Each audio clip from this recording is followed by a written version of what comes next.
whereby are given unto us exceeding great and precious promises, that by these ye might be partakers of the divine nature, having escaped the corruption that is in the world.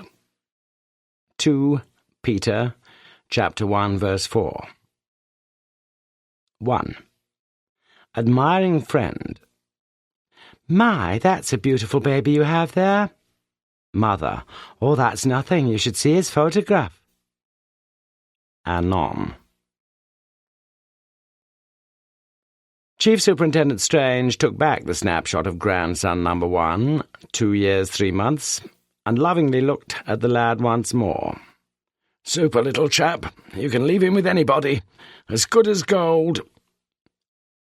He poured a little more of the Macallan into each of the glasses. Birthdays were becoming increasingly important for Strange as the years passed by. Fewer and ever fewer of them left, alas, and he thought he was enjoying the little early evening celebration with a few of his fellow senior officers. Only 2 of them remaining now, though. Quite predictably remaining, 1 of the 2. Musing nostalgically, Strange elaborated on memories of childhood. One of the first things I ever remember as a kid, that this woman was looking after me when my old mum had to go out somewhere, and when she came back she asked her whether I'd been a good boy while she'd been away, and she'd been looking after me, and she said she could leave me with her any time she liked because I'd been as good as gold. Those were the very words, as good as gold. There was a short silence before he resumed, briefly. I'm not boring you by any chance, Morse? The white head across the desk jerked quickly to the vertical and shook itself emphatically. 7, or was it 8, she's, with 1 or 2 hers, thrown in for good measure. Yet in spite of the bewildering proliferation of those personal pronouns, feminine, Morse had found himself able to follow the story adequately, feeling gently amused as he pictured the, now, grossly overweight superintendent as a podgy, but obviously pious little cherub, happily burbling to his babysitter. All a bit nauseating, but, certainly not, sir, he said. You know of the origin of the phrase, of course? Oh dear, just a minute. But Strange was already a furlong ahead of him. All to do with the gold standard, wasn't it? If you needed some gold to buy something, say, well, it was going to be too heavy to cart around all the time, and there probably wasn't enough in the bank anyway, so they gave you a note instead, a bit of paper promising to pay the bearer and all that sort of thing. And that bit of paper was as good as gold. If you took that bit of paper to the Bank of England or somewhere, you could bet your bottom dollar, well, not dollar, perhaps, you know what I mean, though, you could get your gold bar if you really wanted it. You could have all the confidence in the world in that bit of paper. Thank you, Mr. Strange. Clearly, in terms of frequency, the bitter paper had usurped the personal pronouns feminine. But Morse was apparently unconcerned, and nodded his head encouragingly as the bottle, now at a virtually horizontal level, hovered over his empty glass. You're not driving yourself home, Morse, I hope? Certainly not, sir. Little more for you, Crawford? Strange turned to the only other person there in the room, seated at the desk beside Morse. No more for me, thank you, sir. I shall have to get back to the office. Still some work to do, this time of day. Just a bit, sir. Ah, the Muldoon business, yes. Going all right? Detective Inspector Crawford looked rather less confident than Strange's putative bearer of the promissory banknote. We're making progress, sir. Good. Fine piece of work, that, Crawford. Aggregation, accumulation of evidence, that's what it's all about, isn't it? I know we've got a few smart Alecs like Morse here who, well, you know, with all that top-of-the-head stuff. But real police work's just honest graft, isn't it? And I mean honest. We're winning back a lot of public support, that's for sure. We've taken a few knocks recently. Of course, we have bad apples, 1 or 2 in every barrel in every profession. Not here, though. Not in our patch. Eh, Morse? Certainly not, sir. Above suspicion, that's what we've got to be. Compromise on the slightest thing and you're on the slope, aren't you? On the slippery slope down to—" Strange gulped back a last mouthful of malt. Clearly the name to be found at the bottom of the said slope temporarily eluding him. It was time to be off home. Almost. "No, you can't afford to start on that." "Certainly not," agreed Morse with conviction, happily unaware that he was becoming almost as repetitive as Strange. "It's just like Caesar's wife, isn't it? Caesar's wife must be above suspicion. You'll remember that, Morse. You were a classics man." Morse nodded. "What was her name?" asked Strange. "Oh dear, just a minute." Morse dredged his memory unproductively. What was her name? She'd been accused. He remembered of some extramarital escapade, and Caesar had divorced her on the spot. Not because he thought she was necessarily guilty, but because he couldn't afford to have a wife even suspected of double-dealing. Well, that's what Caesar said. Like as not, he was probably just fed up with her, had some woman on the side himself. What was her name? "Pomponia," supplied Crawford. Mentally, Morse kicked himself. Of course it was. "You all right, Morse?" Strange looked anxiously over his half-spectacles, like a schoolmaster disappointed in a star pupil. "Not had too much booze, have you?" "Certainly not, sir." "You know—" Strange sat back expansively in his chair, fingers laced over his great paunch. "You're a couple of good men, really. I know you may have cut a few corners here and there, bypassed a few procedures, but we've none of us ever lost sight of what it's really all about, have we? The police force. Integrity, fairness, honesty." Then, after a deep breath, an impressive heptasyllabic finale. "Incorruptibility." The super had sounded fully sober now and had spoken with a quiet, impressive dignity. He rose to his feet, and his fellow officers did the same. In the corridor outside, as they walked away from Strange's office, Crawford was clearly agitated. "Can I speak to you, Morse? It's very urgent." 2. "How'd you get your wooden leg?" Silas Wegg replied, tartly to this personal inquiry. "In an accident." Charles Dickens, our mutual friend. Oxford Prison, closed permanently a few years earlier, had recently been reopened as a temporary measure, and with nothing in life quite so permanent as the temporary, the prison officers now temporarily posted there were fairly confidently expecting a permanent sojourn in Oxford. On the evening of Strange's birthday, a wretched man sat wretchedly on his bed in a cell on A wing. From what he'd gathered so far, he feared that his own temporary accommodation there would very soon be exchanged for a far more permanent tenancy in one of Her Majesty's top security prisons somewhere else in the UK. The man's name was Kieran Dominic Muldoon. The question at stake was not really one of innocence or guilt, since there was universal consensus in favour of the latter. Even at the age of 16, Muldoon had been flirting with terrorism, and now, 20 years later, she had long been his permanent mistress. That much was known. It was now only a question of evidence, of sufficient evidence to shore up a case for a prosecuting counsel. So far he'd been lucky, Muldoon knew that, both in Belfast and in Birmingham, when he'd been detained. Incriminatory links between people and places and plans had proved too difficult to substantiate, and the authorities had released him. Had been compelled to release him. This time, though, he'd surely been a bit unlucky. He'd been conscious of that when they'd arrested him 3 days earlier from his Cowley Road bed-sit and taken him to St. Aldate's police station in the city centre, when, with conspicuous confidence, they'd straightaway charged him, and when the magistrates' court, immediately opposite, had granted a remand into custody without the slightest demur. That, in turn, had been only a few hours after they'd discovered the explosive and the timers and the detonators out in the flat in Bannister Close on the Blackbird Leys estate. Jesus, What a mistake that had been to tell them he'd never been anywhere near the flat, didn't even know where the bloody block of flats was. Why had they smiled at him? Thinking back on things, he had felt uneasy that late afternoon a week ago when he'd gone along there. The only time he'd ever gone along there. He'd heard neither the clicks of any hidden camera nor the telltale whir of a camcorder, had seen no flashes, had spotted no suspicious unmarked van.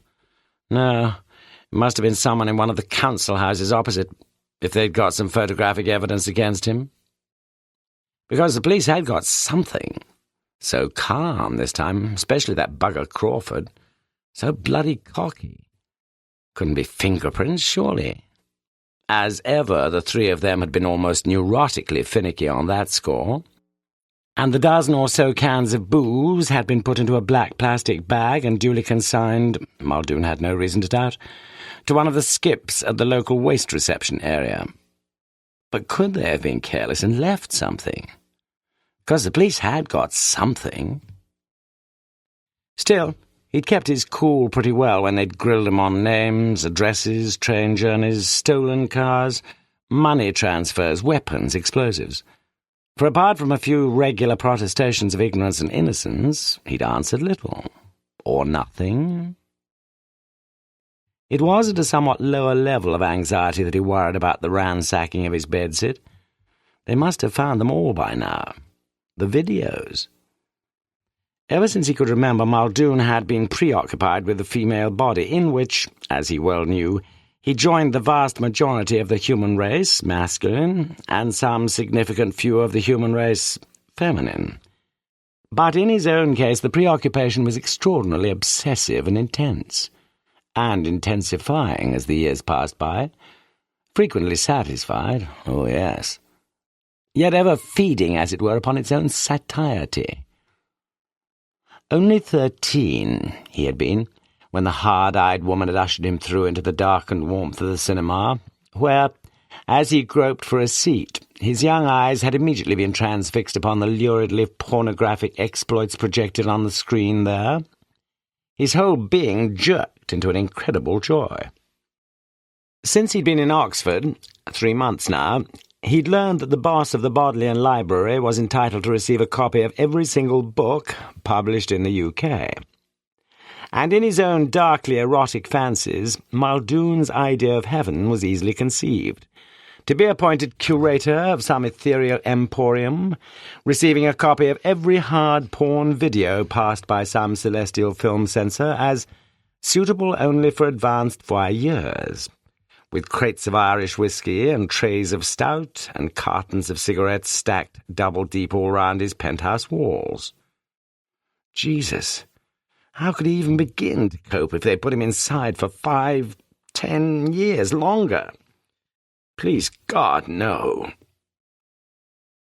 He'd not started off wanting too desperately to change the world. Indeed, not too troubled in those early days, even about changing the borders of a divided Ireland. Certainly never positively wanting to kill civilians, women and children. But he had done so, twice now.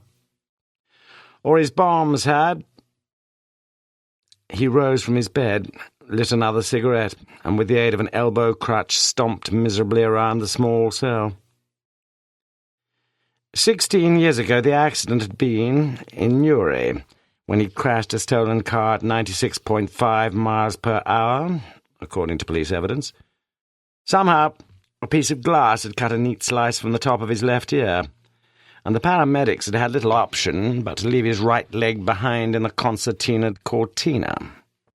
All right, they'd given him an artificial leg, patiently taught him how to use it, but he'd always preferred the elbow crutch, indoors anyway, and no choice in the matter now since the leg was back there in the bedsit, in a cupboard, along with the videos. Yes, they must have found them all by now, and a few other things. According to the solicitor fellow, they were still going through his room with a tooth comb, still going through the flat in Bannister Close, too. Jesus. If they found him guilty, even on the possession of firearms and explosive charge, would he talk? Would he grass? If the police suggested some arrangement? Of course not. He had a right to silence. He had a duty to silence. Say nothing. Let them do the talking. He wouldn't. Unless things became unbearable, perhaps. Muldoon sat down on the side of his bed once more, conscious that just a tiny corner of his resolution was starting to crumble. 3. You may not drive straight on a twisting lane. Russian proverb. 20 minutes later, Sergeant Lewis was still waiting patiently in the corridor outside the office of Detective Inspector Crawford. He could hear the voices inside, Morse's, Crawford's, and a third, doubtless that of Detective Sergeant Wilkins. But the general drift of the conversation escaped him. Only when, at last, the door partially opened did individual words become recognizable. And those Morse's. No, fortissimo. No, forte. And if you take my advice, you'll have nothing to do with it yourself either. There are better ways of doing things than that, believe me. Mezzo piano. Cleverer ways, too. Looking unusually perturbed, his pale cheeks flushed, Morse closed the door behind him, and the words, Christ Almighty, pianissimo, escaped his lips before he was aware of Lewis's presence.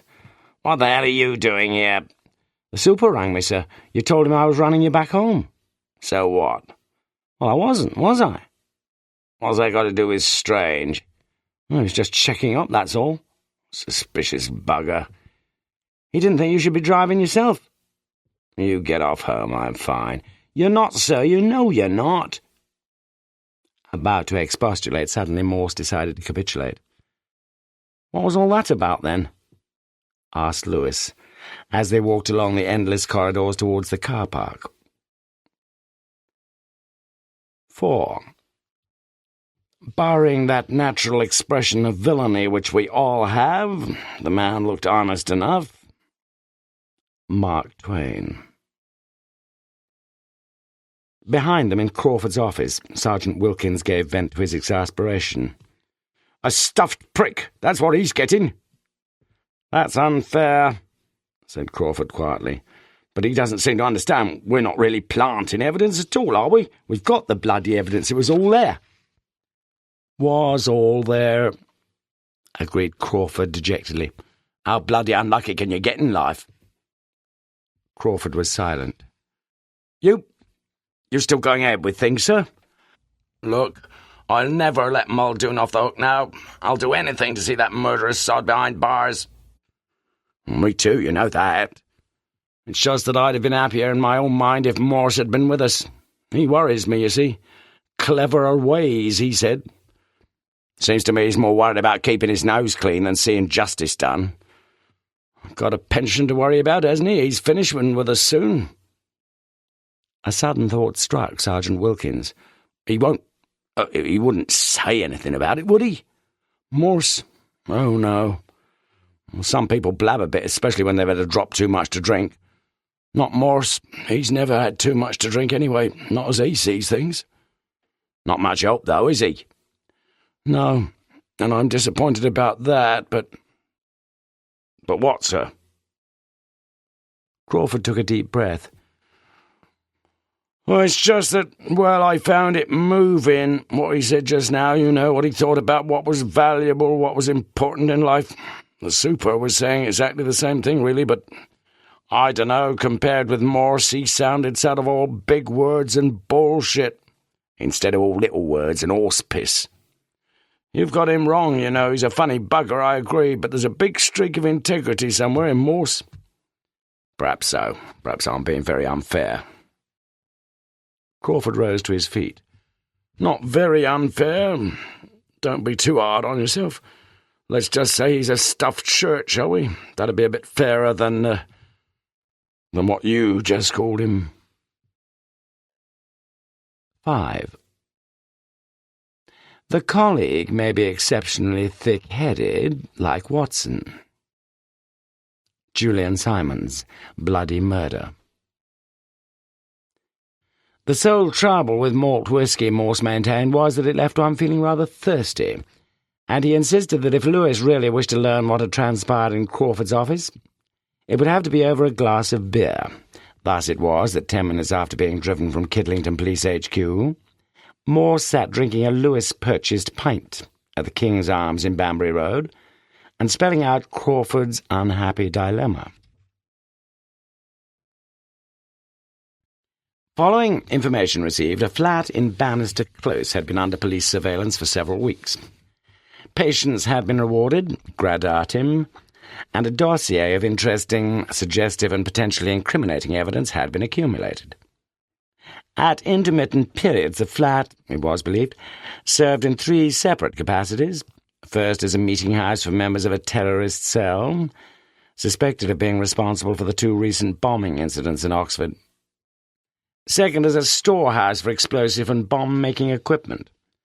Third, as a safe house for any other member of the group on the run from elsewhere in the UK. For the police to rush in where hardened terrorists were so fearful of treading would have been to miss a golden opportunity of smashing an entire cell and of arresting its ringleaders. But, perforce, this softly policy had been rescinded on the specific orders of the Home Office, following hot intelligence that a big step-up in terrorist activity was scheduled for mainland Britain in the spring. Damage limitation, that was the buzz phrase now. All very well waiting patiently to net some of the big fish, very laudable too, but no longer justifiable in terms of potential civilian casualties. Hence, the slightly precipitate actions taken. First, the raiding of the flat.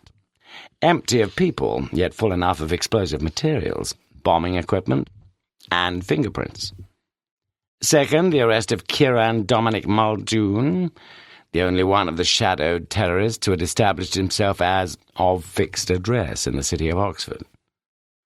Not the best of outcomes, certainly, since the other birds had by now abandoned their nests, as they would have done in any case unless they'd been cornered en bloc, or unless Kieran Muldoon could now be persuaded in some way, bribed, cajoled, decoyed, lured, trapped, into betraying the whereabouts of his fellow fanatics. For example, there were 2 other properties being watched, one in Jericho, one out in the Botley Road. There had been some little disappointment about the contents of Muldoon's own small living quarters in the Cowley Road, a technical manual on bomb-making, though, and some dozens of addresses, code names, telephone numbers. Almost enough evidence there, and all duly impounded and documented and dispatched for forensic tests and all the rest of it. And finally, of course, to be exhibited. And, in addition to all this, 2 little solidly connecting links between Muldoon's bedsit and Bannister Close. 2 little beauties. The first, a can of Beamish stout, found under a sofa in the flat at Bannister Close, with Muldoon's fingerprints daubed all over it. The second, a photograph of Muldoon himself climbing the outside iron staircase leading up to the balconied first floor there. An unequivocal, unambiguous photograph, both of the place, yes, and of the man, with the left side of his face in profile, and a splendid view of that unmistakable ear, a segment sliced so neatly from the top. In addition, the police had a taped interview with Muldoon, as well as a signed statement, the latter containing a firm denial of his ever having been at the Blackbird Leys estate, let alone in Bannister Close. Every procedure had been scrupulously followed from the start. A comprehensive register of exhibits had been typed out and checked. The key continuity in the handling of these exhibits had been meticulously maintained, and the exhibits officer appointed was an experienced man fully conversant with his specific responsibilities. "Everything hunky-dory, Lewis, except—" "Don't tell me they've lost something." "Not they. He." "The photo?" "And the can." "Bloody hell, who was he? Who is he?" "Watson. Detective Constable Watson." "Poor chap." Morse grinned feebly. "Perhaps he never should have been a detective, not with a name like that." "How did he come to lose—" "Ah, that's the good news, Lewis. He's not exactly lost them at all, so he says." What's the bad news, then? The bad news is he can't find them, nor can half a dozen other people who've been through everything umpteen times. Lewis, a man who swore very rarely, surprised his chief a second time. Bloody hell. And Crawford, my colleague and former friend Crawford, you'll never believe this, is planning to put them both back on the exhibits register, the can and the photo. Well, how on earth does he think that's where he thought I might come in? Well, you can't really blame him too much, perhaps. Morse looked up in amazement, his blue eyes penetratingly fierce upon those of his subordinate. He spoke in a chilling hiss.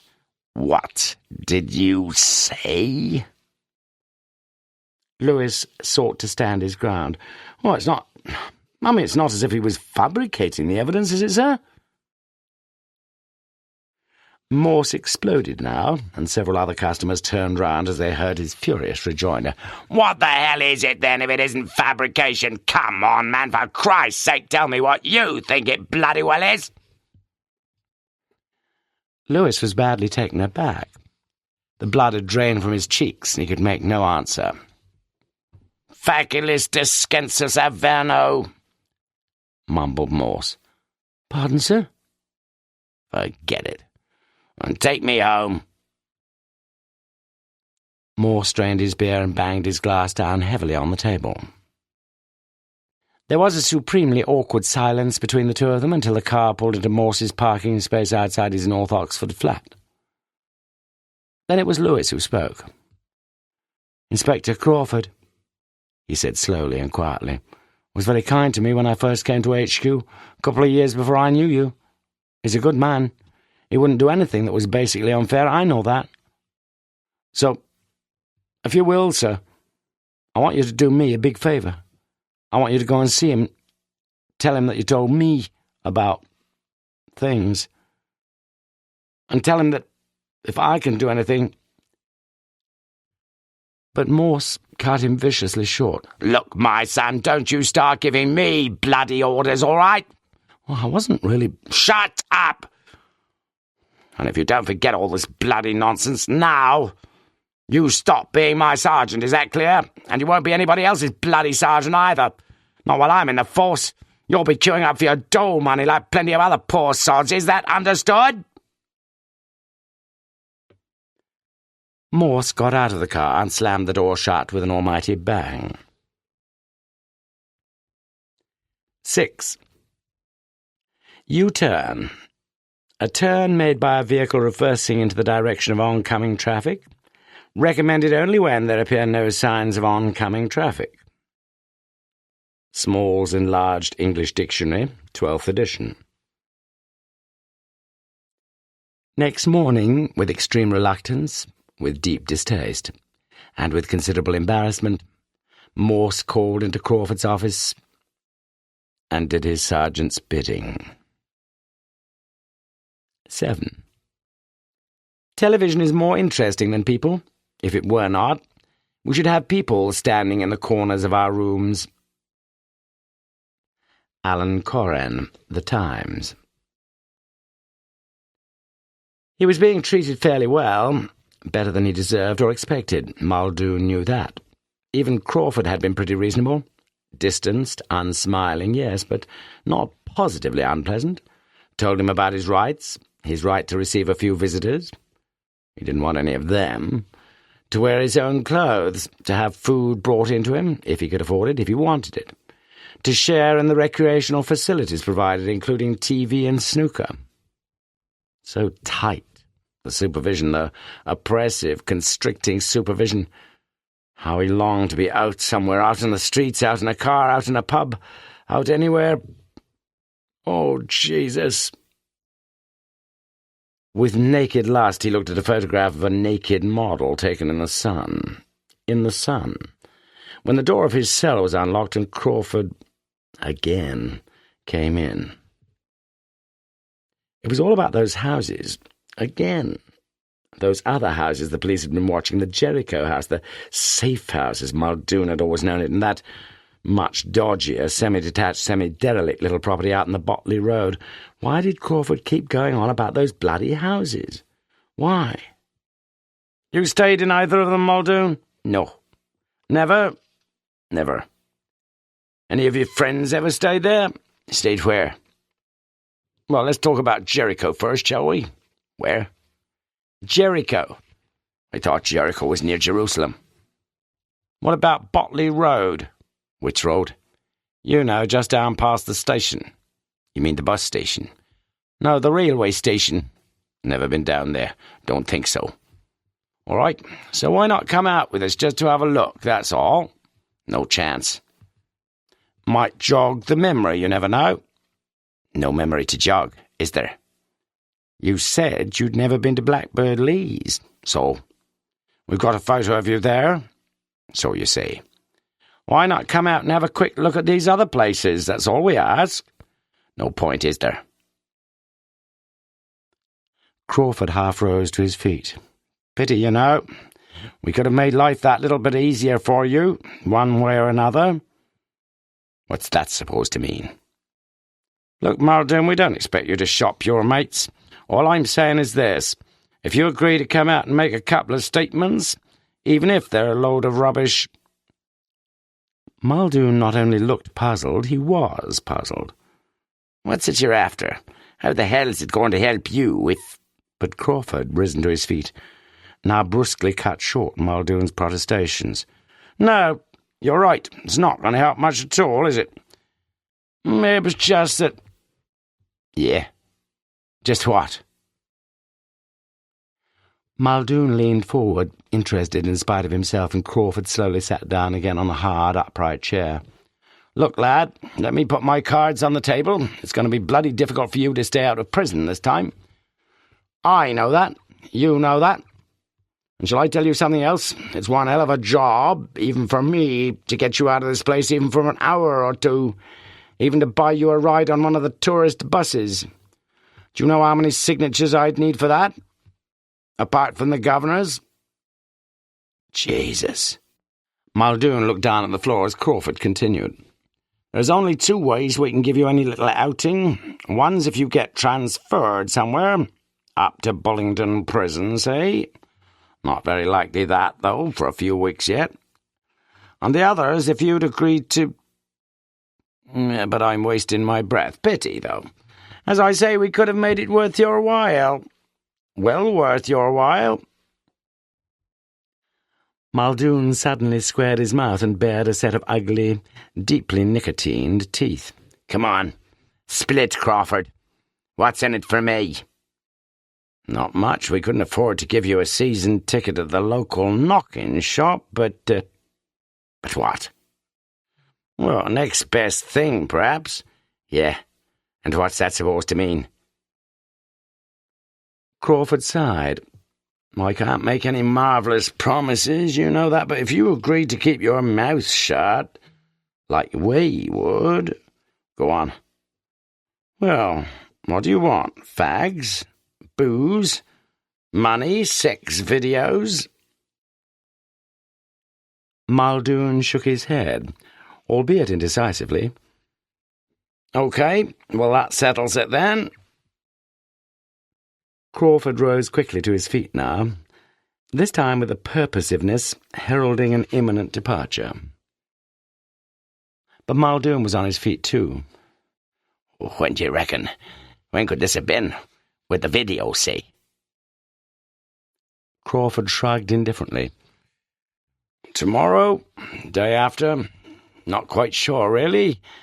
Just that we got some pretty hot stuff in last week from Denmark, and one or two of the lads thought they ought just to give it, give it the once-over.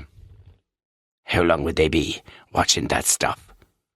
I don't know, really. A couple of hours, a bit longer, until the booze runs out. Some of them tell me they get a little bored after a while. But I don't reckon they're going to get bored too quickly with this little lot. Muldoon sat silent for a while. Muldoon sat silent for a considerable while.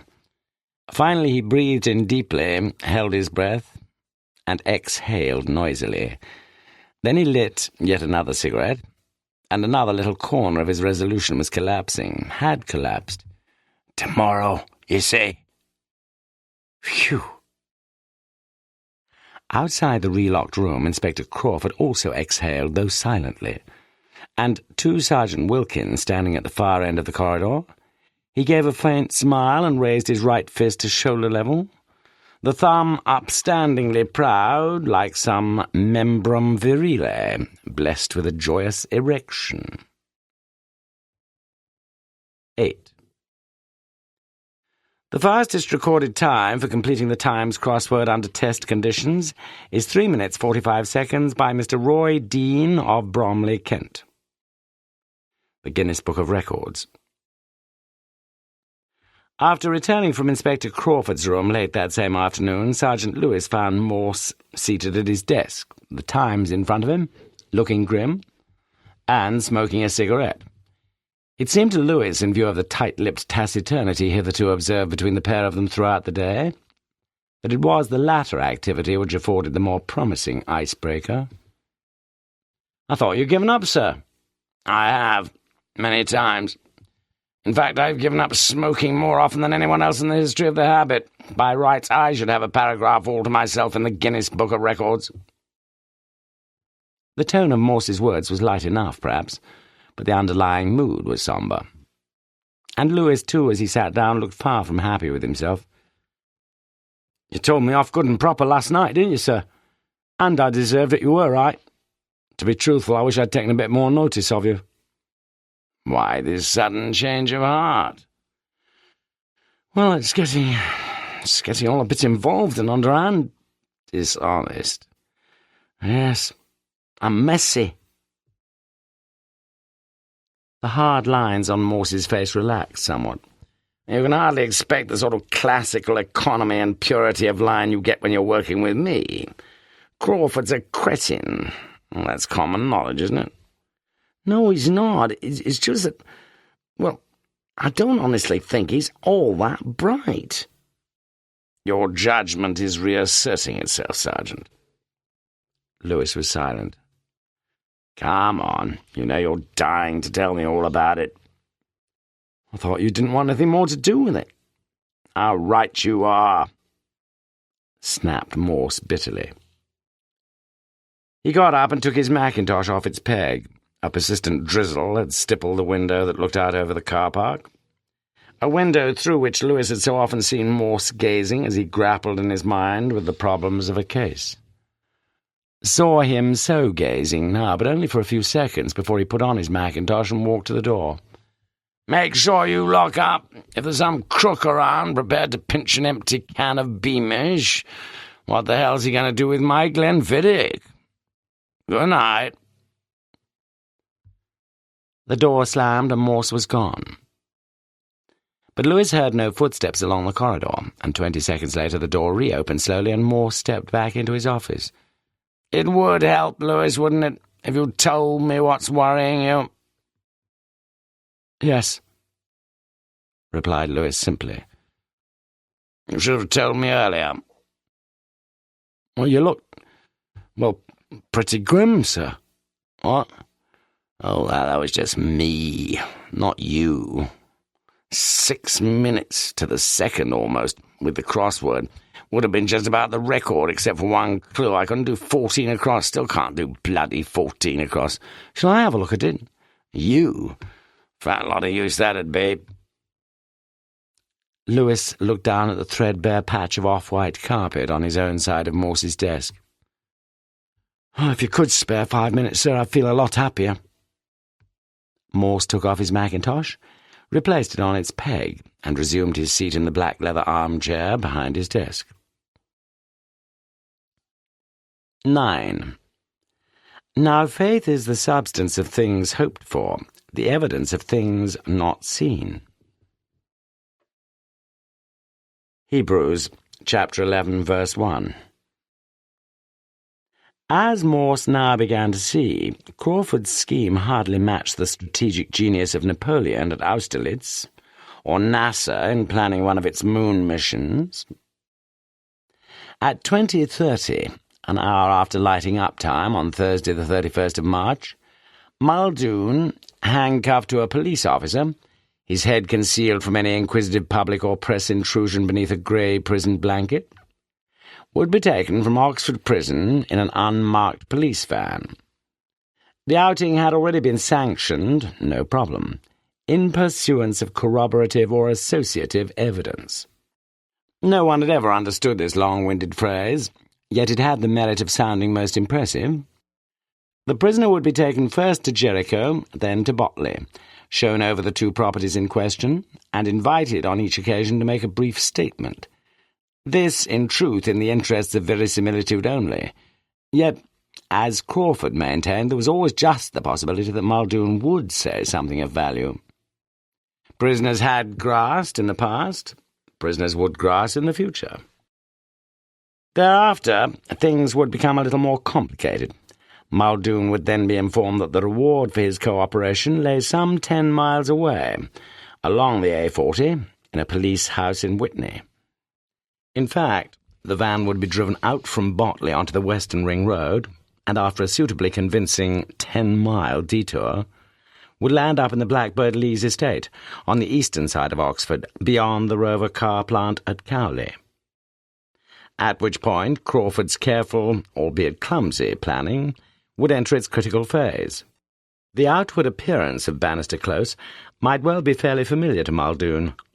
Although he had visited the flat only once, as it appeared, there was the real possibility that he might recognise some aspect of the block. Its architectural style, its black-painted balcony, the colours of its doors and windows, even in semi-darkness. And no risks could be taken. Therefore, Muldoon, still handcuffed, would be dropped off at the rear of the block, where a main road ran behind the back of the properties. In the interests of public safety, a 5-foot fence of vertical wooden slats had been erected to separate this road from Bannister Close. But as in so many parts of the estate, vandals had been at work here too, and several irregular gaps had been kicked through the fencing. And, Crawford had done his homework, there was a most convenient opening, 2 or 3 feet wide, in the stretch almost immediately behind number 14. Easy. And since a fairly steep grassy slope led down from the fence to the concreted path running beside the rear entrance to the flats, it seemed wholly unlikely that a man with only one leg was going to be too deeply engrossed in his environment. The flat originally raided was on the first floor, with access only via an external stairway, one at each end of the block. But by a stroke of good fortune, the flat beneath it, on the ground floor, was empty, had been empty for several months. The "for sale" notice stuck into the scratty patch of weedy waste which passed itself off in the property's specification as a small front garden. And it was to be in the living room of this flat, Crawford had decreed, that the scene was to be set, off-screen and on-screen, as it were. One of Crawford's old colleagues, now a senior member of the obscene publications squad, a man with the not inappropriate name of Cox, would be providing an outsized TV screen, together with a veritable feast of video sex for the viewers. Only 5 viewers, though. Cox himself, Crawford, Wilkins, Lewis, and Muldoon. An inviting tray of Beamish stout would be available, and the 4 police officers would each nonchalantly help themselves from it, drinking straight from the cans, no glasses, and a man who had tasted no alcohol for a week, and an Irishman to boot, would surely speedily succumb. And if he didn't, well, no real worry. Quite a few props would be required to set the stage, and, wait for it, behold now Crawford's coup de grace, a ridiculously oversized furniture van had been hired to convey a carpet, 4 chairs, a settee, a table, a large TV set. Wait. And this van would still be parked outside the property when, after the final curtain, Muldoon would emerge through the front door. And there, bang in front of him, instead of a potentially recognizable prospect, would stand the great Pantechnicon blocking anything and everything, particularly the council houses opposite. And now, oh Napoleon, mark a stroke of rare genius. Not only would the van serve to bring the props, not only would it conceal the view over that unlovely neighbourhood, it would also house the photographer, who would once more capture Muldoon on film outside the very place, of which earlier he had so vehemently denied all knowledge. This time, though, from much closer quarters, from behind a grille, removed, in the side of the van, with a camera loaded with 1000 ASA film and positioned on a tripod to prevent any shake. And that would be that. A whole series of shots this time. And, Crawford had averred, if D.C. Watson or some other incompetent idiot lost those, then good luck to Muldoon and his co-criminals. The police wouldn't deserve to catch, or the courts to convict them. But that wouldn't happen again. For Muldoon, it would be back to Oxford, back to prison, and very soon, if there were any justice in life, back to prison for life. For whatever the dishonesty of the scheme devised against him, Muldoon was a cruel and murderous bastard. There could be no mistake on that score. 10. If I repent of anything, it is very likely to be my good behaviour. Henry David Thoreau.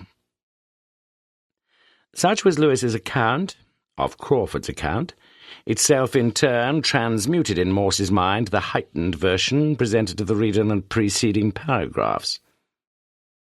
When it was finished, Morse looked almost as puzzled as, apparently, the prisoner himself had looked earlier. "Has Muldoon got any idea that things have gone missing?" "Seems not, sir." "He must be suspicious, though. About being offered something for nothing. It's surely very improbable, isn't it, that he's going to spill any beans?" "Oh, we do get informers, though, and they get paid." "Unusual currency. Sex videos." "Well, that's his particular taste, according to Crawford. They found dozens of them in his room. Not natural, is it?"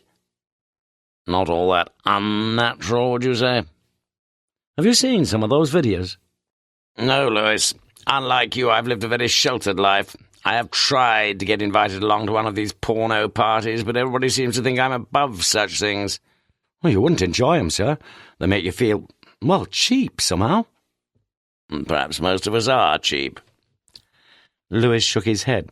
"And goodness knows what the missus would say if she knew." "Need she know?" "Well, you'd understand better if you were married, sir." Morse was silent for a short while before continuing.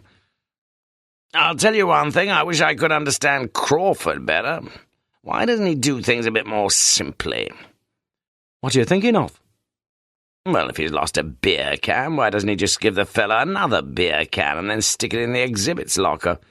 "I'm not sure, but I think he feels it'll salve his conscience a bit if it comes from Blackbird Leys, you know, not from the prison." "What's the difference? It's dishonest either way." "You'd have to ask Crawford that. I don't know." "And why not just fiddle the photo? I know a Spanish chap. Name of Maksevich." "Spanish? With a name like that?" "Like you, Lewis, I'm not privy to some of the greater mysteries in life. All I know is that this chap's a wizard with a camera. He can stick a ghost in the middle of a group photograph, all that sort of fake stuff. He can probably let you have a snap of the Home Secretary outside a strip club, in his jockstrap." "In the dark?" Morse grinned. "No problem." "That would be even more dishonest, though." "What? What are you talking about?" I think I understand why Crawford's doing it this way." "You do? Well, tell me. Come on, Lewis, try." Lewis took a deep breath. It was going to be difficult, but he would try. "Well, look at it this way, sir. Let's say I was being unfaithful to the missus and going off somewhere with a lady friend. Let's say I'd told the missus I was going by train, but I wasn't really going by train at all because this lady friend was going to pick me up in her car somewhere. All right?" "Lewis, I look at you in a completely new light." "Well, it's just that I'd rather have a taxi actually take me to the station and get picked up there, rather than meet in St. Giles's or somewhere. I know you wouldn't understand something like that, but I do," said Morse quietly. "I know exactly what you mean." Lewis felt encouraged to add a gloss. "It's as if Crawford's only prepared to be dishonest in an honest sort of way." Morse recited the couplet that had been going through his mind. "Honour rooted in dishonour stood, and faith unfaithful kept him falsely true." Who wrote that, sir? Forget. Morse rose from his desk, a final thought striking him. You know, if your prisoner's going to be handcuffed all the while, it's bound to be a funny old photo, isn't it? Won't it give the game away? No, he's only got one leg, and he couldn't scarper if he wanted to. Even you could catch him if you tried anything on, sir. Thank you very much. Lewis, too, rose from his chair, reluctantly, unhappily, and made his decision. I'm going back to see Inspector Crawford. I'm not having anything to do with it. I'm letting him down, I know, after what I told him, but well, it's just not on. I can't do it. You'll have to find somebody else. Morse came round the desk and placed a hand on Lewis's shoulder. You get off home and see the missus. Leave all this to me. I'll go along and see Crawford myself. Have no fears. You're sure, sir? Absolutely. There'll be no trouble finding somebody to take your place. After Lewis had gone, Morse walked over to the window and spent several minutes gazing out across the car park. 11. All men are tempted. There is no man that lives that can't be broken down, provided it is the right temptation, put in the right spot. Henry Ward Beecher, Proverbs from a Plymouth Pulpit. When, after Muldoon, he had squeezed himself through the gap in the fencing, Morse stood beside his charge and unlocked the handcuffs, almost immediately to realise that the man with only one leg and an elbow crutch was considerably more nimble than he in negotiating the grassy slope at the rear of the Bannister Close flats. But Muldoon was patiently waiting for his escort on the concreted path when Morse finally effected his descent, the palm of his left hand ever reaching out for support to the side wall of a row of sheds, in which the residents of the block doubtless stored bicycles and old lawn-mowers and, inevitably, virtually empty pots of house paint. The ground here was liberally littered with crisp and cigarette packets and all the usual detritus of a run-down neighbourhood, a circumstance most grievous to Chief Inspector Morse, but the first part of the operation had been accomplished successfully, and sufficient light was thrown from the lace-curtained, white-painted windows there for Morse to see exactly where they were. Behind the kitchen window of number 13, beside a carton of Persil washing powder, was a Vote Conservative poster, propped upside down against a broken pane. Morse had done his homework, too. Shh! Morse raised a finger to his lips, then pointed across to the right, towards the far end of the flats. He spoke very quietly. Let me know if you hear a whistle. That'll be Sergeant Wilkins giving us the all-clear. Muldoon nodded. Or if you hear anything else for that matter, mumbled Morse, moving over to Muldoon's right. For half a minute or so the two men stood there side by side, unmoving, silent. No noise. Then, all of a sudden, to the left, at some point at the side of the sheds, there was the sound of a metal dustbin lid, as if blown off its base in a gust of wind, and now rumbling in a decelerating circle. Muldoon whipped himself round immediately to face the direction whence the rattle had originated, crouching down instinctively, and remaining frozen for several seconds. Both he and Morse, the latter still facing the opposite way, experiencing a frisson of fear, though each for a different reason. "What's that?" whispered Muldoon, but Morse made no answer, and the night, beneath the darkly overcast sky, was wholly still once more. No more noise at all, in fact, and if there had been a low whistle from the far end of the block, it was heard by neither escort nor prisoner. Instead, Inspector Crawford now appeared at the double-fronted glass doors slightly further along, and first Muldoon, then Morse, stepped over the threshold into the living room of number 13 Bannister Close. 12. High definition is the state of being well filled with data. A photograph is visually high definition. Marshall McLuhan, Understanding Media. Although he had lost his religious faith many years since, Morse still retained a sort of residual religiosity, and 2 days after the bizarre incidents just described, he was seated in mid-morning in his North Oxford flat, listening with awesome reverence to the Foray Requiem, when the doorbell rang. "Can I come in, Morse?" Ill at ease on the doorstep stood Inspector Crawford. "Look," he began, seated a minute later opposite Morse in the lounge. "I just want to thank you for your help, that's all. I know you didn't approve of what I did, but what's gone wrong?" asked Morse, reluctantly switching off the CD player. Crawford shook his head sadly. "Every bloody thing. That's what. You remember that beamish we had?" "Much appreciated." "It was a new thing of theirs, cask pour, they call it." Morse knew all about such things. "All the flavour from a can you'd normally expect from a barrel. That's the idea." "Yes, but that particular product only came onto the market on the 28th of March. Last Monday you couldn't get it before then. Big launch on the telly, in the papers." "So the can with Muldoon's fingerprints on it." "Yes, couldn't possibly have come from the flat at the time we raided it." "Will anybody notice, though?" "Watson noticed." "Not P.C. Watson." "P.C. Watson." Morse raised his eyebrows. "I see what you mean," he said slowly. "Not exactly an Einstein, is he?" "And if he noticed it?" "Yes." "All that palaver, Morse, and I go and act like a greenhorn." "Well, never mind, you got your photographs." "No, they're no bloody good either." "Don't tell me your fellow forgot to put film in the camera."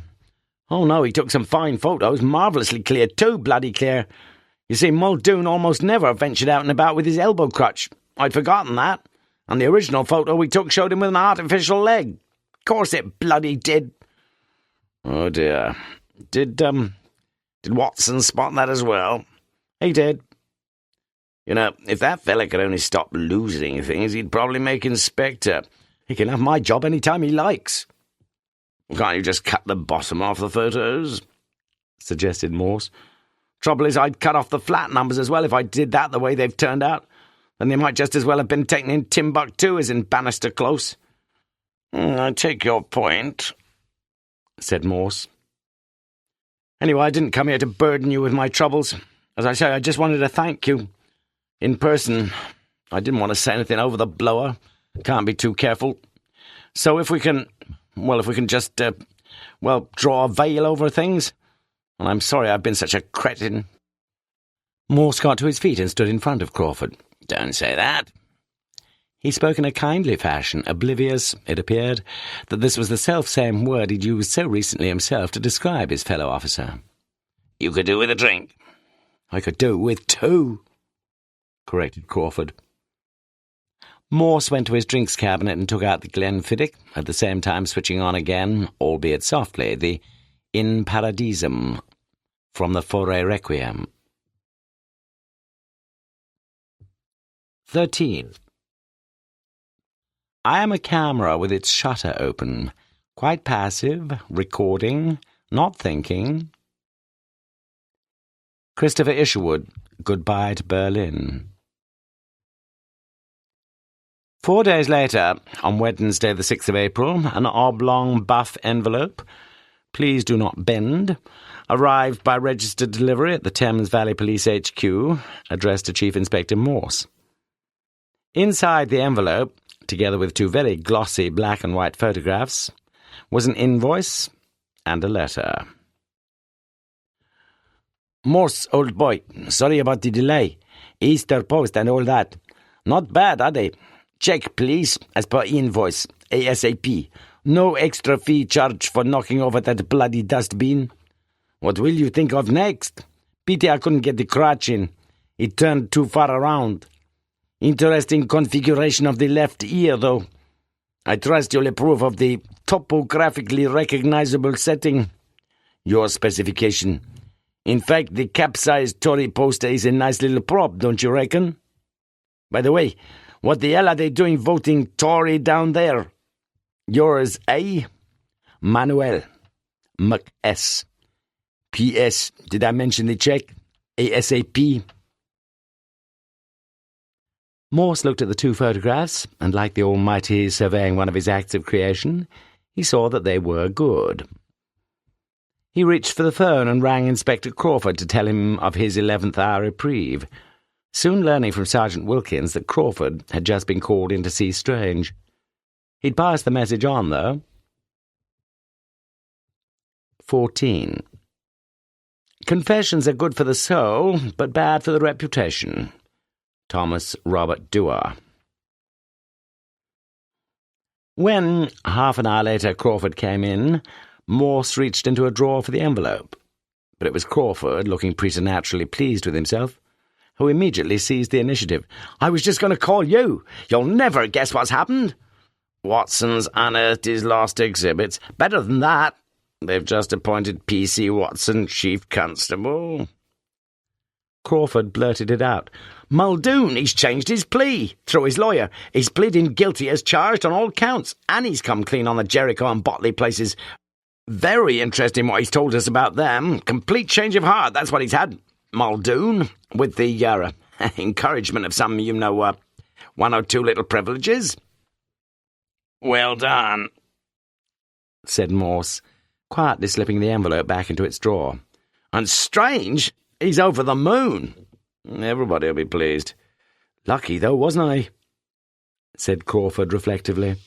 "We all deserve a little bit of luck now and then," said Morse. After Crawford had gone, Morse once more took the photographs from their envelope and looked at them briefly again, especially at that neatly sliced left ear, before slowly tearing them up and dropping the pieces into his wastepaper basket. Then he wrote out a cheque and addressed an envelope to Manuel Maksevich, Esquire, the studio, High Street, Abingdon, Oxon. It seemed to Morse a quite disproportionate sum to pay, yet not totally exorbitant, considering the nature of the entertainment which that most unusual of evenings had provided. 15. If children grow up according to early indications, we should have nothing but geniuses. Johann Wolfgang von Goethe. Only very occasionally did Superintendent Strange patronize the canteen at HQ, but that lunchtime, as the solitary Morse sat at a corner table, his back to his colleagues, rather dejectedly sipping a bowl of lukewarm leek soup, he felt a hand on his shoulder. "Can I join you?" Morse nodded a supererogatory yes, as Strange unloaded from his tray a vast plateful of steak and kidney pie, 2 bread rolls, and a substantial wodge of treacle tart covered, nay smothered, with custard. "You heard about Muldoon, Morse?" "Inspector Crawford told me the good news." Strange rubbed his hands gleefully. "Excellent, isn't it? Excellent. Not the slightest suspicion of any undue police pressure either. Now, you know that." "So I understand, sir." "Above suspicion, eh? Like Caesar's wife." "Let's hope so." "You couldn't remember her name, could you?" "No." "Crawford could, though." Morse nodded. Crawford was clearly the flavour of the month. So be it. "You're not eating much?" queried Strange, forking another great gobbet of meat into his mouth. "I'm not very hungry today."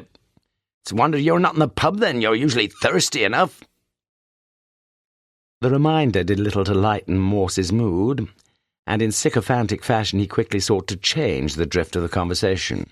"How's that little grandson of yours, sir?" "Fine, absolutely fine. Did I show you his latest photo?" Morse nodded hurriedly. "Still behaving himself?" For a few seconds Strange looked slightly uneasy, before leaning over the almost empty plate of treacle tart, a mischievous glint in his eye. "To tell you the truth, Morse, his mother rang us only last night. Seems she left him with a babysitter when she went to church for Easter morning service. And do you know what the little bugger did? He went and bit the bloody babysitter's hand." "Just a temporary lapse," suggested Morse. "Course it was. We can't be good all the time, can we? None of us can." Morse nodded slowly. "No, sir, we all have the occasional moment when we're not particularly proud of ourselves."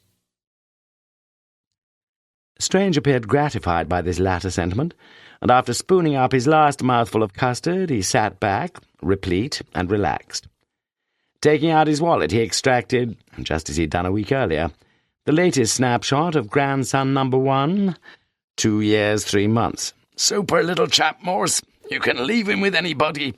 Well, almost anybody. As good as gold, almost. As if with mutual understanding, the two policemen looked at each other then, and smiled. Morse's greatest mystery. "Hello," growled Scrooge, in his accustomed voice as near as he could feign it. What do you mean by coming here at this time of day? Dickens, A Christmas Carol. He had knocked, diffidently, at Morse's North Oxford flat. Few had been invited into those book-lined, Wagner-haunted rooms, and even he, Sergeant Lewis, had never felt himself an over-welcome guest, even at Christmas time. Not that it sounded much like the season of goodwill, as Morse waved Lewis inside and concluded his ill-tempered conversation with the bank manager. Look, if I keep a couple of $100 in my current account, that's my lookout. I'm not even asking for any interest on it. All I am asking is that you don't stick these bloody bank charges on when I go, once, twice a year? Into the red. It's not that I'm mean with money. Lewis's eyebrows ascended a centimetre. But if you charge me again, I want you to ring and tell me why. Morse banged down the receiver and sat silent. "You don't sound as if you caught much of the Christmas spirit," ventured Lewis. "I don't like Christmas, never have." "You're staying in Oxford, sir?" "I'm going to decorate." "What, decorate the Christmas cake?" "Decorate the kitchen. I don't like Christmas cake, never did." "You sound more like Scrooge every minute, sir." "And I shall read a Dickens novel. I always do over Christmas. Or reread, rather."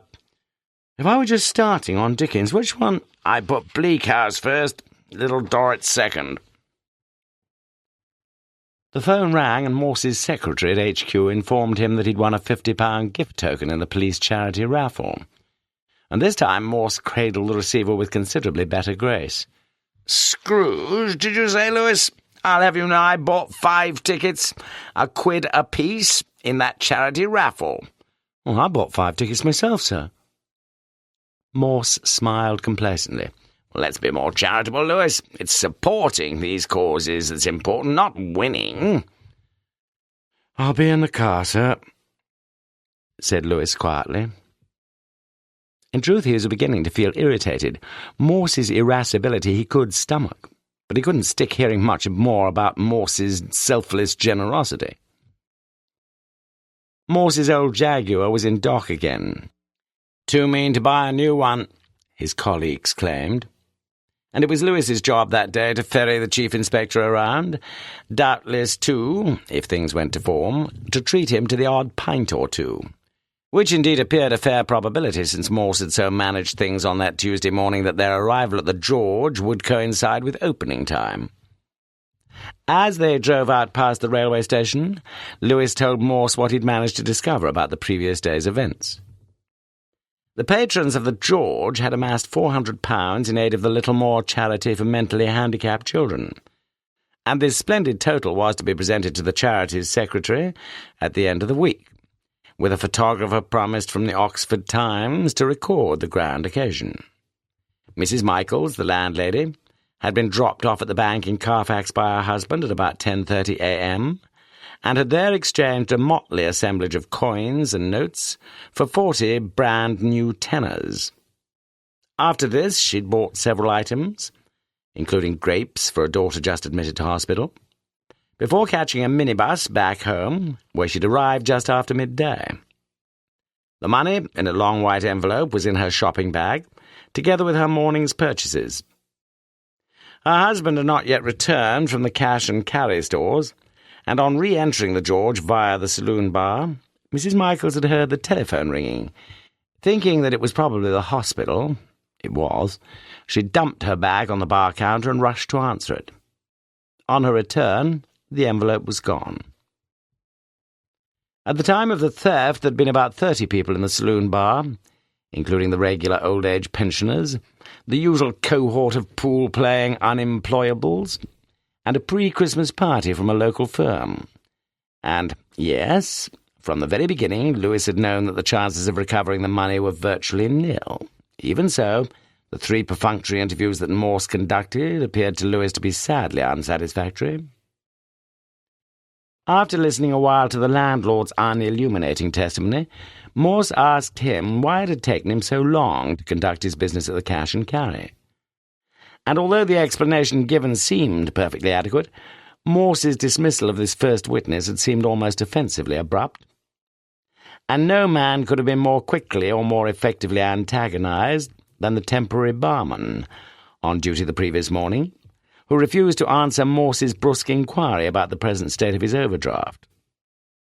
What, then, of the attractive auburn-haired Mrs. Michaels? After a rather lopsided smile had introduced Morse to her regular, if slightly nicotine-stained teeth, that distressed lady had been unable to fight back her tears as she sought to explain to Morse why she'd insisted on some genuine notes for the publicity photographer instead of a phonily magnified cheque.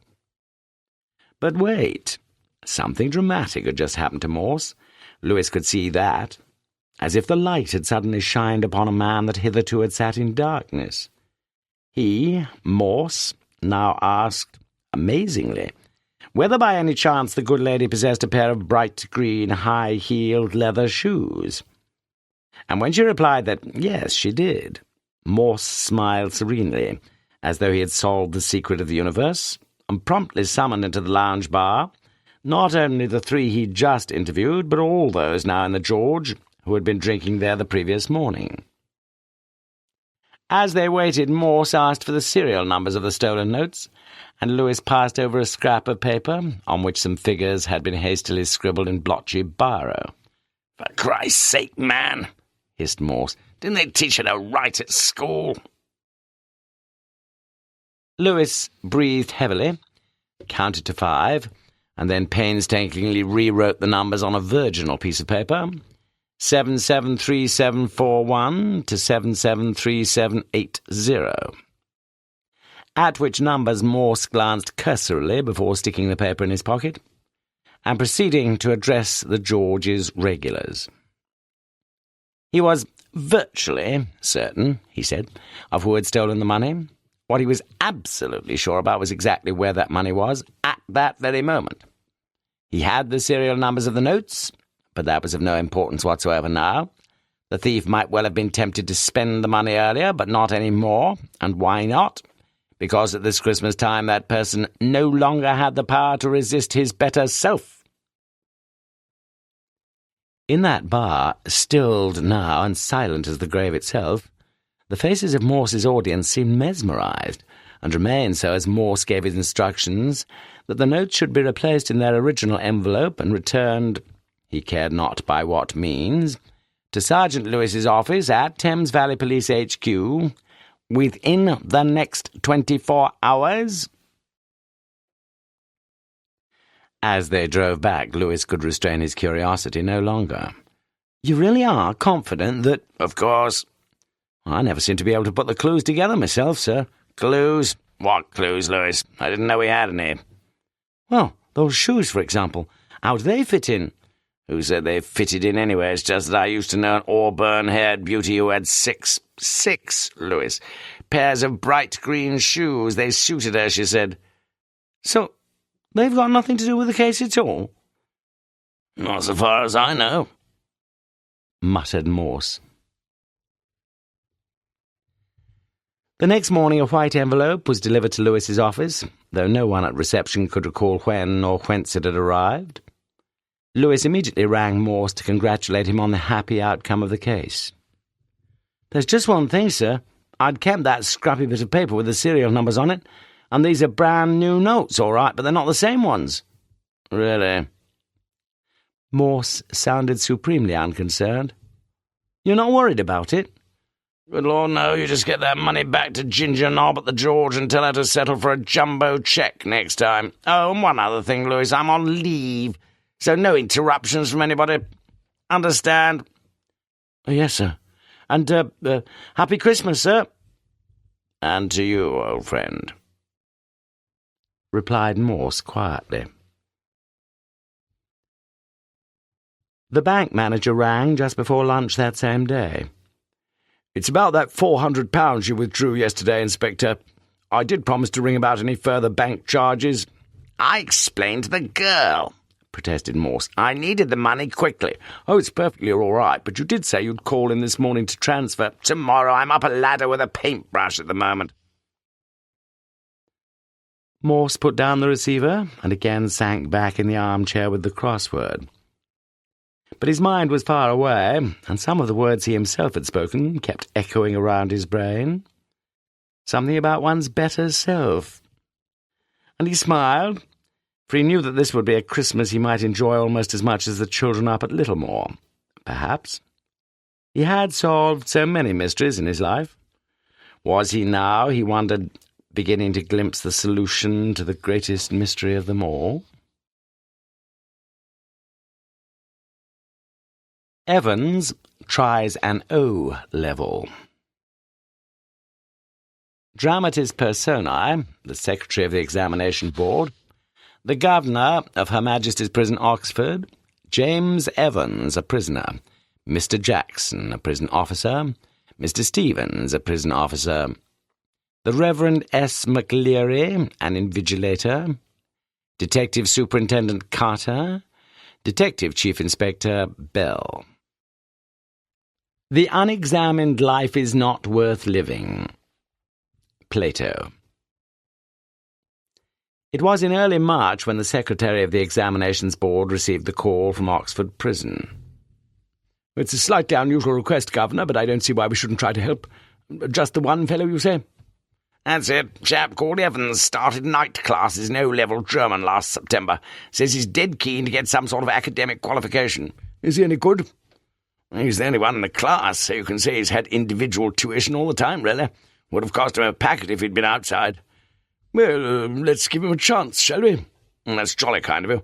What exactly is the procedure now?" "Oh, don't worry about that. I'll be sending you all the forms and stuff. What's his name, you say? Evans?" "James Roderick Evans." It sounded rather grand. "Just one thing, Governor. He's not a violent sort of fellow, is he? I don't want to know his criminal record or anything like that, but..." "No, there's no record of violence. Quite a pleasant sort of chap, they tell me. Bit of a card, really. One of the stars at the Christmas concert. Imitations, sort of thing. Mike Yarwood stuff. No, he's just a congenital kleptomaniac, that's all." The Governor was tempted to add something else, but he thought better of it. He'd look after that particular side of things himself. "Presumably," said the Secretary, "you can arrange a room where, No problem. He's in a cell on his own. If you've no objections, he can sit the exam in there." "That's fine." "And we could easily get one of the parsons from St. Mary Mag's to invigilate if that's..." "Fine, yes. They seem to have a hell of a lot of parsons there, don't they?" The two men chuckled good-naturedly, and the Secretary had a final thought. "At least there's one thing. You shouldn't have much trouble keeping him incommunicado, should you?" The Governor chuckled politely once more, reiterated his thanks, and slowly cradled the phone. Evans the Break, as the prison officers called him. 3 times he'd escaped from prison, and but for the recent wave of unrest in the maximum security establishments up north, he wouldn't now be gracing the Governor's premises in Oxford, and the Governor was going to make absolutely certain that he wouldn't be disgracing them. Not that Evans was a real burden, just a persistent nagging presence. He'd be all right in Oxford, though. The Governor would see to that, would see to it personally. And besides, there was just a possibility that Evans was genuinely interested in O-level German. Just a slight possibility. Just a very slight possibility. At 8:30 p.m. on Monday the 7th of June, Evans's German teacher shook him by the hand in the heavily guarded recreational block, just across from D Wing. "Guten Glück, Herr Evans." "Pardon?" "I said good luck for tomorrow." "Oh, thanks. Danke schön." "You haven't a cat in hell's chance of getting through, of course, but..." "I may surprise everybody," said Evans. At 8:30 the following morning, Evans had a visitor. 2 visitors, in fact. He tucked his grubby string vest into his equally grubby trousers and stood up from his bunk, smiling cheerfully. "Morning, Mr. Jackson. This is indeed an honour." Jackson was the senior prison officer on D-Wing, and he and Evans had already become warm enemies. At Jackson's side stood Officer Stevens, a burly, surly-looking man, only recently recruited to the profession. Jackson nodded curtly. "And how's our little Einstein this morning, then?" "Wasn't he a mathematician, Mr. Jackson?" "He was a bloody kraut," snapped Jackson. Evans's quiet voice always riled him, and Evans's present insight into his own vast ignorance riled him even more. "I think he was a Jew, Mr. Jackson." "I don't give a monkey's fuck what he was, you scruffy sod." Scruffy was perhaps the right word. Evans's face was unshaven, and he wore a filthy-looking red and white bobble hat upon his head. "Well, give me a chance, Mr. Jackson. I was just going to shave when you bust in." "Which reminds me," Jackson turned his eyes on Stevens, "make sure you take his razor out of the cell when he's finished scraping that ugly mug of his clear. One of these days he'll do us all a favour and cut his bloody throat." For a few seconds Evans looked thoughtfully at the man standing ramrod straight in front of him. A string of Second World War medals proudly paraded over his left breast pocket. "Mr. Jackson, was it you who took me nail scissors away?" Evans had always worried about his hands. "And your nail file, you poncy twit." "Look." For a moment Evans's eyes smouldered dangerously, but Jackson was ready for him. "Orders of the Governor, Evans." He leaned forward and leered, his voice dropping to a harsh, contemptuous whisper. "You want to complain?" Evans shrugged his shoulders lightly. The crisis was over. "You've got half an hour to smarten yourself up, Evans, and take that bloody hat off." "Me hat? Huh?" Evans put his right hand lovingly on top of the filthy woolen and smiled sadly. "Do you know, Mr. Jackson, it's the only thing that's ever brought me any sort of luck in life.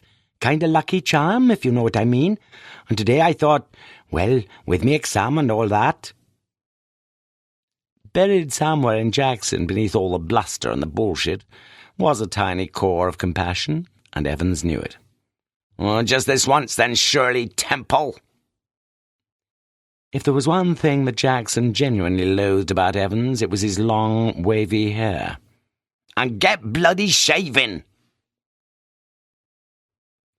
At 8:45 the same morning, the Reverend Stuart McLeary left his bachelor flat in Broad Street and stepped out briskly towards Carfax. The weatherman reported temperatures considerably below the normal for early June, and a long black overcoat and a shallow-crowned clerical hat provided welcome protection from the steady drizzle which had set in half an hour earlier, and which now spattered the thick lenses of his spectacles. In his right hand he was carrying a small brown suitcase, which contained all that he would need for his morning duties, including a sealed question paper envelope, a yellow invigilation form, a special authentication card from the examinations board, a paper knife, a Bible. He was to speak to the Women's Guild that afternoon on the Book of Ruth, and a current copy of The Church Times. The 2-hour examination was scheduled to start at 9:15 a.m. Evans was lathering his face vigorously when Stevens brought in 2 small, square tables and set them opposite each other in the narrow space between the bunk on the one side and on the other the distempered stone wall, plastered at eye level with a proud row of naked women, vast-breasted and voluptuous. Next, Stevens brought in 2 hard chairs, the slightly less battered of which he placed in front of the table which stood nearer the cell door. Jackson put in a brief final appearance. "Behave yourself, laddie." Evans turned and nodded. "And these?" Jackson pointed to the pin-ups. "Off." Evans turned and nodded again. "I was going to take him down anyway. A minister, isn't he? The chap coming to sit in, I mean." "And how did you know that?" asked Jackson quietly. "Well, I had to sign some forms, didn't I? And I couldn't help—" "You sneaky little bastard!" Evans drew the razor carefully down his left cheek and left a neat swath in the white lather. "Can I ask you something, Mr. Jackson? Why did they have to bug me bloody cell?"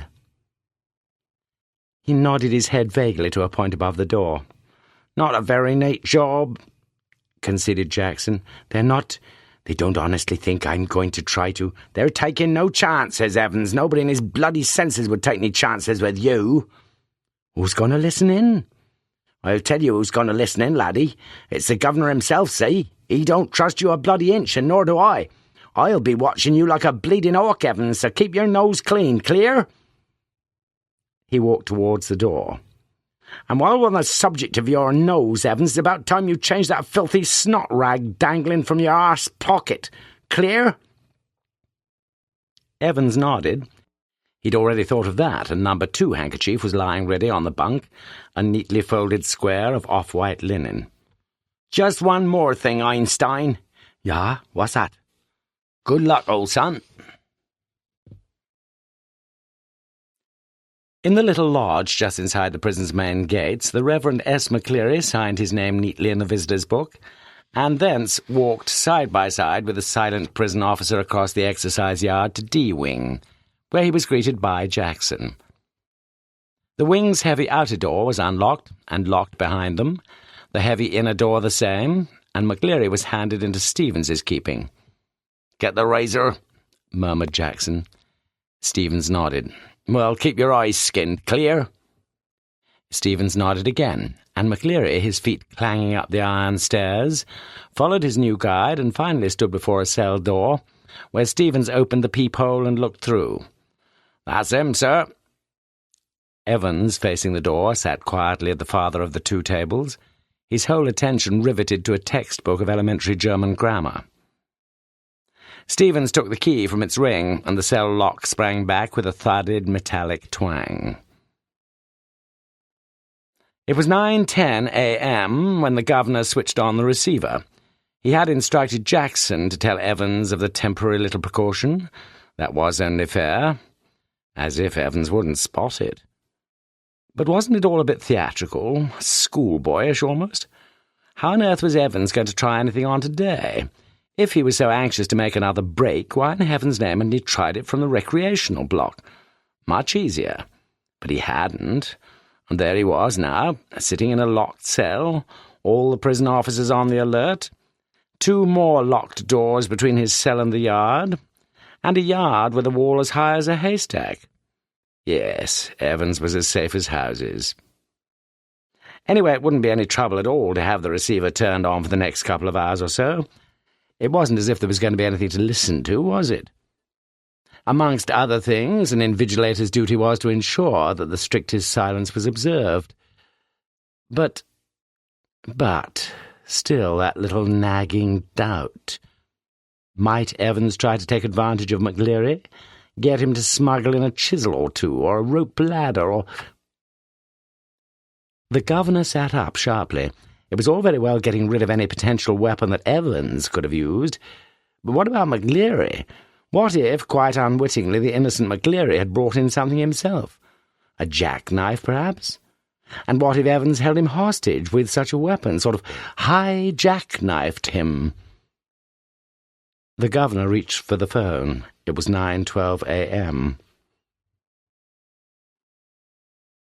The examinee and the invigilator had already been introduced by Stevens when Jackson came back and shouted to McCleary through the cell door.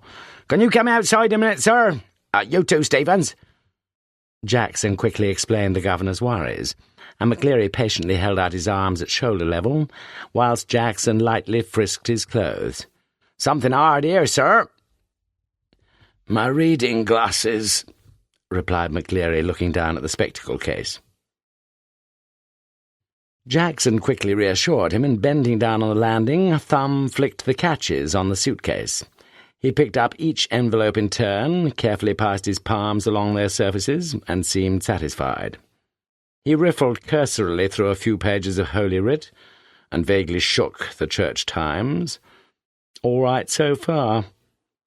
But one of the objects in McCleary's suitcase was puzzling him sorely. "Do you mind telling me why you've brought this, sir?" He held up a smallish, semi-inflated rubber ring, such as a young child with a waist of about 12 inches might have struggled into. "You thinking of going for a swim, sir?"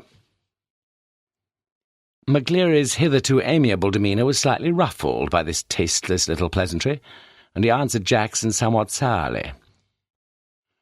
"If you must know, I suffer from hemorrhoids, and when I'm sitting down for any length of time—" "Oh, very sorry, sir. I didn't mean to, The embarrassment was still reddening Jackson's cheeks when he found the paper knife at the bottom of the case. "I think I'd better keep this, though, if you don't mind, that is, sir."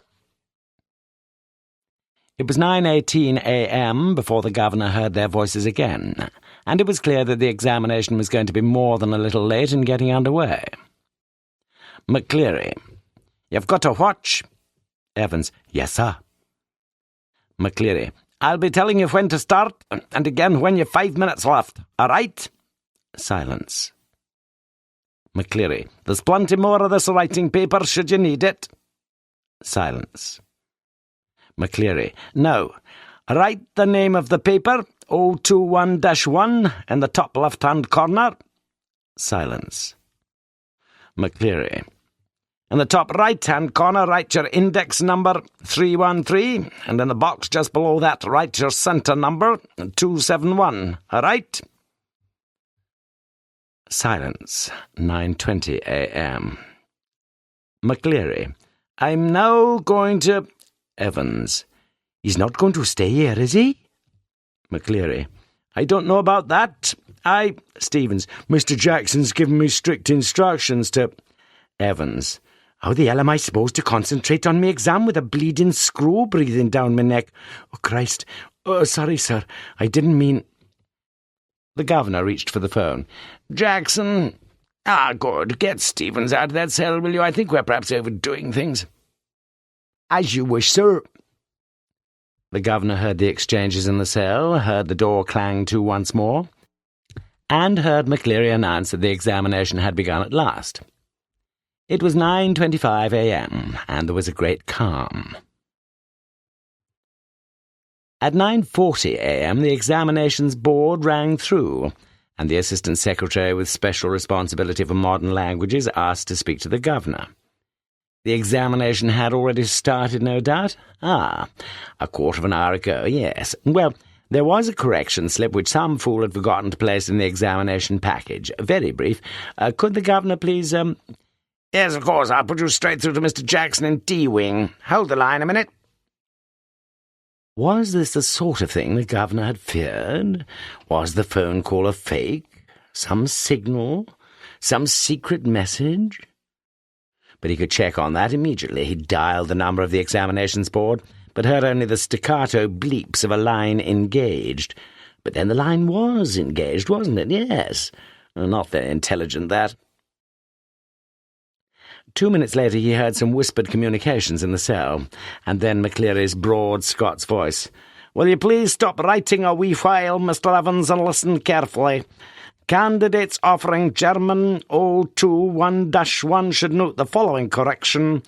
On page 3, line 15, the fourth word should read goldenen, not goldene, and the whole phrase will therefore read zum goldenen loven, not zum goldene loven. I will repeat that." The governor listened and smiled. He had taken German in the sixth form himself, and he remembered all about the agreements of adjectives. And so did McCleary, by the sound of things, for the minister's pronunciation was most impressive. But what about Evans? He probably didn't know what an adjective was. The phone rang again. The magistrate's court. They needed a prison van and a couple of prison officers. Remand case. And within 2 minutes the governor was wondering whether that could be a hoax. He told himself not to be so silly. His imagination was beginning to run riot. Evans. For the first quarter of an hour Stevens had dutifully peered through the peephole at intervals of 1 minute or so, and after that every 2 minutes. At 10:45 a.m. he nipped off to the gents, and was in such a hurry to get back that he found he'd dribbled down his trousers. But everything was still all right as he looked through the peephole once more. It took 4 or 5 seconds, no more. What was the point? It was always more or less the same. Evans, his pen between his lips, sat staring straight in front of him towards the door, seeking, It seemed some sorely needed inspiration from somewhere, and opposite him, McCleary, seated slightly askew from the table now, his face in semi-profile, his hair, as Stevens had noticed earlier, amateurishly clipped pretty closely to the scalp, his eyes behind the pebble lenses peering short-sightedly at the Church Times, his right index finger hooked beneath the narrow clerical collar, and the fingers of the left hand, the nails meticulously manicured, slowly stroking the short black beard. At 10:50 a.m., the receiver crackled to life and the governor realized he'd almost forgotten Evans for a few minutes. Evans, "Please, sir." A whisper. Evans, "Please, sir." Louder.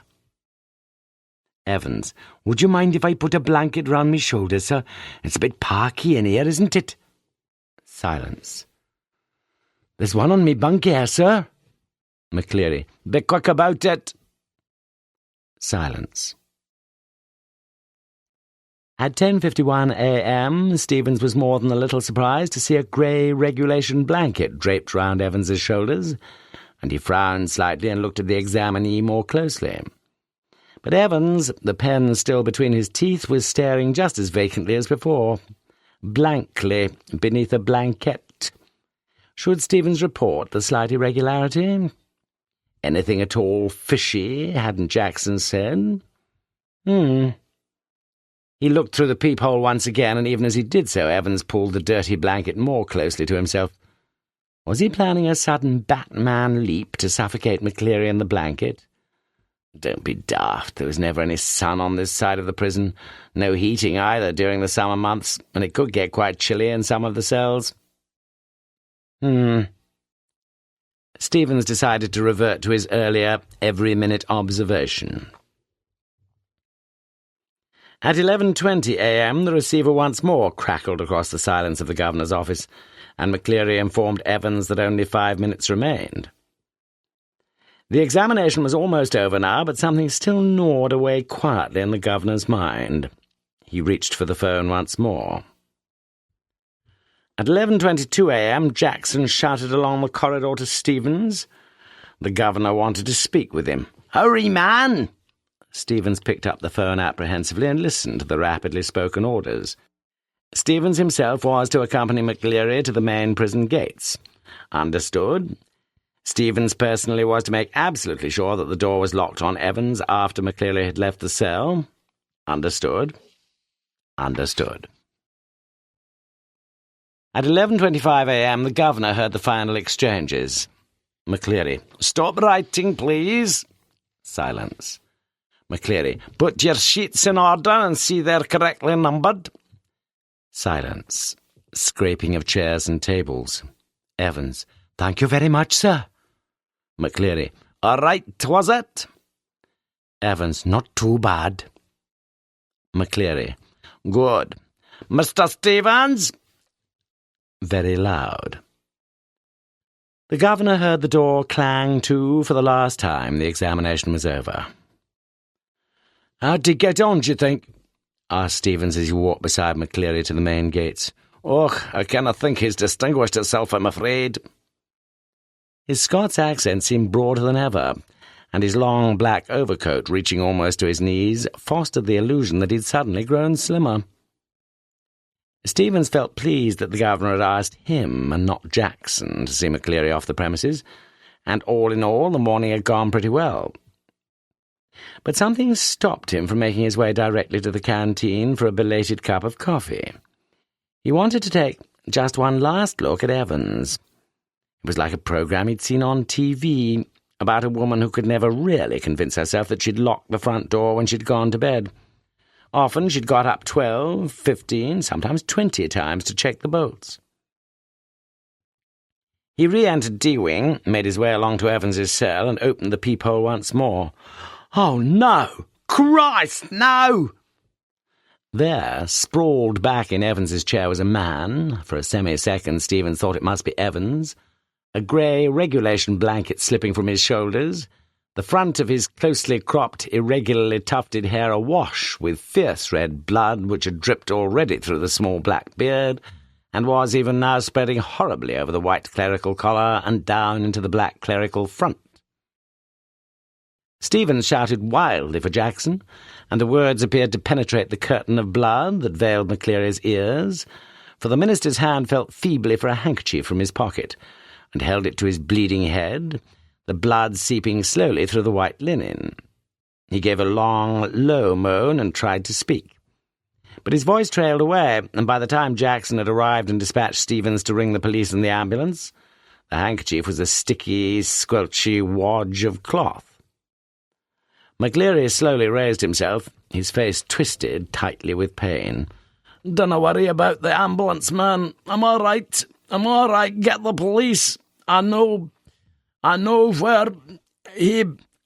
He closed his eyes, and another drip of blood splashed like a huge red raindrop on the wooden floor. His hand felt along the table, found the German question paper, and grasped it tightly in his blood-stained hand. "Get the governor! I know where Evans..." Almost immediately sirens were sounding, prison officers barked orders, puzzled prisoners pushed their way along the corridors, doors were banged and bolted, and phones were ringing everywhere, and within a minute McCleary, with Jackson and Stevens supporting him on either side, his face now streaked and caked with drying blood, was greeted in the prison yard by the governor, perplexed and grim. "We must get you to a hospital immediately. I just don't..." "You've called the police?" Yes, they're on their way, but..." I'm all right. Look here." Awkwardly he opened the German question paper and thrust it before the governor's face. "It's there. Do you see what I mean?" The governor looked down and realized what McCleary was trying to tell him. A photocopied sheet had been carefully and cleverly superimposed over the last, originally blank, page of the question paper. "You see what they've done, Governor? You see..."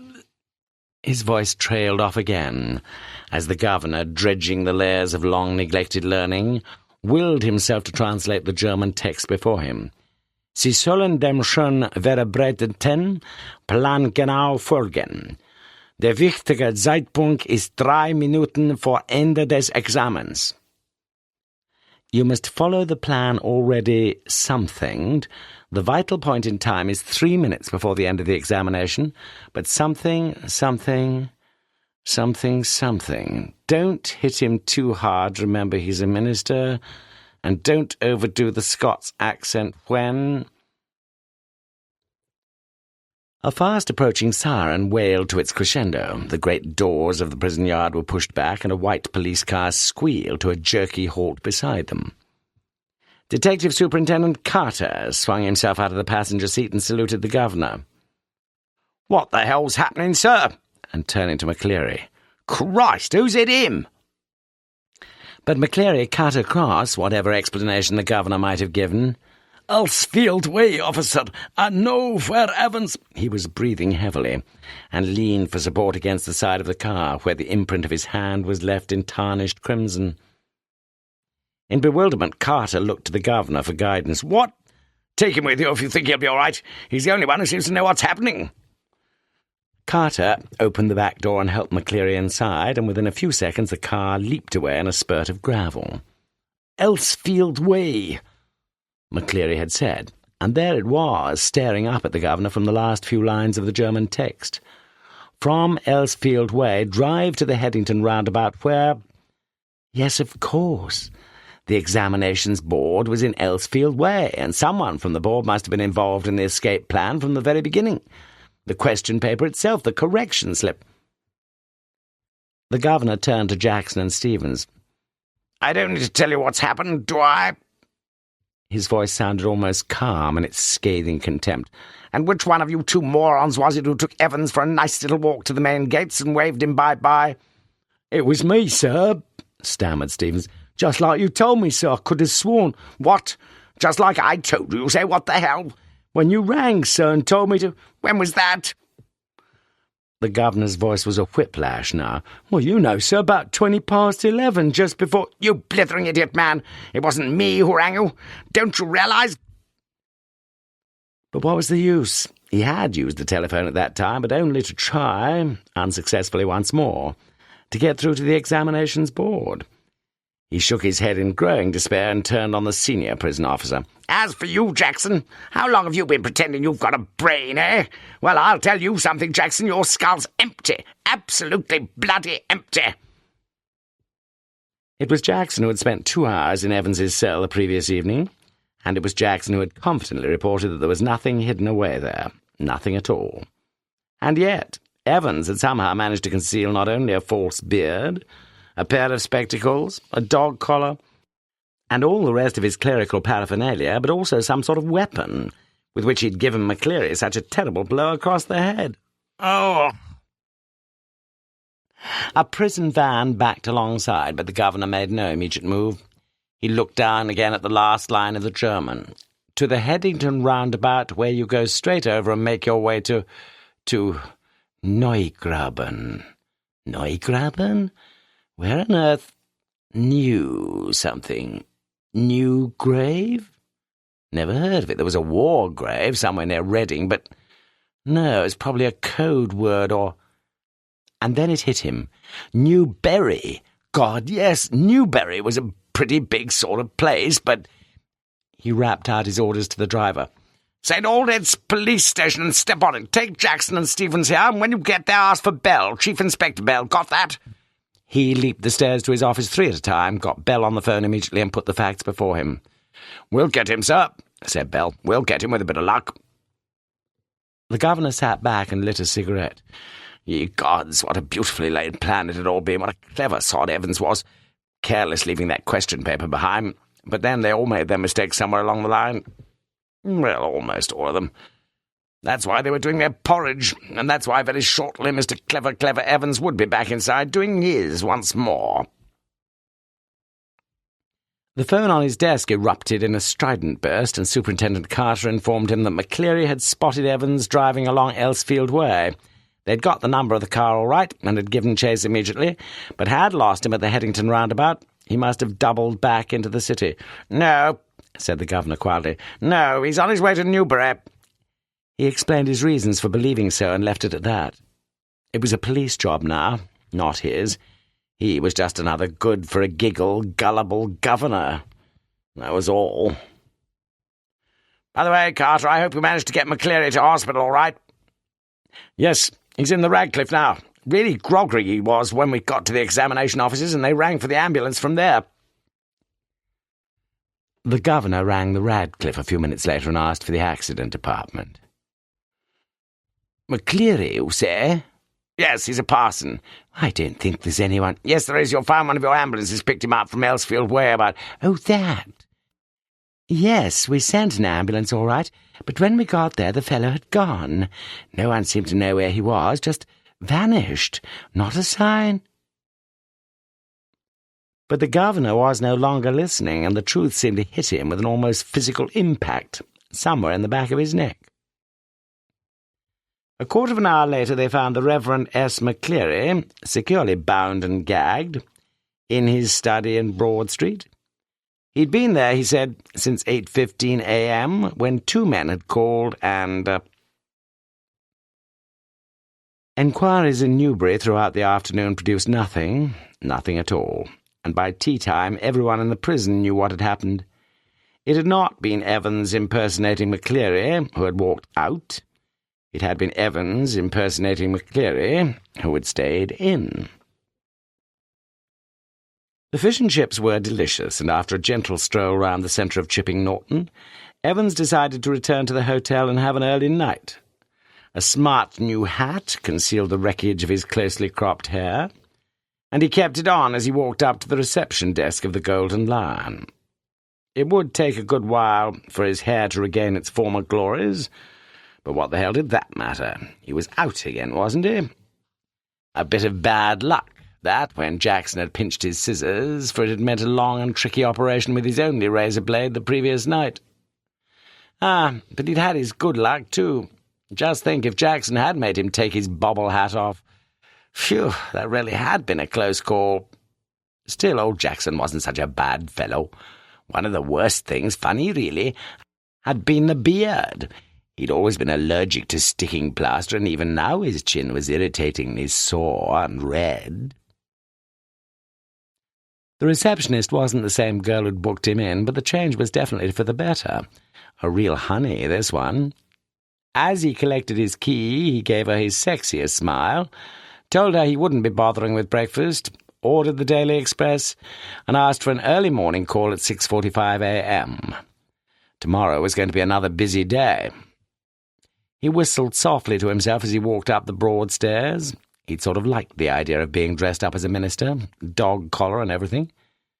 Yes, it had been a jolly good idea for McCleary to wear 2 black fronts, 2 collars, but that top collar, phew, it had kept on slipping off the back stud, and there'd been that one panicky moment when McCleary had only just got his hand up to his neck in time to stop the collars springing apart before Stevens.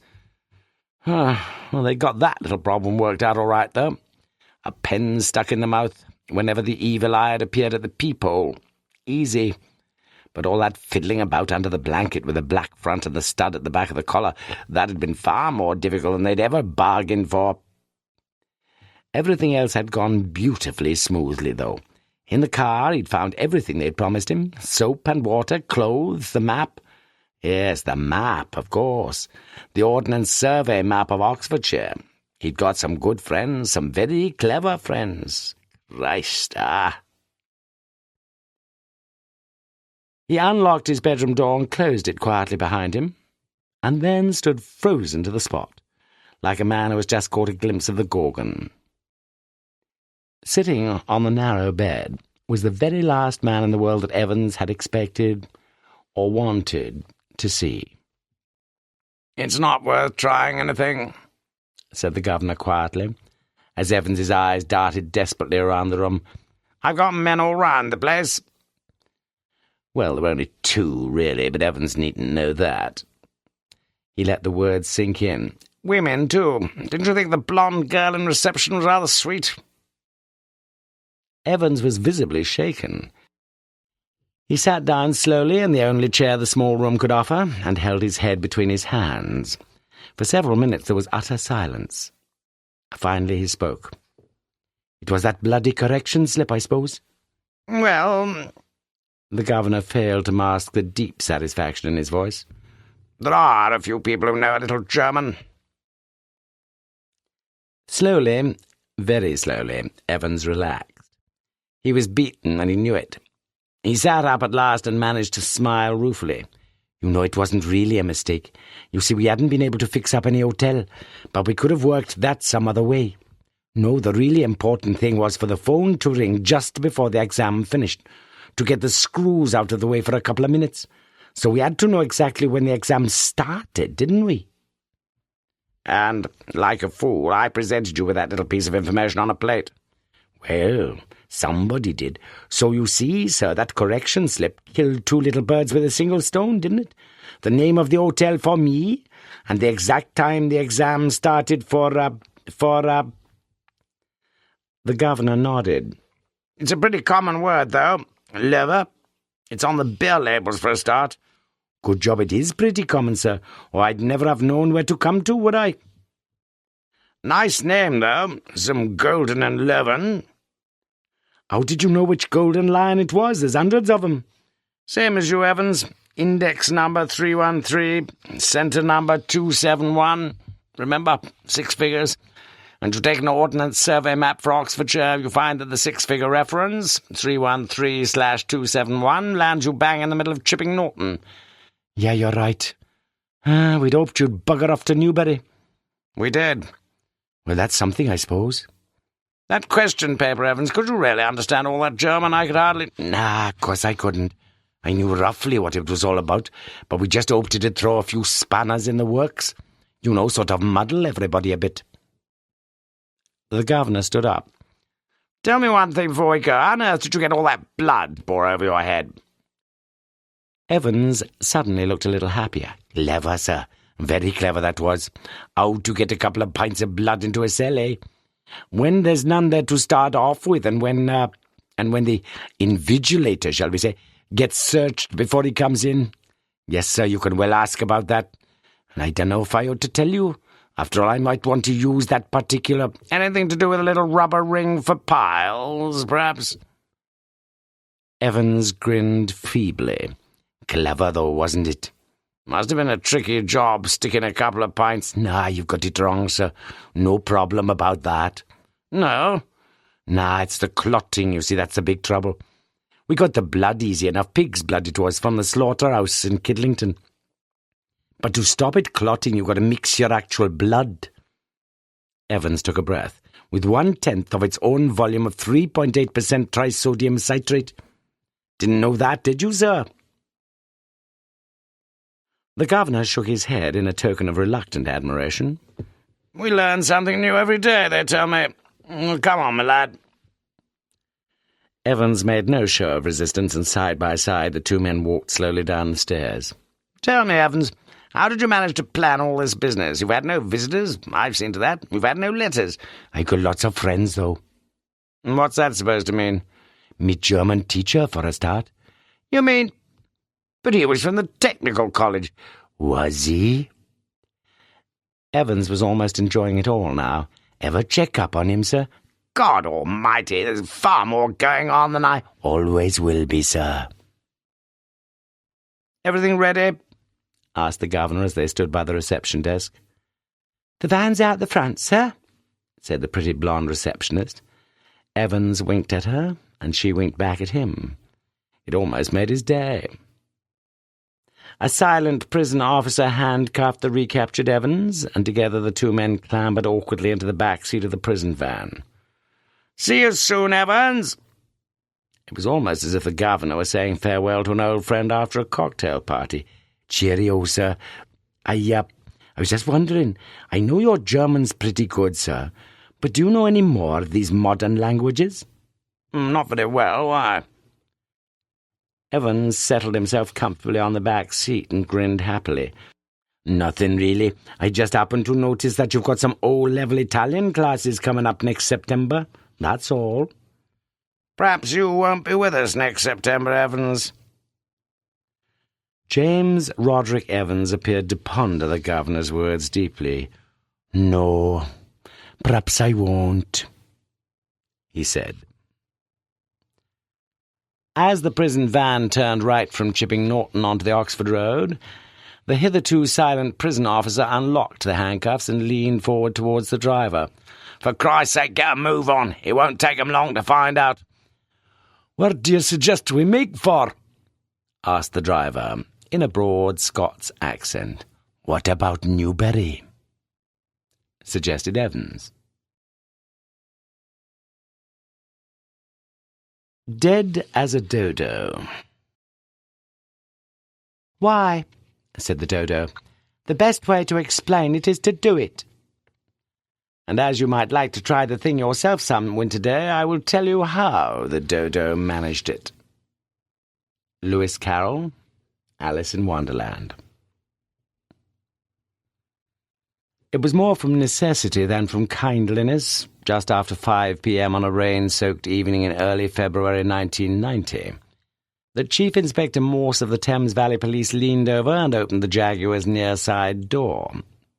One of his neighbours from the North Oxford bachelor flats was standing at the bus stop, was getting very wet, and was staring hard at him. "Most kind," said Philip Wise, inserting his kyphotic self into the passenger's seat. Morse grunted a vague acknowledgment as the car made a few further slow yards up the Banbury Road in the red tail-lighted queue, his wipers clearing short-lived swaths across the screen. Only 3/4 of a mile to go, but at this time of day 20 minutes would be par for the progressively paralytic crawl to the flats. Never an easy conversationalist himself, indeed known occasionally to lapse into total aphasia when driving a car, Morse was glad that Wise was doing all the talking. "Something quite extraordinary has happened to me," said the man in the dripping mackintosh. In retrospect, Morse was aware that he'd listened, at least initially, with no more than polite passivity. But listen he had done. Philip Wise had gone up to Exeter College, Oxford, in October 1938, and in due course his linguistic abilities, particularly in German, had ensured for him, when war broke out a year later, a cushy little job in an intelligence unit housed on the outskirts of Bicester. For 2 years he'd lived there in a disagreeable and draughty Nissen hut, and when the chance came of his taking digs back in Oxford, he jumped at it. And thus it was that in October 1941 he had moved into Crozier Road, a sunless thoroughfare just off the west of St. Giles, and it was there that he'd first met Miss Dodo Whittaker, only the one tea inspector, who had a tiny top-floor bed-sitter immediately above his own room in the grimy 4-storey property that stood at number 14. Why on earth she'd been saddled with a name like Dodo he'd never discovered, nor inquired, but she was certainly a considerably livelier specimen than the defunct Didus ineptus of Mauritius. Although physically hardly warranting any second glance, especially in the wartime utility boiler suit she almost invariably wore, she had the inestimable merit of being interesting, and sometimes over half a glass of mild beer in the ill-lit bar at the rear of the Bird and Baby, her wonted nervousness would disappear, and in her rather deep, husky voice she would talk with knowledge, volubility, and wit about the class structure, about the progress of the war, and about music. Yes, above all, about music. The pair of them had joined the record library, thereafter spending a few candle-lit evenings together in Dodo's room, listening to everything from Vivaldi to Wagner. On one occasion, Wise had almost been on the verge of telling her of the platonic plus pleasure he was beginning to experience in her company. Almost. Dodo had a brother called Ambrose, who now and then managed to get a weekend leave pass and come to stay with Dodo, usually, though quite unofficially, sleeping on the floor of her single room. Almost immediately, Philip Wise and Ambrose Whittaker became firm friends, spending, somewhat to Dodo's annoyance, rather too many hours together drinking whisky, a commodity plentiful enough, if overpriced, in the Bird and Baby, but a rare one in the wilds of Bodmin, where Ambrose, with 2 stripes on each arm, spent his days initiating recruits into the mysteries of antiquated artillery pieces. He was a winsome, albeit somewhat raffish sort of fellow whose attraction to alcohol apparently eclipsed even his love of music. Dodo spoke of Ambrose, amongst other things, as a virtuoso on the piano. Those weekends had flashed by, with Wise far too soon finding himself walking across Gloucester Green to see his friend off at the Great Western Station, late on Sunday afternoons. Brother and sister, what an engaging couple they were. Rich, too. At least their parents were. Dodo, in particular, made no secret of her parents' extremely comfortable lifestyle, which Wise himself had once, and only once, experienced at first hand when Dodo had suggested, on his having to spend a week in Bristol in February 1942, that he stay with them, had even loaned him a key to the family mansion in case they were out when he arrived. Wise had already known that Dodo's parents lived in Bristol since he'd noticed the postmark on the letter, doubtless from Mummy, that lay each week on the undusted mahogany table in the small entrance hall of number 14. Her name in the address, incidentally always prefixed by the letter A. Alice, Angela, Anne, Audrey. Wise had never been told, and again had never inquired. But that little fact was something else he'd known earlier, too, since he was with her when, with a practised flourish of those slim and sinewy fingers, she'd signed her membership card at the record library. As for the parents, they turned out to be a straight-laced, tight-faced pair, who remained frigidly reserved towards their guest throughout his short stay, and who appeared less than effusively appreciative of Dodo, and almost embarrassingly dismissive of Ambrose. Oddly, Wise had not found a single fond memento of their talented offspring in the Whittakers' gauntly luxurious villa, and not a single family photograph to grace the daily dusted mantelpieces. It was 3 weeks after his return from this ill-starred visit that Dodo left Oxford, her wartime work, something hush-hush, it was understood, necessitating a move to Cheltenham, only about 40 miles away, and she'd keep in touch, she said. But she hadn't. 48 years ago, this was, Inspector. 48. I was 23 myself. and she must have been about the same, year or two older, perhaps. I'm not sure. You see, I never even asked her how old she was. Pretty spineless specimen, wasn't I?" In the darkness, Morse nodded his silent assent, and the Jaguar finally turned into the residents' only parking area. Wise contrived to keep talking as the two men dashed through the rain to the entrance hall. "I'd be glad to give you a cup of tea, or something. You see, I haven't really told you anything yet." As they sat opposite each other in the living area, Wise passed across a white, 6-page booklet containing details of a service of thanksgiving for the life of Ambrose Whittaker, M.A., Cantab, F.R.A.M., 1917 to 1989. And Morse glanced cursorily at the contents: music, hymn, lesson, music, address, prayers, hymn, music, blessing, music, more music. Observing only that if he ever had a voice in his own funeral arrangements, he would join Whittaker in choosing the In Paradisum from the Fore Requiem, Morse handed the leaflet back. "The thing is this," continued Wise. "I saw an obituary in the Times in December, and I was sure it was the same man I'd known in the war, quite apart from the pretty unusual Christian name, as well as the very unusual spelling of the surname. Everything else fitted too. Born in Bristol, prodigy on the piano, everything. And I just couldn't help thinking back and wondering whether she was still alive. Dodo, that is. Anyway, a fortnight ago I read about this memorial service in Holborn, and I decided to go up and pay my last respects to an old friend, and perhaps find some plump-bosomed old spinster." "Yes." "Did you find her?" asked Morse quietly. Wise shook his head. "There were an awful lot of important people from the musical world. I hadn't realized what a name Ambrose had made for himself. I got to the church early and stayed outside for a good while, watching the people going in, including, pretty obvious who she was, Ambrose's wife, who drew up in a chauffeur-driven Rolls, registration AW1. But I didn't see the woman I was looking for, and she wasn't in the church either. I'd have spotted her straight away if she had been. She was smallish, stockily built, just like her mother. And there was something else. She had a nasty little red scar. Well, nasty big scar, really, just across the left-hand side of her jaw. A bicycle accident when she was a youngster, I think. She was awfully conscious of it, and always used a lot of face powder to try to cover it up a bit. But it was still pretty noticeable, I'm afraid. Well, to cut a long story a bit shorter, I went up to Ambrose's wife after the service and told her I'd known her husband in the war, and said how sorry I was, and all the rest of it. She was pleasant enough, but she seemed a bit strained, and there were other people waiting to have a word with her.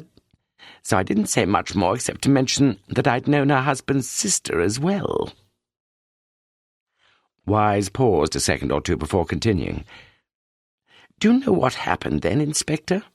Ambrose's wife pointed to a grey-haired woman in a black dress, standing with her back to us, a woman very much the same height and build as Dodo had been. 'This gentleman here says he used to know you, Agnes.' Agnes? But I didn't hear any more. I just didn't know what to do or say. You see, the woman in black turned round and faced me, and she wasn't Dodo Whittaker." It was Morse who broke the silence which followed. "Ambrose only had the one sister?" Wise nodded, a wry, defeated smile upon his face. "Yes, Agnes. He never did have a sister named Dodo." Again the two men were silent. "Well?" asked Wise finally. It had always appeared to Morse an undeniable fact that coincidence plays a far greater role in human affairs than is generally acknowledged. And here was yet another instance of it. It must be. Wise's tale was interesting enough, assuredly so, but it wasn't much of a problem, surely? Ostentatiously he drained his whiskey, gratefully witnessed the replenishment, and then pronounced judgment. There were 2 Ambrose Whittakers, both musical men and both from Bristol, and the one you knew wasn't the one who died. You think not? The half-smile on Wise's face made Morse rather uncomfortably aware that a slightly more intelligent analysis had been expected of him. Well, you don't think, suggested Morse weakly, that Agnes might have had some plastic surgery or something? No. It's just that there are far too many coincidences for me to swallow. Everything fitted down to the last detail. For example, Dodo told me that she and Ambrose once got a bit morbid about the possibility of his being killed in the war, and how he'd told her that he'd settle for a couple of bits of music when they buried him. The In Paradisum— Lovely choice, interjected Morse. I saw that in the service. And the Adagio from the Mozart Clarinet Concerto. Ah, yes, K662. K662. Oh. Morse knew that he wasn't scoring many points. Knew, too, that Wise was perfectly correct in believing that the coincidences were getting way out of hand. But he had no time at all to develop the quite extraordinary possibility that suddenly leaped into his brain, because Wise himself was clearly most anxious to propound his own equally astonishing conclusions. What would you say, Inspector, if I told you that Dodo wasn't Ambrose Whittaker's sister at all? She was his wife. Morse's face registered a degree of genuine surprise, but he allowed Wise to continue without interruption. It would account for quite a few things, don't you think? For example, it always seemed a bit odd to me that when Ambrose got any leave, he invariably came all the way from Cornwall here to Oxford, via Bristol at that, just to see his sister. You'd think he'd have called in on his parents once in a while, wouldn't you? They were much nearer than Dodo was, and well worth keeping the right side of, surely. But it wouldn't be surprising if he took every opportunity of coming all the way to Oxford to see his wife, would it? And that would certainly tie up with him sleeping in her room. You know, with all that family money, he could have taken a suite in the Randolph if he'd wanted. Yet instead of that, he slept, or so he said, on Dodo's floor. Then again, it would probably account for the fact that she never once let me touch her physically, not even hold hands. She was fond of me, though. I know she was. Momentarily, Wise stopped, nodding slowly to himself. For some reason, the Whittakers must have disapproved of Ambrose's marriage and wanted as little as possible to do with his wartime bride. Hence their cool reception of me, Inspector. There may have been talk of disinheriting him, I don't know. I don't know anything, of course, but I suspect she was probably pregnant underneath that boiler suit of hers, and as her time drew nearer, she just had to leave Oxford. Then, your guess is as good as mine. She died. She was killed in an air raid. She got divorced. Anything. Ambrose remarried, and the woman I met at the memorial service was his second wife. Morse was looking decidedly dubious.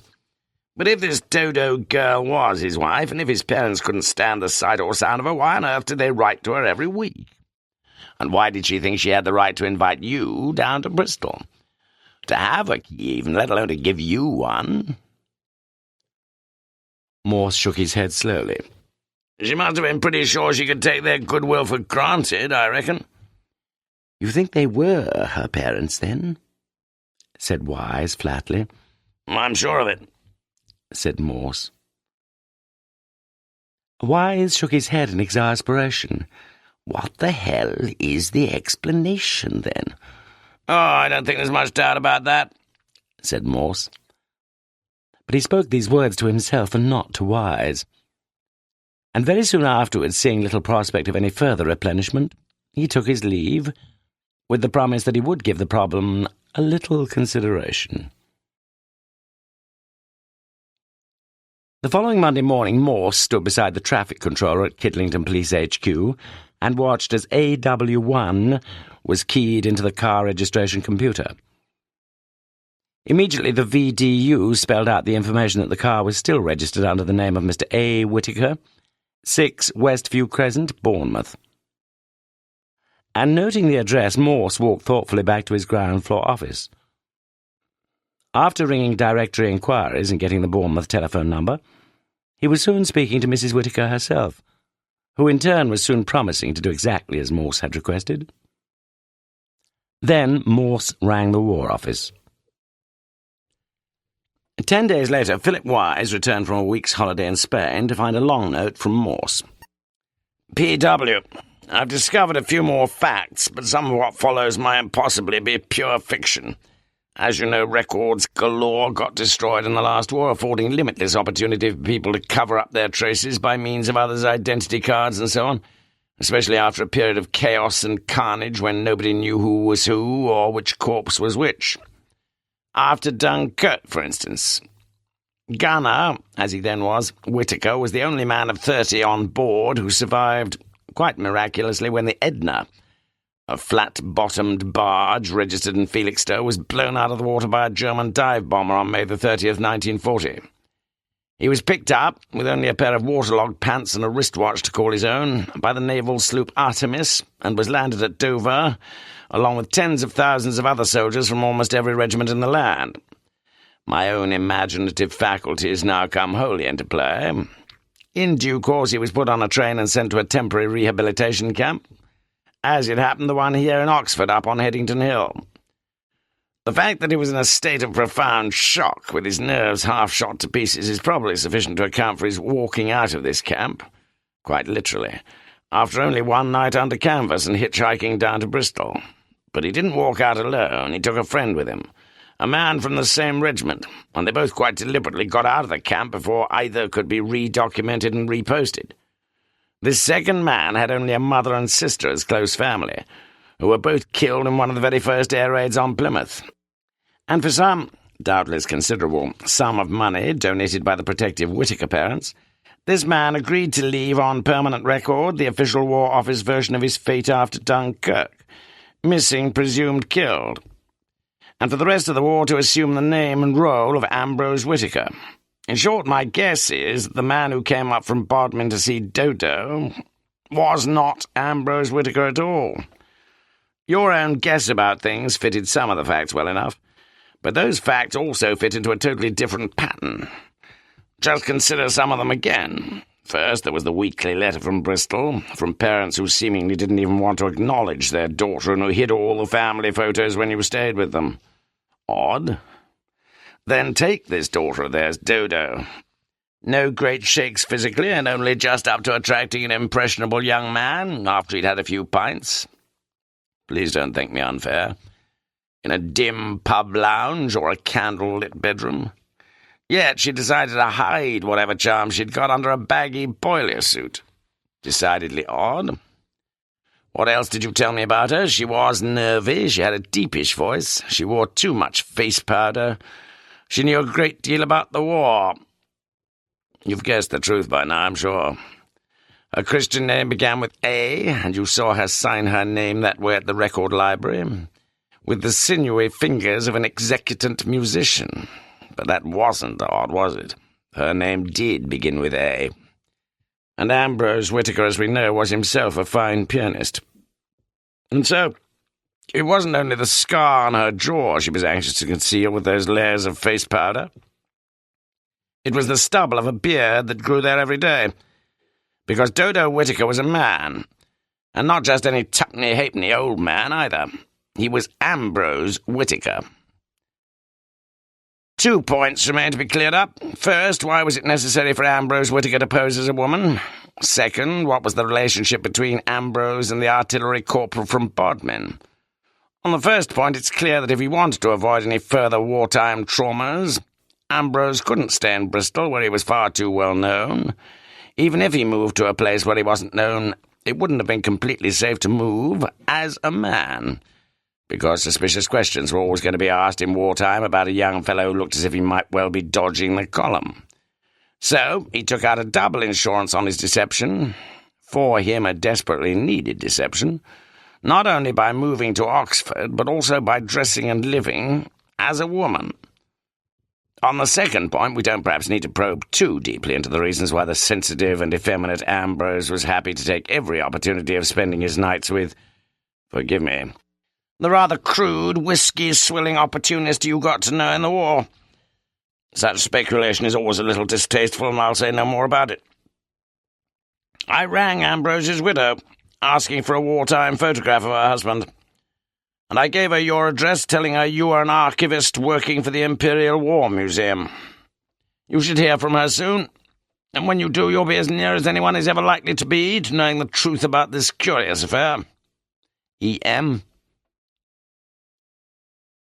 It was 2 days later that a still pajamaed Wise took delivery of a stiff white envelope, in which he found a brief note, together with a photograph of a young man in army uniform, a photograph in which no attempt had been made to turn the left-hand side of the sitter's face away from the honesty of the camera lens, or to retouch the line of a cruel scar that stretched across the face's lower jaw.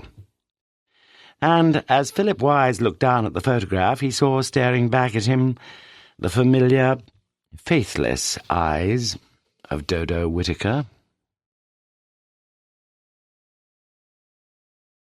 At the Lulu Bar Motel. I'm sorry I have not learned to play at cards. It is very useful in life. Samuel Johnson, as reported by Boswell in Tour to the Hebrides.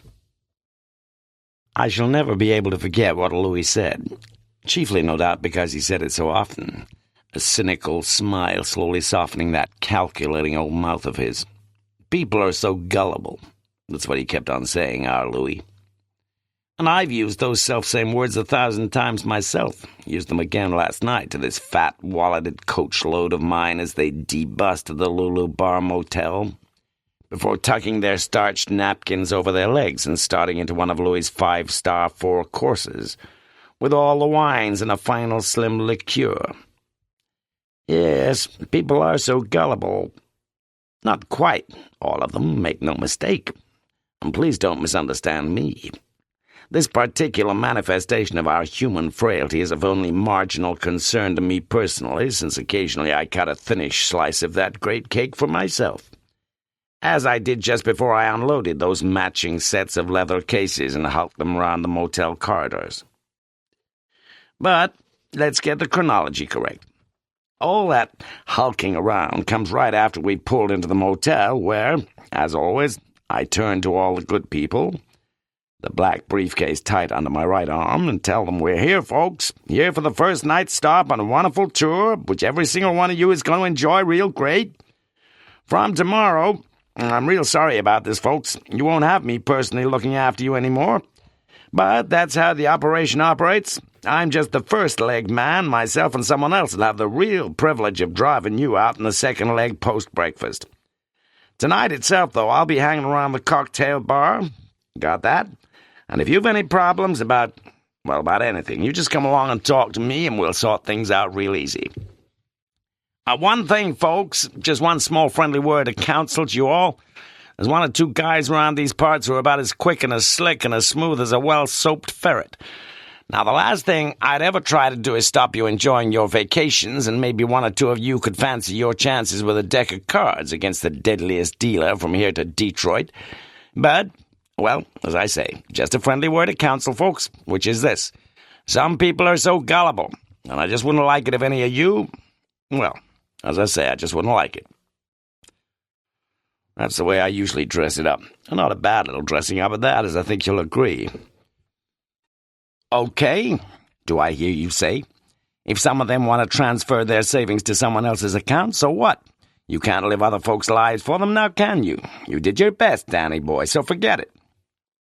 Which all makes good logical sense, as I know, but they still worry me a little, all those warm-hearted, clean-living folk, because, well, simply because they're so gullible. And if you don't relish reading about such pleasant folk who plop like juicy pears into the pockets of sharp-fingered charlatans, well, you're not going to like this story. You're not going to like it one little bit. Most of them were in their 60s or early 70s, no children on the Luxy coach package tours. And as they filed past the old driving cushion, they slipped me a few bucks each and thanked me for a real nice way to start a vacation. After that, it took a couple of hours to hump all that baggage around the rooms, and it was 8:30 before I got down to some of Lucy's chicken curry. Lucy? Yeah, she's a honey of a girl, the sort of big-breasted blonde that most of my fellow sinners would willingly seek to seduce. And to be honest with you, but let me return to the theme. The cocktail bar is a flashily furnished polychrome affair with deep, full patterned carpet, orange imitation leather seats, and soft wall lighting in a low pink glow.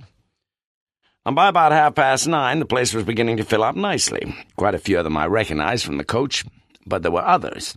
Oh yes, there were a few others. He wasn't a big fellow, 5'6", 5'7", and he wore a loud check suit just like they used to do in the movies. When I walked in, he was standing by the bar, a deck of cards shuttling magically from hand to hand. "Fancy a game, folks? Luke's the name." He was pleasant enough, I suppose, in an ugly sort of way, and with his white teeth glinting in a broad-mouthed smile, you could almost stop disliking him.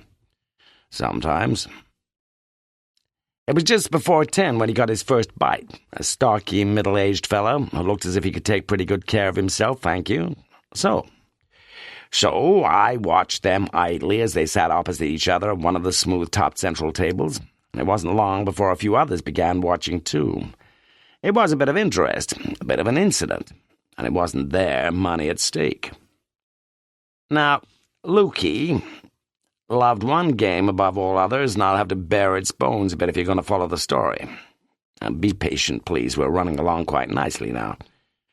First, it's $1 stake in the kitty, all right? Then, 2 cards are dealt to each of the players, the court cards counting 10, the ace 11, and all the other cards living up to their marked face value. Thus, it follows, as day follows night and as luck follows Luke, that the cards are grinning at you if you pick up a 10 and an ace. For that is 21, my friends, whether you reckon by Fahrenheit or centigrade, and 21's the best they come. And so long as you remember not to break that 21-mile speed limit, you can buy as many more cards as you like, and, but I don't think you're going to have much trouble in following things. It was the speed with which hand followed hand that surprised all the onlookers, since our challenger, call me Bart, was clearly no stranger to the Lukesbury rules, and 5 or 6 hands were through every minute. Slap, $1 bill in the kitty. Slap, $1 bill on top. Flick, flick, flick, flick. Buy, stick, bust. $, flick, flick. Quicker, ever quicker. Soon, I'm standing behind Barty, and I can see his cards. He picks up a 10 and a 4, and without mulling it over for a microsecond, he says, "Stick." Then Lukey turns over a 7 and an 8, and then he flicks over another card from himself, a jack, over the top, and Barty pockets yet another kitty, and it's back to that $, flick-flicking again. And when Bart wins again, Luke asks him nicely if he'd like to deal. But Bart declines the kind offer. "No," he says, "I'm on a nice little winning streak here, pal, so just you keep on dealing in pretty little beauties same as before. That's all I ask." So Lukey goes on doing just that, and by all that's supersonic, what a sharp our Lukey is. I reckon you'd need more than a slow-motion replay to appreciate that prestissimo prestidigitation of his. You could watch those fingers with the eagle eye of old Cortez, and yet whether he was flicking the cards from the top or the middle or the bottom, I swear no one could ever tell. In spite of all this, though, Barty Boy is still advancing his winnings. Now he picks up a 7 and a 4, and he decides to buy another card for $10. So Lukey covers the $10 from his own fat roll, deals Barty a 9, and things are looking mighty good. Then Luke turns over his own pair. Why he bothers I can't really say, for he knows them all along. A 6 and a 9 they are, and things look pretty bad. He turns over another card from the deck, an 8, and once more he's out of his dugout and over the top. "My luck'll change soon," says Luke. "Not with me it won't," says Bart, picking up the $22 from the kitty. "You quitting, you mean?" "I'm quitting," says Bart. "You played before, I reckon." "Yep." "You always quit when you're winning?" Yep. Luke says nothing for a few seconds. He just picks up the deck and looks at it sourly, as if something somewhere in the universe has gone mildly askew. Then he calls on the power of the poets, and he quotes the only lines he's ever learned. "Barty," he says, "if you can make one heap of all your winnings and risk it on one turn of pitch and toss. Remember that? What about it? You've taken $70-odd off of me, and I'm just suggesting that if you put them in the middle and if I cover 'em, what do you say? One hand, that's all." The audience was about 30 strong now, and as many were urging Barty on as were urging him off. They were all pretty committed, too, one way or the other. One of them in particular. I'd seen him earlier at the bar, and a quaint little fellow he was, too. By the look of him, he was in his mid- or late 70s, no more than 4'10", 4'11", in his built-up shoes. His face was deeply tanned and just as deeply lined, and he wore a blazer gaudily striped in red and royal blue. Underneath the blazer pocket, tastelessly yet lovingly picked out in purple cotton, was the legend Virgil K. Perkins, Jr., which made you wonder whether Virgil K. Perkins, Sr. was still somewhere in circulation, although a further glance at his senile son seemed to settle that particular question in the negative. Well, it's this old-timer who tries pretty hard to get Barty to pocket his dollars and call it a night. And for a little while it seemed that Barty was going to listen. But no, he's tempted, and he falls. "Okey doke," says Barty. "One more hand it is." It was Luke now who seemed to look mildly uneasy as he covered the $70-odd and squared up the deck. From other parts of the room the crowd was rolling out in force again, 40, 50 of them now, watching in silence as Luke dealt the cards. Barty let his pair of cards lie on the table a few seconds, and his hands seemed half full of the shakes as he picked them up. A 10 and a 6, 16. And for the first time that evening he hesitated as he fell to figuring out the odds. Then he said, "Stick." But it took him twice to say it, because the first stick got sort of stuck in his larynx. So it was Luke's turn now, and he slowly turned over a 6, and then a 9. 15.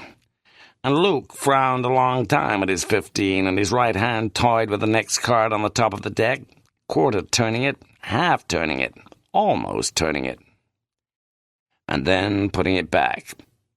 15, he said. 16, says Barty, and his voice was vibrant as he grabbed the pile of notes in the middle. Then he was gone. The onlookers were beginning to drift away as Luke sat still in his seat, the cards still shuttling endlessly from one large palm to the other. It was the old boy who spoke to him first. "You deserve a drink, sir," he says. "Virgil K. Perkins, Jr. is the name, and this is my little wife, Minnie." "We're from Omaha," says Minnie dutifully.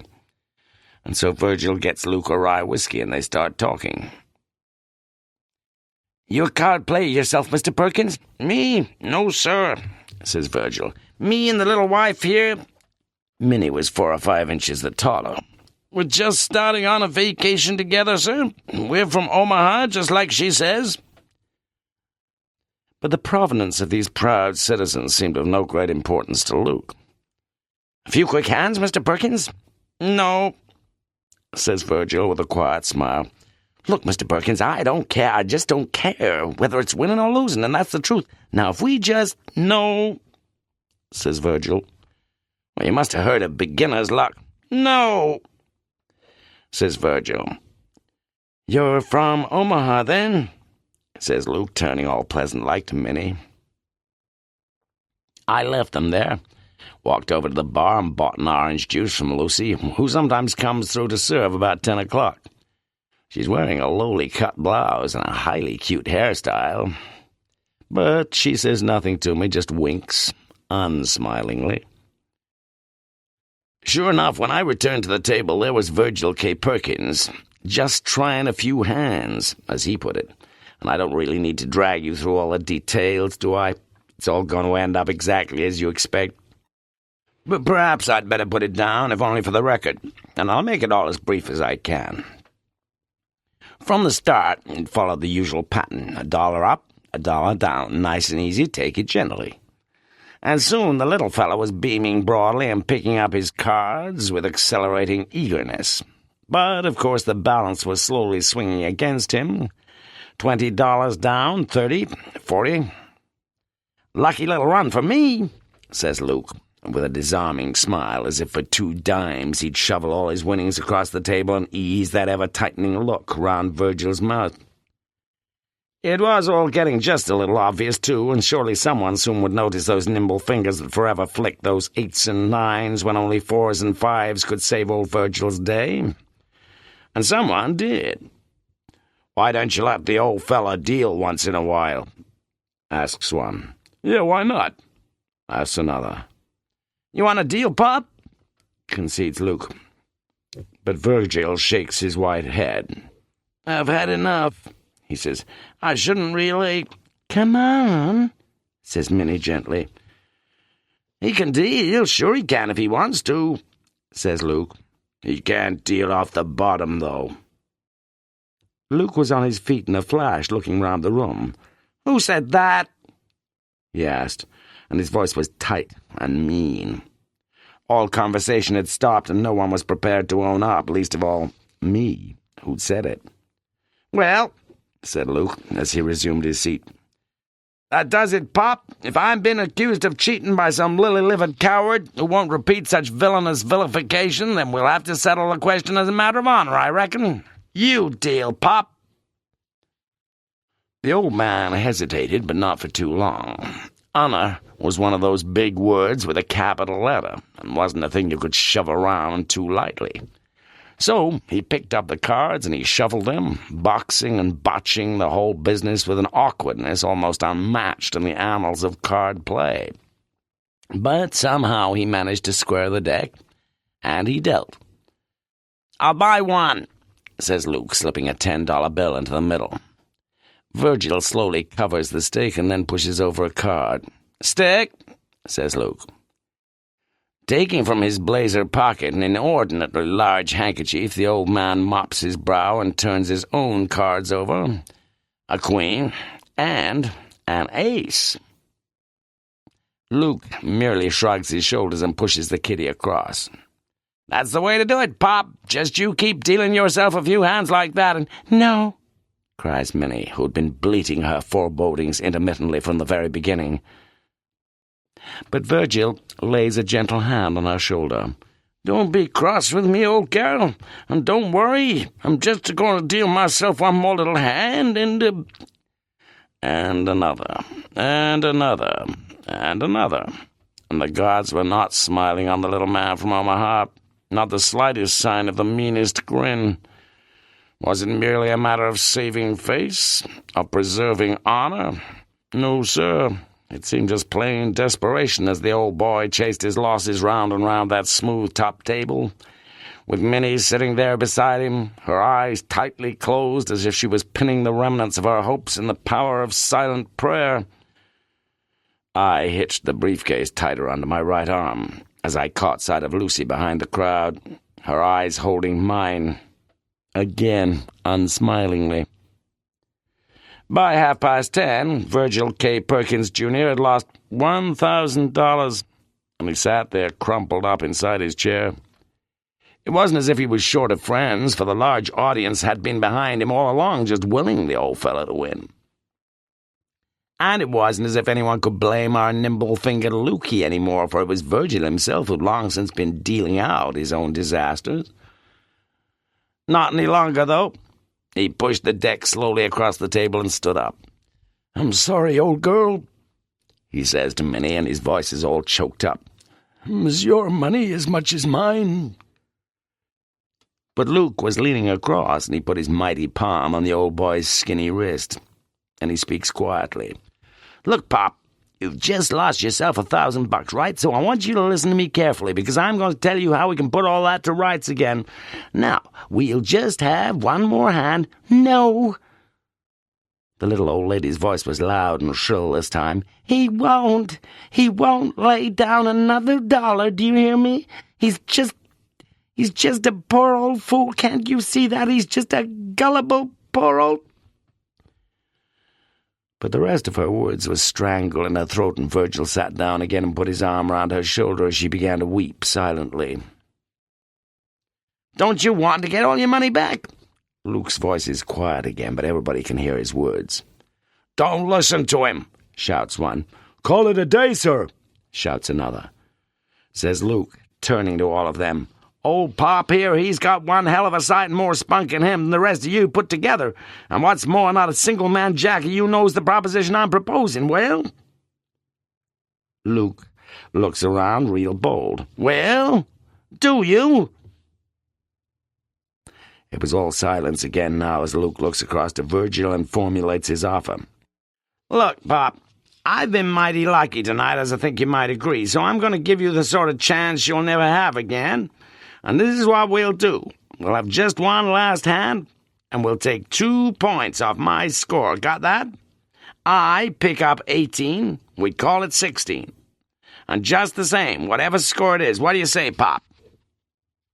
But old Virgil, he shakes his head. "You're a good sport, Luke, but..." "Let's make it 3 off, then," says Luke earnestly. "I pick up 20, we call it 17, okay? Look, Pop." He leans across and grips her wrist again. "Nobody's ever going to make you any better offer than that. Nobody. You know something? It's virtually certain you're going to get all that lovely money right back into that wallet of yours now, isn't it?" It was tempting. Ye gods, it was tempting. And it was soon clear that the audience was thinking it was pretty tempting, too, with a good many of them revising their former estimate of things. "What do you say?" asks Luke. "No," says Virgil. "It's not just me, it's Minnie here. I've made enough of a fool of myself for one night, haven't I, old girl?"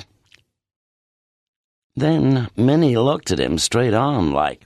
A surprising change had come over her tear-stained face, and her blue eyes blazed with a sudden surge of almost joyous challenge. "You take him on, Virgil," she says, with a quiet, proud authority. But Virgil still sat there, dejected and indecisive. His hands ran across that shock of wavy white hair, and for a minute or two he pondered to himself. Then he decided. He took most of the remaining notes from his wallet and counted them with lingering affection before stacking them neatly in the center of the table. "Do you want to count 'em, Luke?"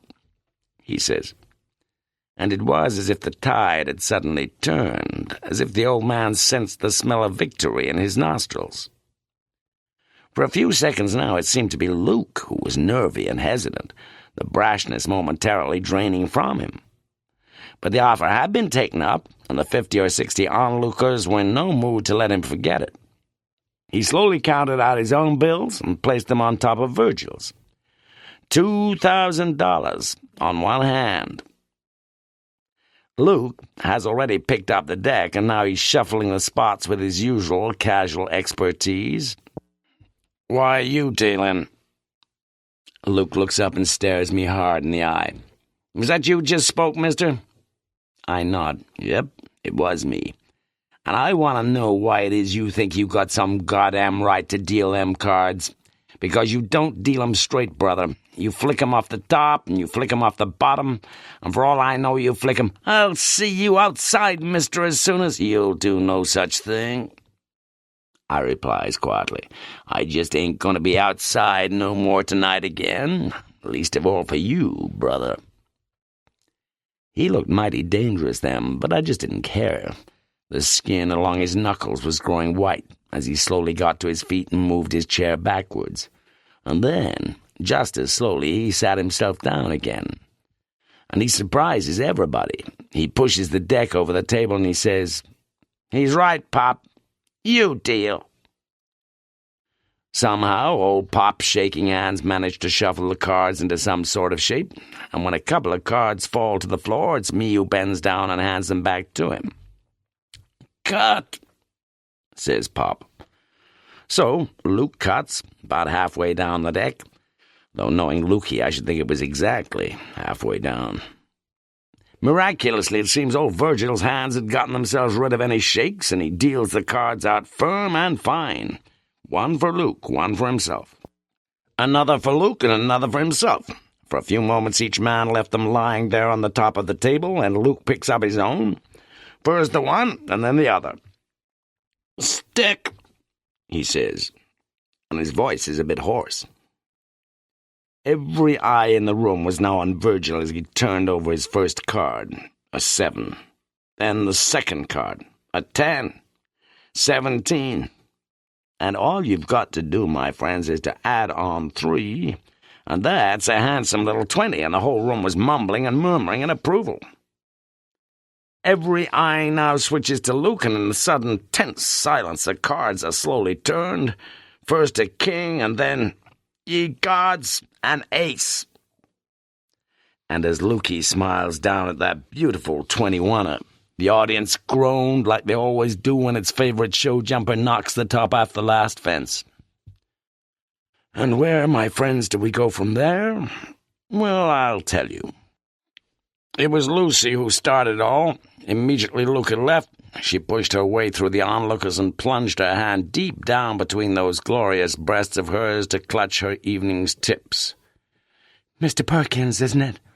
I know it isn't all that much, but if it'll help, please take it." About $7 or $8 it was, no more. But believe me, it bore its fruit 200-fold. It was me who was next. I'd taken about $35 on the coach, and once more hitching the old briefcase higher under my arm, I fished it all out of my back pocket and placed it atop of Lucy's crumpled offerings. "Mr. Perkins," I said somberly, "you should have been on my coach, old friend." That's all I said. As for Virgil, he said nothing. He just sat back, all crumpled up like before, with Minnie sobbing silently beside him. I reckon he looked as if he couldn't trust himself to say a single word. But it didn't matter. All the audience was sad and sullenly sympathetic, and as I said, they'd had their fill of Louis's vintage wines. And I've got to hand it to them. $20, another $20, a 50, a few tens, another 20, another 50. I watched them all as these clean-living, God-fearing folk forked something from their careful savings. And I reckon there wasn't a single man jack of them who didn't make his mark upon that ever-mounting pile. But still, Virgil said nothing. When finally he stumbled his way to the exit, holding Minnie in one hand and a very fat pile of other people's dollars in the other, he turned round as if he was going to say something to all his very good friends. But still, the words wouldn't come, it seemed. And he turned once more and left the cocktail bar. I woke late the next morning, and only then because Luke was leaning over me, gently shaking me by the shoulder. "Louis says he wants to see you at 10:30. I lifted my left arm and focused on the wristwatch, already 5 to 10. "You all right, Danny?" Luke was standing by the door now. He must have had a key for that. And for some reason he didn't look mightily happy. Sure. 10:30, then," repeated Luke and closed the door behind him. I still felt very tired, and I was conscious that the back of my head was aching, and that's unusual for me. Nothing to drink the night before. Well, only the odd orange juice that Lucy had. Orange juice? I fell to wondering slightly and turned to look at the other side of the bed, where the sheet was neatly turned down in a white hypotenuse. Lucy had gone, doubtless gone early, but then Lucy was always sensible and careful about such things. I saw my face frowning as I stood in front of the shaving mirror, and I was still frowning when I took the suit off the hanger in the wardrobe and noticed that the briefcase was gone. But I'd have been frowning even more if the briefcase hadn't gone. And as I dressed, my head was clearing nicely. I picked up the 2 thick sealed envelopes that had nestled all night under my pillow, put them, one each, into the pockets of my overcoat, and felt happy enough when I knocked on the door of Louis's private suite and walked straight in. It was 10:32. There were the usual 6 chairs round the oblong table, and 4 of them were taken already. There was Luke, and there was Barty, then there was Minnie, and at the head of the table, Louis himself. A Louis still, doubtless no more than 4'10", 4'11" in his built-up shoes, but minus that garishly striped blazer now. Minus, too, that shock of silvery hair which the previous evening had covered that large, bald dome of his. "You're late," he says, but not unpleasantly. "Sit down, Danny." So I sat down, feeling like a little boy in the 1st grade. But I usually feel like that with Louis. "You seen Lucy?" asks Minnie as Barty pours me a drop of Irish. "Lucy? No. Have you tried her room?" But no one seemed much willing to answer that one, and we waited for a few minutes in silence before Louis spoke again. "Danny," he says, "you remember that when we brought you into our latest little operation a few months back, I figured we'd go for about $250,000 before we launched out in a new one?" I nodded. "Well, we're near enough there now as makes no odds. A fact perhaps you may yourself be not completely unaware of. After all, Danny, it was one of your jobs to take my little Lucy down to the bank on Mondays now, wasn't it? And I reckon you've got a pretty clear idea of how things are." I nodded again and kept on looking him straight in the eyes.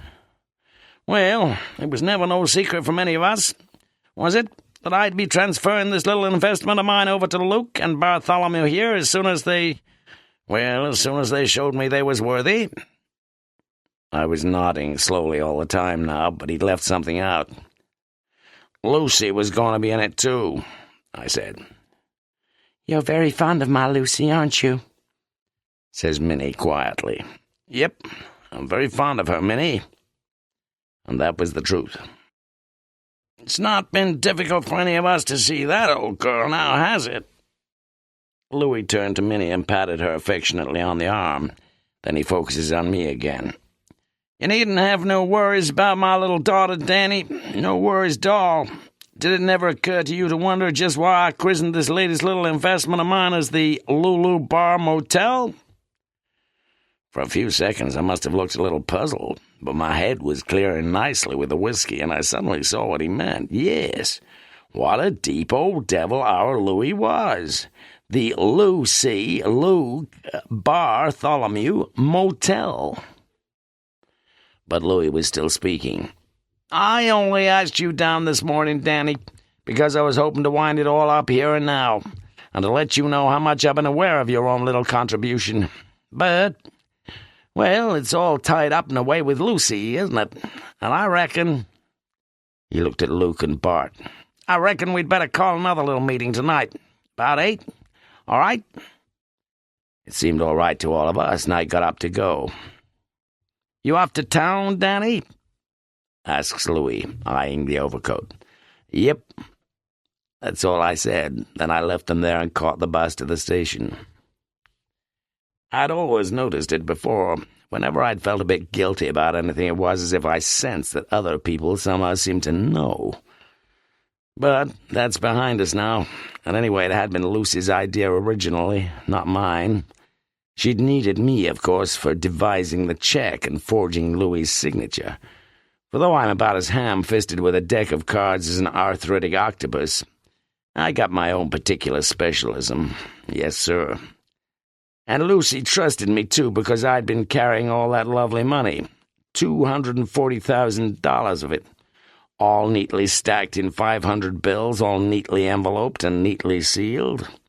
Why, I'd been carrying it all around with me in the old briefcase for 2 whole days. And Lucy, my love, we shall soon be meeting at the ticket barrier on number 1 platform, and then be drifting off together quietly in the twilight. At 11:45 I was there, standing in my overcoat and waiting happily. Lucy had never been early in her life. I lit another cigarette, then another. By 12:45 I was beginning to worry a little. By 1:45 I was beginning to worry a lot. And by 2:45 I was beginning to guess at the truth. Yet still I waited and waited and waited. And in a sense I suppose I've been waiting for Lucy ever since. It was when the big hand on the station clock came round to 4 that I finally called it a day and walked over to look at the departure board. I found a train that was due for New York in 45 minutes, and I thought that had better be that. I walked into the buffet and sat down with a coffee. So here was yet another of life's illusions lying shattered in the dust. And yet, poor, lovely Lucy. I nearly allowed myself a saddened little smile as I thought of her opening up those 2 big envelopes in the briefcase and finding there those 480 pieces of crisp new paper, each exactly the size of a $500 bill. She must have thought I was pretty gullible, I suppose, when we both agreed that she should take away the briefcase. A single to New York would cost about $50 or $60, I reckon, and as I joined what seemed to be the shorter queue at the ticket office, I took the bulky envelope from the right-hand pocket of the overcoat, opened it, and stood there stunned and gorgonized. Inside were about 240 pieces of crisp new paper, each exactly the size of a $500 bill, and my hands were trembling as I stood away from the queue and opened the other envelope. Exactly the same. Well, no, not exactly the same. On the top piece of blank paper there were 3 lines of writing in Louis's unmistakably minuscule hand. I did my best to tell you, Danny boy, but you never did really understand that philosophy of mine, now did you?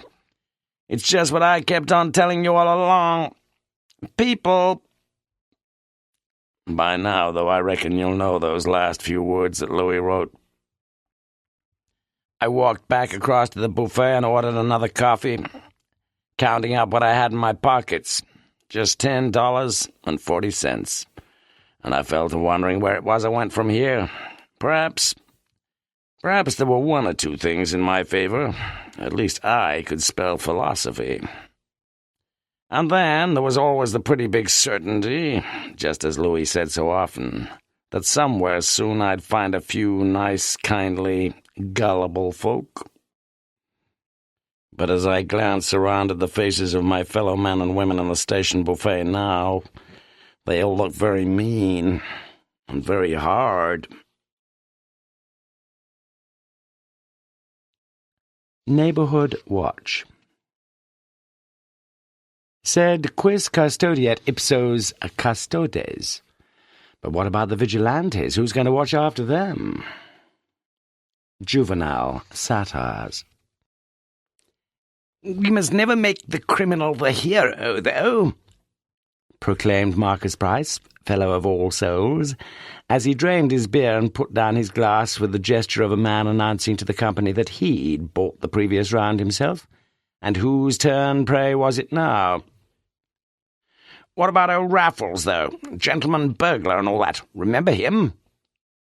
The speaker was another Oxford don, Dennis Stockman, the authority, on the Grand Duchy of Lithuania in the 15th century. Stole the crown jewels or something, Stockman continued, then took 'em back when he found out what they were. No chivalry like that these days, eh, Morse? Oh, no, mumbled Morse. Oh, dear. But Morse had only himself to blame. He'd meant to nip into the King's Arms just briefly that Wednesday lunchtime, and for a start things had looked promising. The one other customer was a very attractive 30-odd-year-old brunette with sludgy green eyes.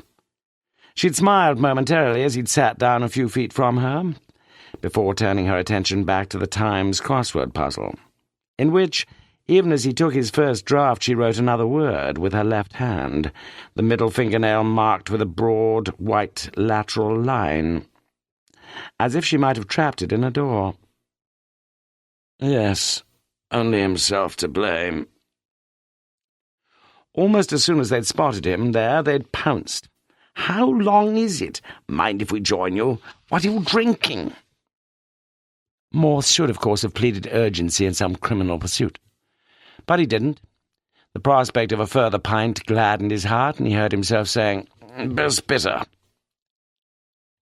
It was the fourth member of the quartet who now volunteered to get in the second round of drinks, a small, bald-headed man with a beer belly and an NHS hearing aid in his right ear. Morse had met him once or twice before and recalled that he'd been a refugee from pre-war Germany, who now lived very near Morse, wasn't it? In a large North Oxford property reputedly stuffed with eminently collectible furniture and ornaments.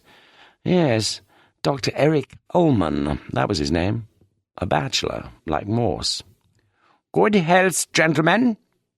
Ullman's diction was precise, pedantic almost, as he raised his glass and toasted his two university acquaintances, and the chief inspector. "And please forgive me, perhaps, if I tell you something, well, something that may surprise you a little." If any of the three pairs of eyebrows raised themselves, it was by little more than a millimetre. "You're wrong, I think," began Ullman, "about there being no honour among thieves these days. Please let me explain. Last Friday I went to see Corsi fan tutte at the Apollo Theatre here in Oxford. The Welsh National were doing it this week too, as you'll know. I got home at about 11:15, and most foolishly I didn't bother to put my car away in the garage. Next morning, when I looked out of the window, the drive was completely empty. The car was gone." "Metro, wasn't it?" asked Price.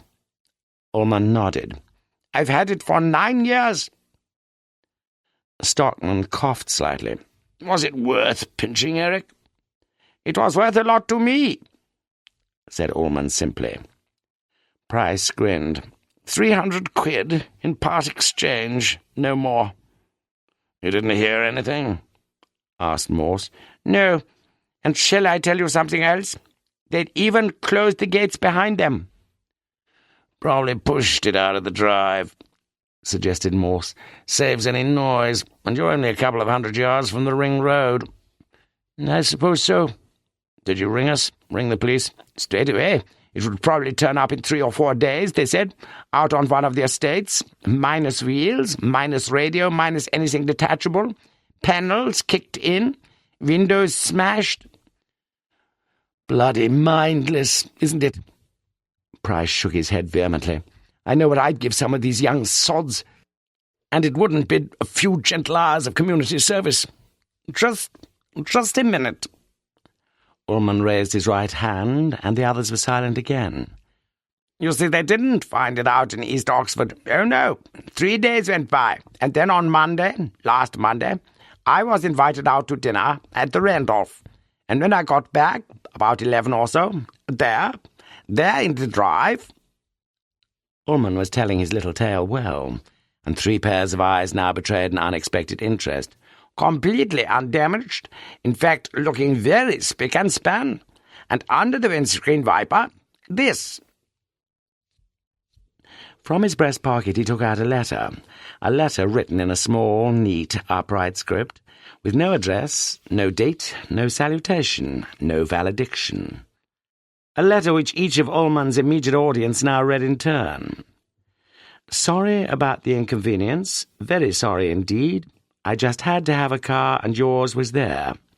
It's had a shampoo and I filled the petrol tank. Unleaded, like it says in the handbook. Your little car saved my bacon, that's the truth, and I'm grateful. Please then do me the honour of accepting the enclosed ticket. I know you enjoy opera. I wasn't sure what performance to choose, but Wagner is king for me, and in my opinion Die Valkyrie is the greatest thing he ever wrote. Enjoy your evening, and thanks again." Morse was the last to read the letter, his face betraying some slight puzzlement, as Ullman produced a ticket for the following Friday's performance. £40. Phew! "Is it genuine?" queried Stockman. "Ringside seat, if you see what I mean," replied Ullman. Morse smiled gently at the little man's pleasantry as he held the ticket up to the light, and pretended to be checking a possible irregularity of watermark. "Genuine enough, I reckon," he said, wishing dearly that the ticket was his own. Beer glasses were empty again now, and Morse decided that it was either him or Stockman for the next round. "Let it be Stockman." The back bar was a popular venue, ill-designed, intimate, awkward, and was now almost full this mid-lunchtime as Morse excused his premature departure and carefully squeezed his way past the woman to his right. Apparently, she'd been paying more attention to Ullman than to her crossword puzzle, for as far as Morse could see, she'd made very little, if any, progress. And indeed, Morse was right. Like most of the other customers there, she'd been very interested in Ullman's tale. Interested in one or two other things as well.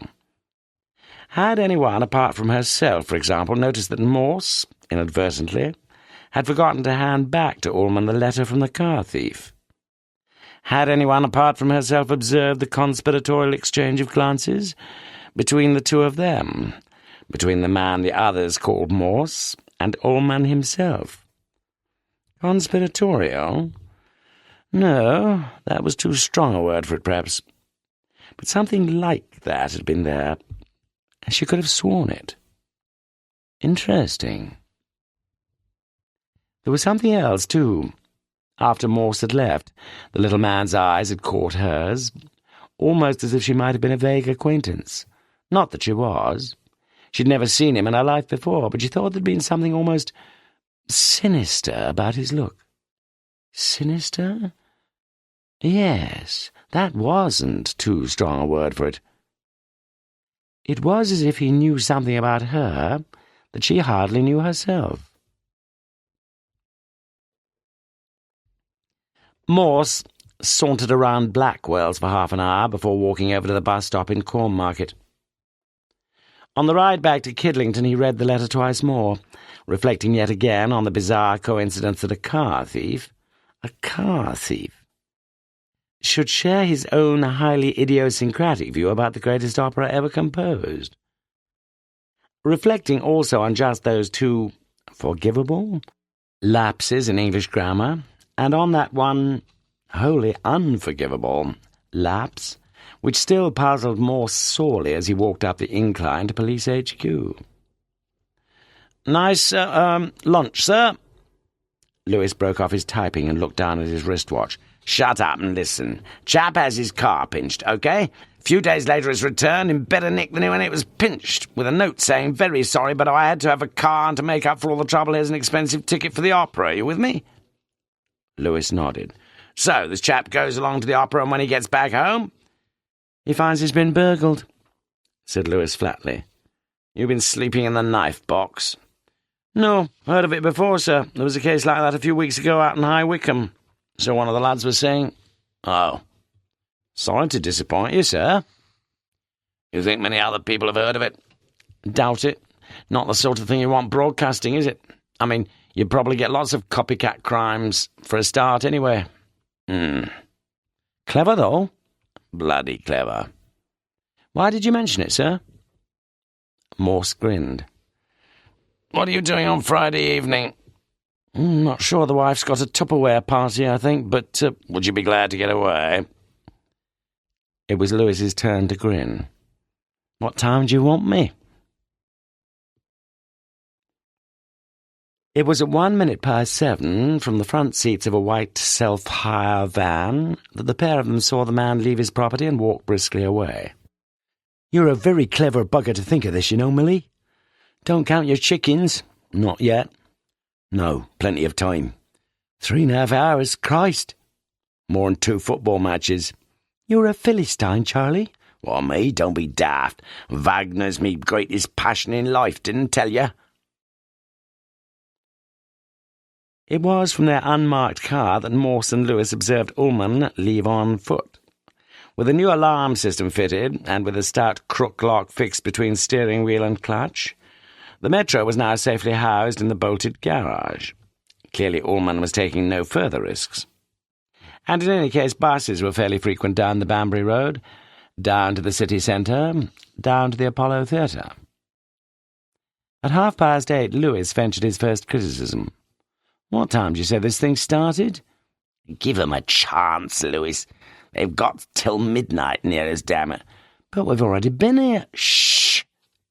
hissed Morse, as a strong-bodied woman walked up the gravel drive to Ullman's front door, looked around with some interest, before pushing what appeared to be a free newspaper into the letterbox, then retracing her steps and closing the gate to the drive behind her.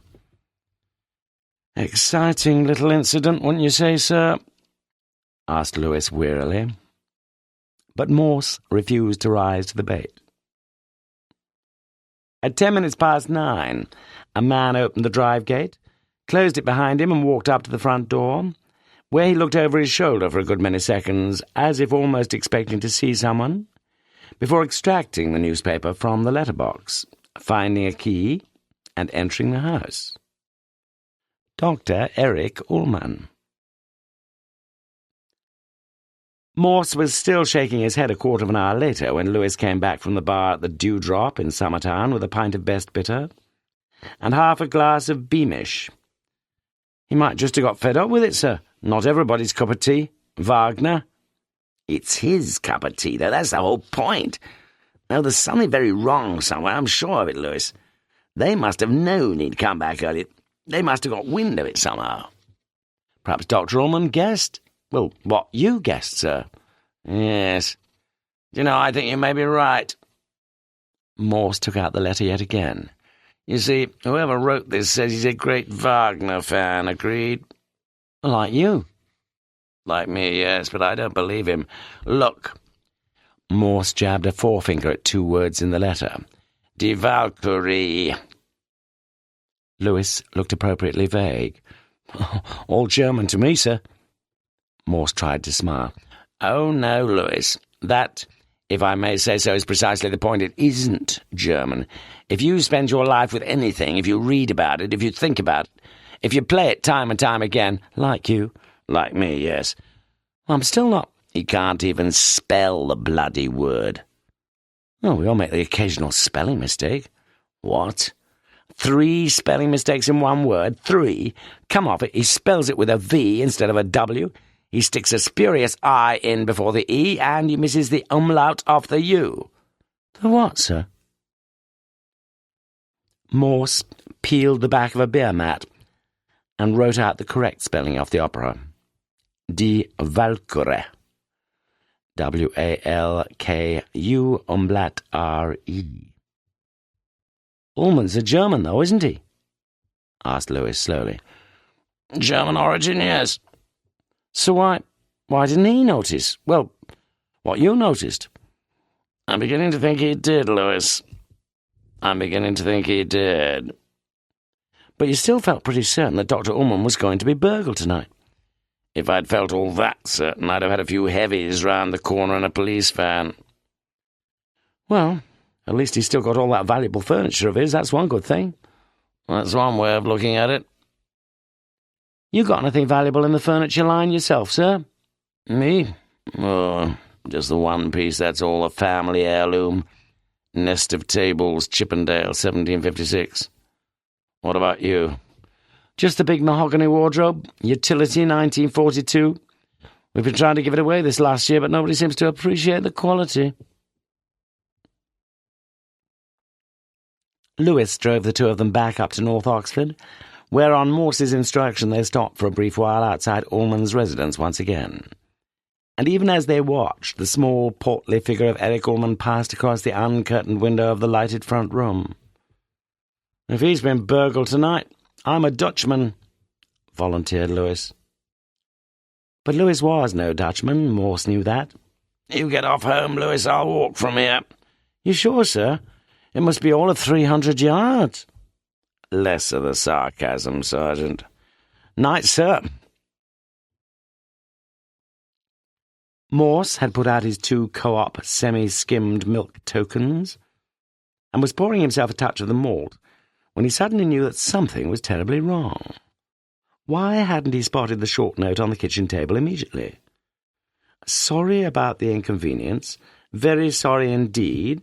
It was the only thing you'd got worth pinching, though, and I'm hoping I'll get a good price." That was all. Morse bounded up the stairs, where on the landing he surveyed the empty square of unhoovered carpet, upon which, until so very recently, had stood the one objet d'art that had been passed down from one generation of the Morse clan to the next. The family heirloom, the nest of tables, Chippendale, 1756. It was Sergeant Dixon on night duty. "Thank goodness you've rung, sir. We've been trying to get you, but your phone's not been answering."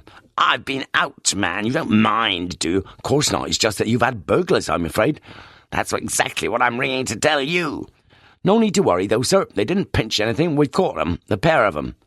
"You've done what?" "You see, this fella rang us and said there was somebody in your flat, but when our boys got there, they'd scarpered. This fella had got the number, though. White self-hire van, and we stopped it out in the A40 near Wheatley. Just a few old tables in the back. Don't think they could have taken anything of yours, sir. They must have got wind of us somehow, I reckon." "Who was this fellow?" "Dr. Ullman, sir. Lives quite near you, so he said." Morse was shaking his head yet again as he put down the phone. Everything, or almost everything, was becoming clear at long last. The same thought must have struck the two of them, both himself and Ullman, in the King's Arms that lunchtime. The same strange thought that, far from being a gesture of courtesy and gratitude, the letter and the opera ticket were merely the appropriate stages in a subtle strategy of deception.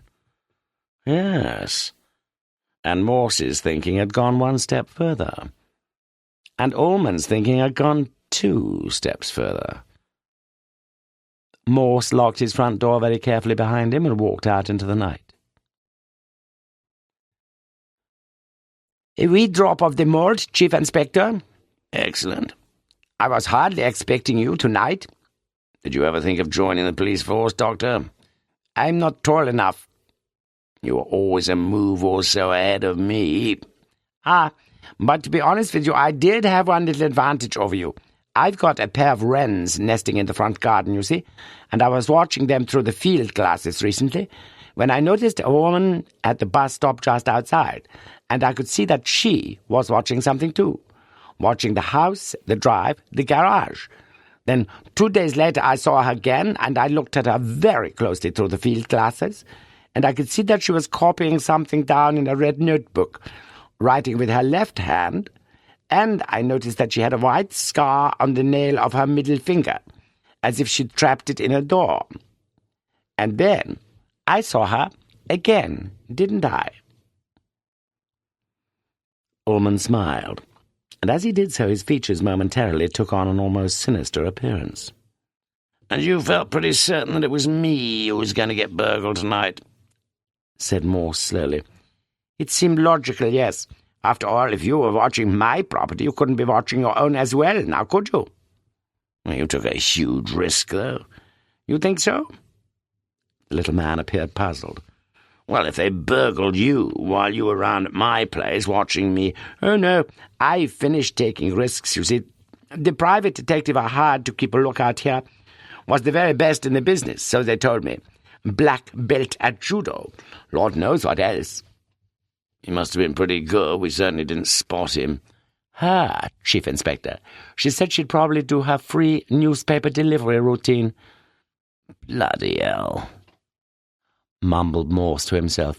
"And I told her she could pack it in for the night just after I'd rung the police, just before I got back here, about 9 o'clock. 10 past 9, to be accurate. That's when we spotted you." Ullman coughed modestly and drained his malt. "If we are to be accurate, Chief Inspector, shouldn't it be when we spotted you?" For the last time that day Morse shook his head, then draining his own glass and making his farewell, slowly he walked the 300 yards back home. A case of misidentity. His friend and foil, the stolid Watson with whom he shares rooms in Baker Street, attends Holmes throughout most of his adventures. The Oxford Companion to English Literature. Long has had been my acquaintance with Sherlock Holmes. I had seldom heard him refer to his early life, and the only knowledge I ever gleaned of his family history sprang from the rare visits of his famous brother, Mycroft. On such occasions our visitor invariably addressed me with courtesy, but also, let me be honest, with some little condescension. He was, this much I knew, by some 7 years the senior in age to my great friend, and was a founder member of the Diogenes Club, that peculiar institution whose members are ever forbidden to converse with one another. Physically, Mycroft was stouter than his brother. I put the matter in as kindly a manner as possible. But the single most striking feature about him was the piercing intelligence of his eyes, greyish eyes which appeared to see beyond the range of normal mortals. Holmes himself had commented upon this last point. "My dear Watson, you have recorded, and I am flattered by it, something of my own powers of observation and deduction. Know, however, that Mycroft has a degree of observation somewhat the equal of my own, and as for deduction, he has a brain that is unrivalled, virtually unrivalled in the Northern Hemisphere. You may be relieved, however, to learn that he is a trifle lazy, and quite decidedly somnolent, and that his executant ability on the violin is immeasurably inferior to my own." Was there, I occasionally wondered, just a hint of competitive envy between those two unprecedented intellects? I had just called at 221B Baker Street on a fog-laden November afternoon in 1880 after taking part in some research at St. Thomas's Hospital into suppurative tonsillitis. I had earlier acquainted Holmes with the particulars. Mycroft was staying with Holmes for a few days, and as I entered that well-known sitting-room I caught the tail end of the brothers' conversation. "Possibly, Sherlock, possibly. But it is the detail, is it not? Give me all the evidence, and it is just possible that I could match your own analyses from my corner armchair. But to be required to rush hither and thither, to find and examine witnesses, to lie along the carpet with a lens held firmly to my failing sight, no, it is not my métier." During this time Holmes himself had been standing before the window, gazing down into the neutral-tinted London street, and looking over his shoulder I could see that on the pavement opposite there stood an attractive young woman, draped in a heavy fur coat. She had clearly just arrived, and every few seconds was looking up to Holmes's window in hesitant fashion, her fingers fidgeting with the buttons of her gloves. On a sudden she crossed the street, and Mrs. Hudson was soon ushering in our latest client. After handing her coat to Holmes, the young lady sat nervously on the edge of the nearest armchair, and announced herself as Miss Charlotte Van Allen. Mycroft nodded briefly at the newcomer before reverting to a monograph on polyphonic playing chant, whilst Holmes himself made observation of the lady in that abstracted yet intense manner which was wholly peculiar to him. "Do you not find," began Holmes, "that with your short sight it is a little difficult to engage in so much typewriting?" Surprise, apprehension, appreciation showed by turns upon her face, succeeded in all by a winsome smile as she appeared to acknowledge Holmes's quite extraordinary powers. "Perhaps you will also tell me," continued he, "why it is that you come from home in such a great hurry?" For a few seconds Miss Van Allen sat shaking her head with incredulity. Then, as Holmes sat staring towards the ceiling, she began her remarkable narrative. "Yes, I did bang out of the house, because it made me very angry to see the way my father, Mr. Wyndham, took the whole business, refusing even to countenance the idea of going to the police, and quite certainly ruling out any recourse to yourself, Mr. Holmes. He just kept repeating, and I do see his point, that no real harm has been done, although he can have no idea of the misery I've had to endure." "Your father?" queried Holmes quietly. "Perhaps you refer to your stepfather, since the names are different." Yes," she confessed, "my stepfather. I don't know why I keep referring to him as father, especially since he is but 5 years older than myself." "Your mother? She is still living?" "Oh, yes, though I will not pretend I was over-pleased when she remarried so soon after my father's death, and then to a man almost 17 years younger than herself. Father, my real father, that is, had a plumbing business in the Tottenham Court Road, and Mother carried on the company after he died, until she married Mr. Wyndham. I think he considered such things a little beneath his new wife, especially with his being in a rather superior position as a traveller in French wines. Whatever the case, though, he made Mother sell out. Did you yourself derive any income from the sale of your father's business? No, but I do have £100 annual income in my own right, as well as the extra I make from my typing. If I may say so, Mr. Holmes, you might be surprised how many of the local businesses, including cook and merchant, ask me to work for them a few hours each week. You see, she looked at us with a shy, endearing diffidence. I'm quite good at that in life, if nothing else. You must then have some profitable government stock, began Holmes. She smiled again. New Zealand at 4.5%. Please forgive me, Miss Van Allen, but could not a single lady get by very nicely these days on, let us say, £50 per annum? Oh, certainly, and I myself live comfortably on but 10 shillings per week, which is only half of that amount. You see, I never touch a single penny of my inheritance. Since I live at home, I cannot bear the thought of being a burden to my parents, and we have reached an arrangement whereby Mr. Wyndham himself is empowered to draw my interest each quarter for as long as I remain in that household. Holmes nodded. "Why have you come to see me?" he asked bluntly. A flush stole over Miss Van Allen's face, and she plucked nervously at a small handkerchief drawn from her bag, as she stated her errand with earnest simplicity. I would give everything I have to know what has become of Mr. Horatio Darville. There, now you have it. Please, could you perhaps begin at the beginning? Encouraged Holmes gently. Whilst my father was alive, sir, we always received tickets for the gas-fitters' ball, and after he died, the tickets were sent to my mother, but neither mother nor I ever thought of going, because it was made plain to us that Mr. Wyndham did not approve. He believed that the class of folk invited to such gatherings was inferior, and furthermore, he asserted that neither of us, without considerable extra expenditure, had anything fit to wear. But believe me, Mr. Holmes, I myself had the purple plush that I had never so much as taken from the drawer. It was after a decent interval that Holmes observed quietly. But you did go to the ball. Yes, in the finish we both went, Mother and I, when my stepfather had been called away to France. And it was there that you met Mr. Horatio Darville? Yes, and, do you know, he called the very next morning, and several times after that, whilst my stepfather was in France, we walked out together. Mr. Wyndham must have been annoyed once he learned what had occurred. Miss Van Allen hung her pretty head. Most annoyed, I'm afraid, for it became immediately clear that he did not approve of Mr. Darville. Why do you think that was so?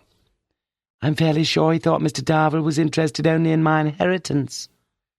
Did Mr. Darville not attempt to keep seeing you, in spite of these difficulties? Oh, yes. I thought, though, it would be wiser for us to stop seeing each other for a while. But he did write, every single day. And always in the mornings I used to receive the letters myself, so that no one else should know. Were you engaged to this gentleman? Yes, for there was no problem about his supporting me. He was a cashier in a firm in Leadenhall Street. Ah, which office was that? I interposed, for that particular area is known to me well, and I hoped that I might perhaps be of some assistance in the current investigation. Yet the look on Holmes's face was one of some annoyance, and I sank further into my chair as the interview progressed. I never did know exactly which firm it was, admitted Miss Van Allen. But where did he live?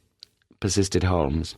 He told me that he usually slept in a flat on the firm's premises. You must yourself have written to this man to whom you'd agreed to become engaged? She nodded. To the Leadenhall Street post office, where I left my letters post restante. Horatio, and Mr. Darville, said that if I wrote to him at his work address, he'd never get to see my envelopes first, and the young clerks there would be sure to tease him about things. It was at this point that I was suddenly conscious of certain stertorous noises from Mycroft's corner, a wholly reprehensible lapse into poor manners, as it appeared to me. "What else can you tell me about Mr. Darville?" asked Holmes quickly. He was very shy. He always preferred to walk out with me in the evening than in the daylight. Retiring, perhaps, is the best word to describe him. Even his voice. He'd had the quinsy as a young man, and was still having treatment for it. But the disability had left him with a weak larynx, and a sort of whispering fashion of speaking.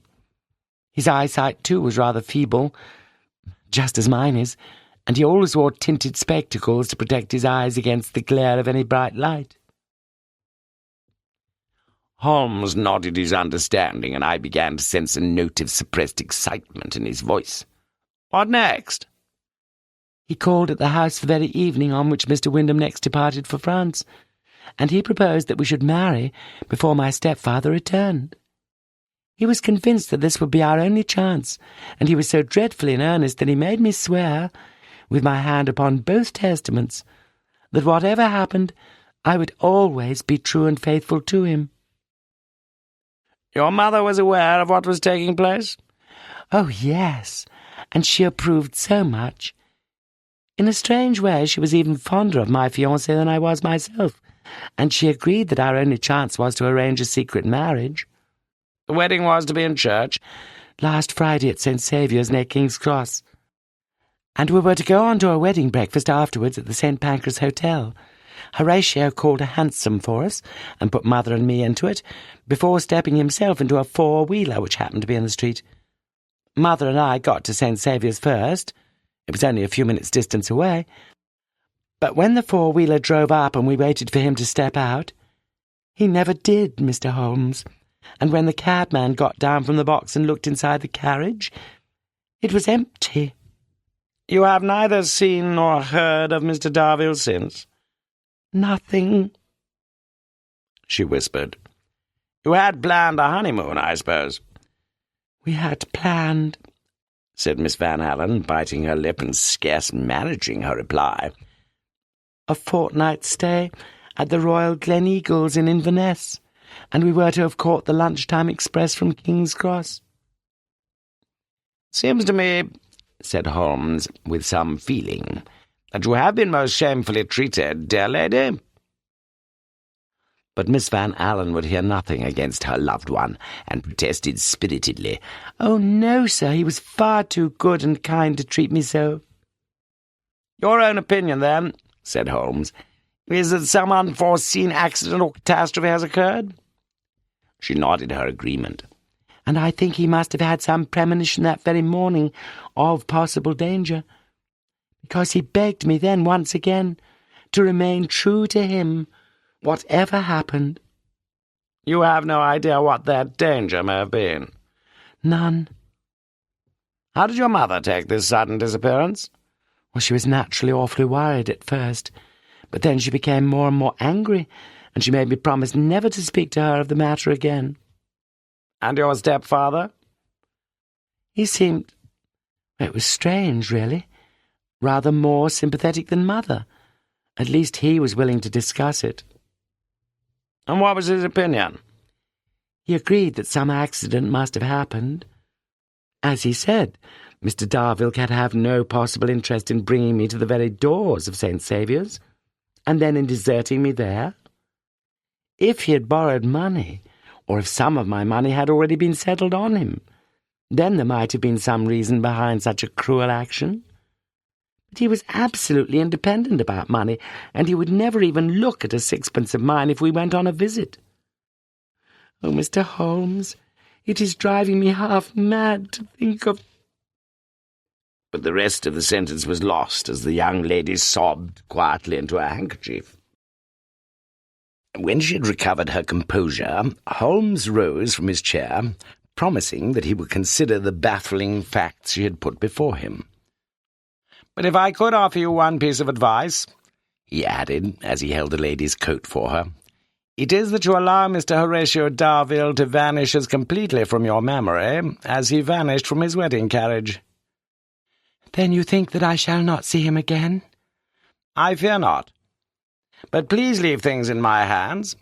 Now, I wish you to send me a most accurate physical description of Mr. Darville, as well as any of his letters which you feel you can spare.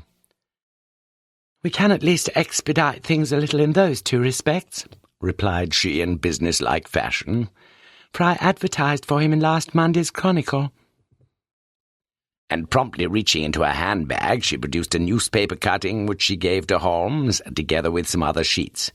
And here, too, are 4 of his letters, which I happen to have with me. Will they be sufficient? Holmes looked quickly at the letters and nodded. You say you never had Mr. Darville's address? Never. Your stepfather's place of business, please. He travels for Cook and Marchant, the great Burgundy importers of Fenchurch Street. Thank you. After she'd left, Holmes sat brooding for several minutes, his fingertips still pressed together. An interesting case, he observed finally. Did you not find it so, Watson? You appeared to read a good deal, which was quite invisible to me, I confessed. Not invisible, Watson. Rather, let us say, unnoticed. And that in spite of my repeated attempts to impress upon you the importance of sleeves, of thumbnails, of bootlaces, and the rest. Now tell me, what did you immediately gather from the young woman's appearance? Describe it to me. Conscious of Mycroft's presence, I sought to recall my closest impressions of our recent visitor. Well, she had, beneath her fur, a dress of rich brown, somewhat darker than the coffee colour, with a little black plush at the neck and at the sleeves. You mentioned sleeves, Holmes. Her gloves were dove-grey in colour and were worn through at the right forefinger. Her black boots I was not able from where I sat to observe in any detail, yet I would suggest that she takes either the size 4.5 or 5. She wore small pendant earrings, almost certainly of imitation gold, and the small handkerchief into which the poor lady sobbed so charmingly had a neat darn in the monogrammed corner. In general, she had the air of a reasonably well-to-do young woman who has not quite escaped from the slightly vulgar inheritance of a father who was, let us be honest about it, Holmes, a plumber. A snort from the chair beside which Holmes had so casually thrown Miss Van Allen's fur coat served to remind us that the recumbent Mycroft had now reawakened, and that perhaps my own description had, in some respect, occasioned his disapproval, but he made no spoken comment and soon resumed his former posture. "'Pon my word, Watson," said Holmes, "you are coming along splendidly. Is he not, Mycroft? It is true, of course, that your description misses almost everything of real importance. But the method, you have hit upon the method, Watson. Let us take, for example, the plush you mention on the sleeves. Now, plush is a most wonderfully helpful material for showing traces, and the double line above the wrist, where the typewritist presses against the table, was beautifully defined. As for the short-sightedness, that was mere child's play. The dent marks of a pince-nez at either side of the lady's nostrils. You did not observe it? Elementary, my dear Watson. And then the boots. You really must practice the art of being positioned where all the evidence is clearly visible. If you wish to observe nothing at all, like Brother Mycroft, then you will seek out the furthest corner of a room, where even the vaguest examination of the client will be obscured by the furniture, by a fur coat, by whatever. But, reverting to the lady's boots, I observed that although they were very like each other in colour and style, they were in fact odd boots, the one on the right foot having a slightly decorated toe-cap, and the one on the left being of a comparatively plain design. Furthermore, the right one was fastened only at the 3 lower buttons out of the 5, the left one only at the 1st, 3rd, and 5th. Now, the deduction we may reasonably draw from such evidence is that the young lady left home in an unconscionable hurry. You agree? Amazing, Holmes. As for the glove worn at the forefinger, "You would be better advised," suddenly interposed the deeper voice of Mycroft, "to concentrate upon the missing person." May it have been a flash of annoyance that showed itself in Holmes's eyes? If so, it was gone immediately. You are quite right, Mycroft. Come now, Watson, read to us the paragraph from the Chronicle. I held the printed slip to the light and began. "Missing on the 14th of November 1880 blank, a gentleman named Mr. Horatio Darville, about 5 feet 8 inches in height, fairly firmly built, sallow complexion, black hair, just a little bald in the centre, bushy black side whiskers and moustache, tinted spectacles, slight infirmity of speech. When last seen was dressed in— "But I think," interrupted Holmes, "he may by now have changed his wedding vestments, Watson." "Oh, certainly, Holmes."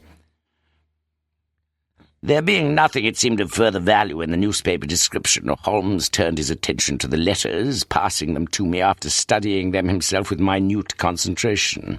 "Well?" he asked. Apart from the fact that the letters had been typed, I could find in them nothing of interest, and I laid them down on the coffee table in front of the somnolent Mycroft. "Well?" persisted Holmes. "I assume you refer to the fact that the letters are typewritten." "Already you are neglecting your newly acquired knowledge of the method, Watson. Quite apart from the one you mentioned, there are 3 further points of immediate interest and importance. First, the letters are very short. Second, apart from the vague Leadenhall Street superscription, there is no precise address stated at any point. Third, it is not only the body of the letter which has been typed, but the signature too. Observe here, Watson, and here, that neat little Horatio Darville typed at the bottom of each of our 4 exhibits. And it will not have escaped you, I think, how conclusive that last point might be." "Conclusive, Holmes? In what way?" "My dear fellow, is it possible for you not to see how strongly it bears upon our present investigations?"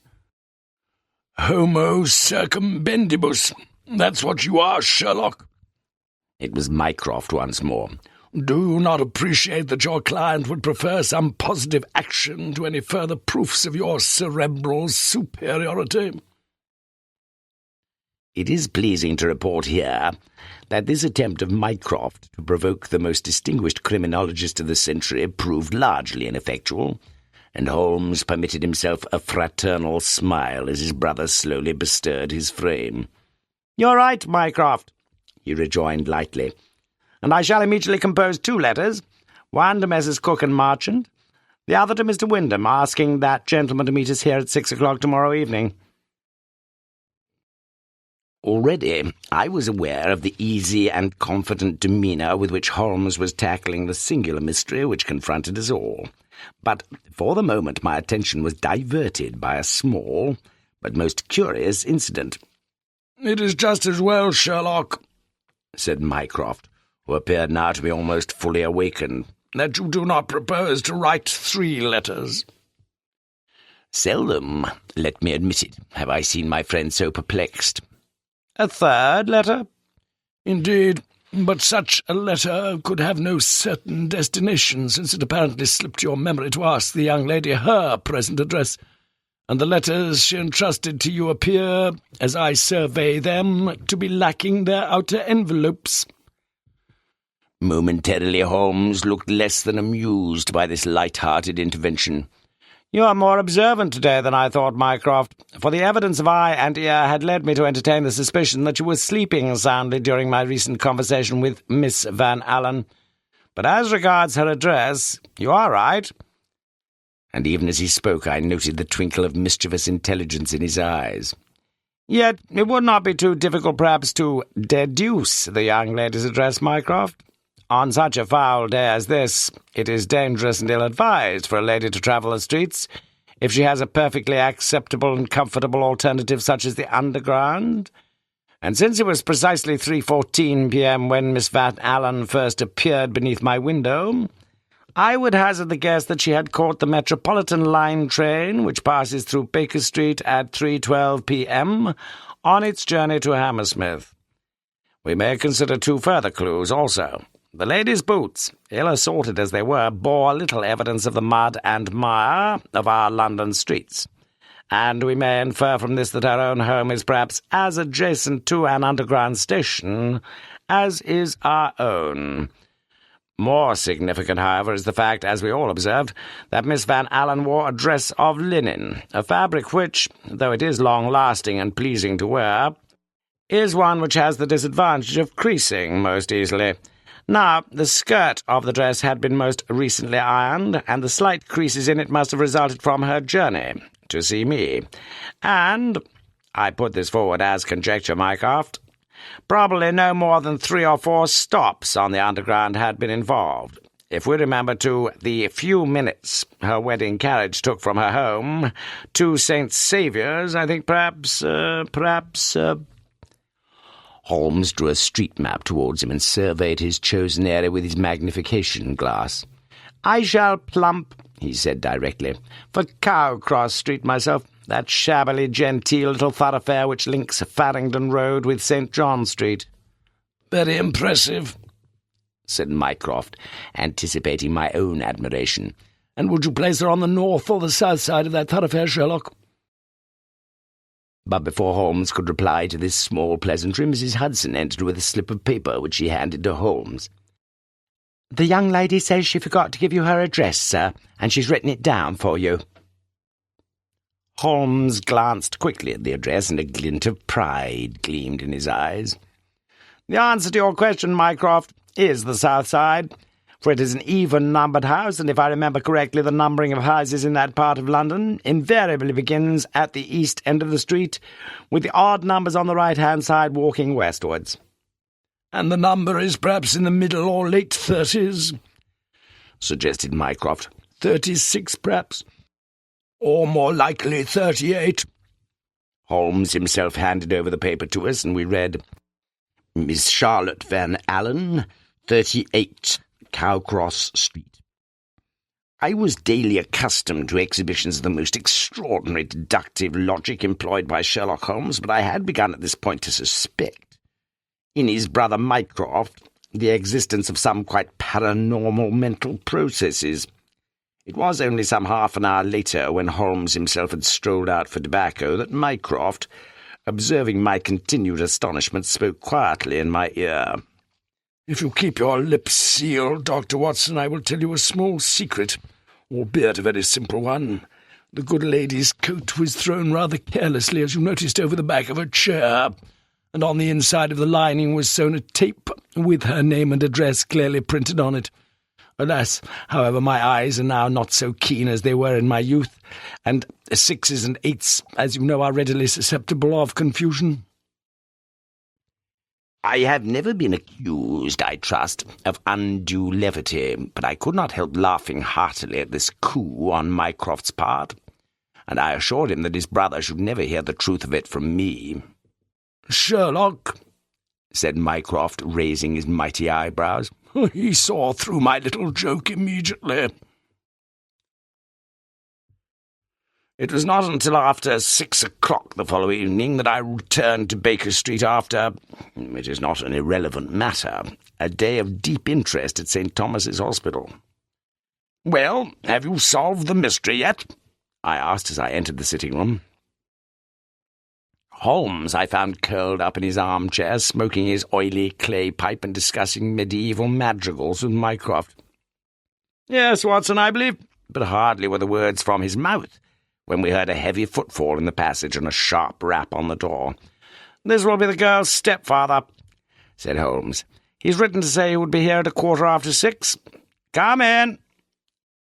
The man who entered was a sturdy, middle-sized fellow, about 30 years of age, clean-shaven, sallow-skinned, with a pair of most penetrating eyes. He placed his shiny top hat on the sideboard, and with an insinuating bow sidled down into the nearest chair. "I am assuming," said Holmes, "that you are Mr. James Wyndham, and, holding up a typewritten sheet, that this is the letter you wrote to me." "I am that person, sir, and the letter is mine. It was against my expressed wish, as you may know, that Miss Van Allen contacted you in this matter, but she is an excitable young lady, and my wife and I will be happy to forgive her for such an impulsive action. Yet I must ask you to have nothing more to do with what is, unfortunately, a not uncommon misfortune. It is clear what took place, and I think it highly unlikely, sir, that even you will find so much as a single trace of Mr. Darville." "On the contrary," replied Holmes quietly, "I have reason to believe that I have already discovered the whereabouts of that gentleman." Mr. Wyndham gave a violent start and dropped his gloves. I'm delighted to hear it," he said in a strained voice. "It is a most curious fact," continued Holmes, "that a typewriter has just as much individuality as does handwriting. Even when completely new, no two machines are exactly alike, and as they get older, some characters wear on this side and some on that. Now, in this letter of yours, Mr. Wyndham, you will note that in every instance there is some slight slurring in the I of the E, and a most easily detectable defect in the tail of the T. All our office correspondence," interrupted our visitor, "is typed on the same machine, and I can fully understand why it has become a little worn. But I have 4 other letters here," resumed Holmes in a slow and menacing tone, "which purport to come from Mr. Horatio Darvill, and in each of these also the E's are slurred and the T's untailed." Mr. Wyndham was out of his chair instantly and had snatched up his hat. "I can waste no more of my valuable time with such trivialities, Mr. Holmes. If you can catch the man who so shamefully treated Miss Van Allen, then catch him. I wish you well, and ask you to let me know the outcome, but I have no interest whatsoever in your fantastical notions." Already, however, Holmes had stepped across the room and turned the key in the door. "Certainly I will tell you how I caught Mr. Darvill, if you will but resume your chair." "What?"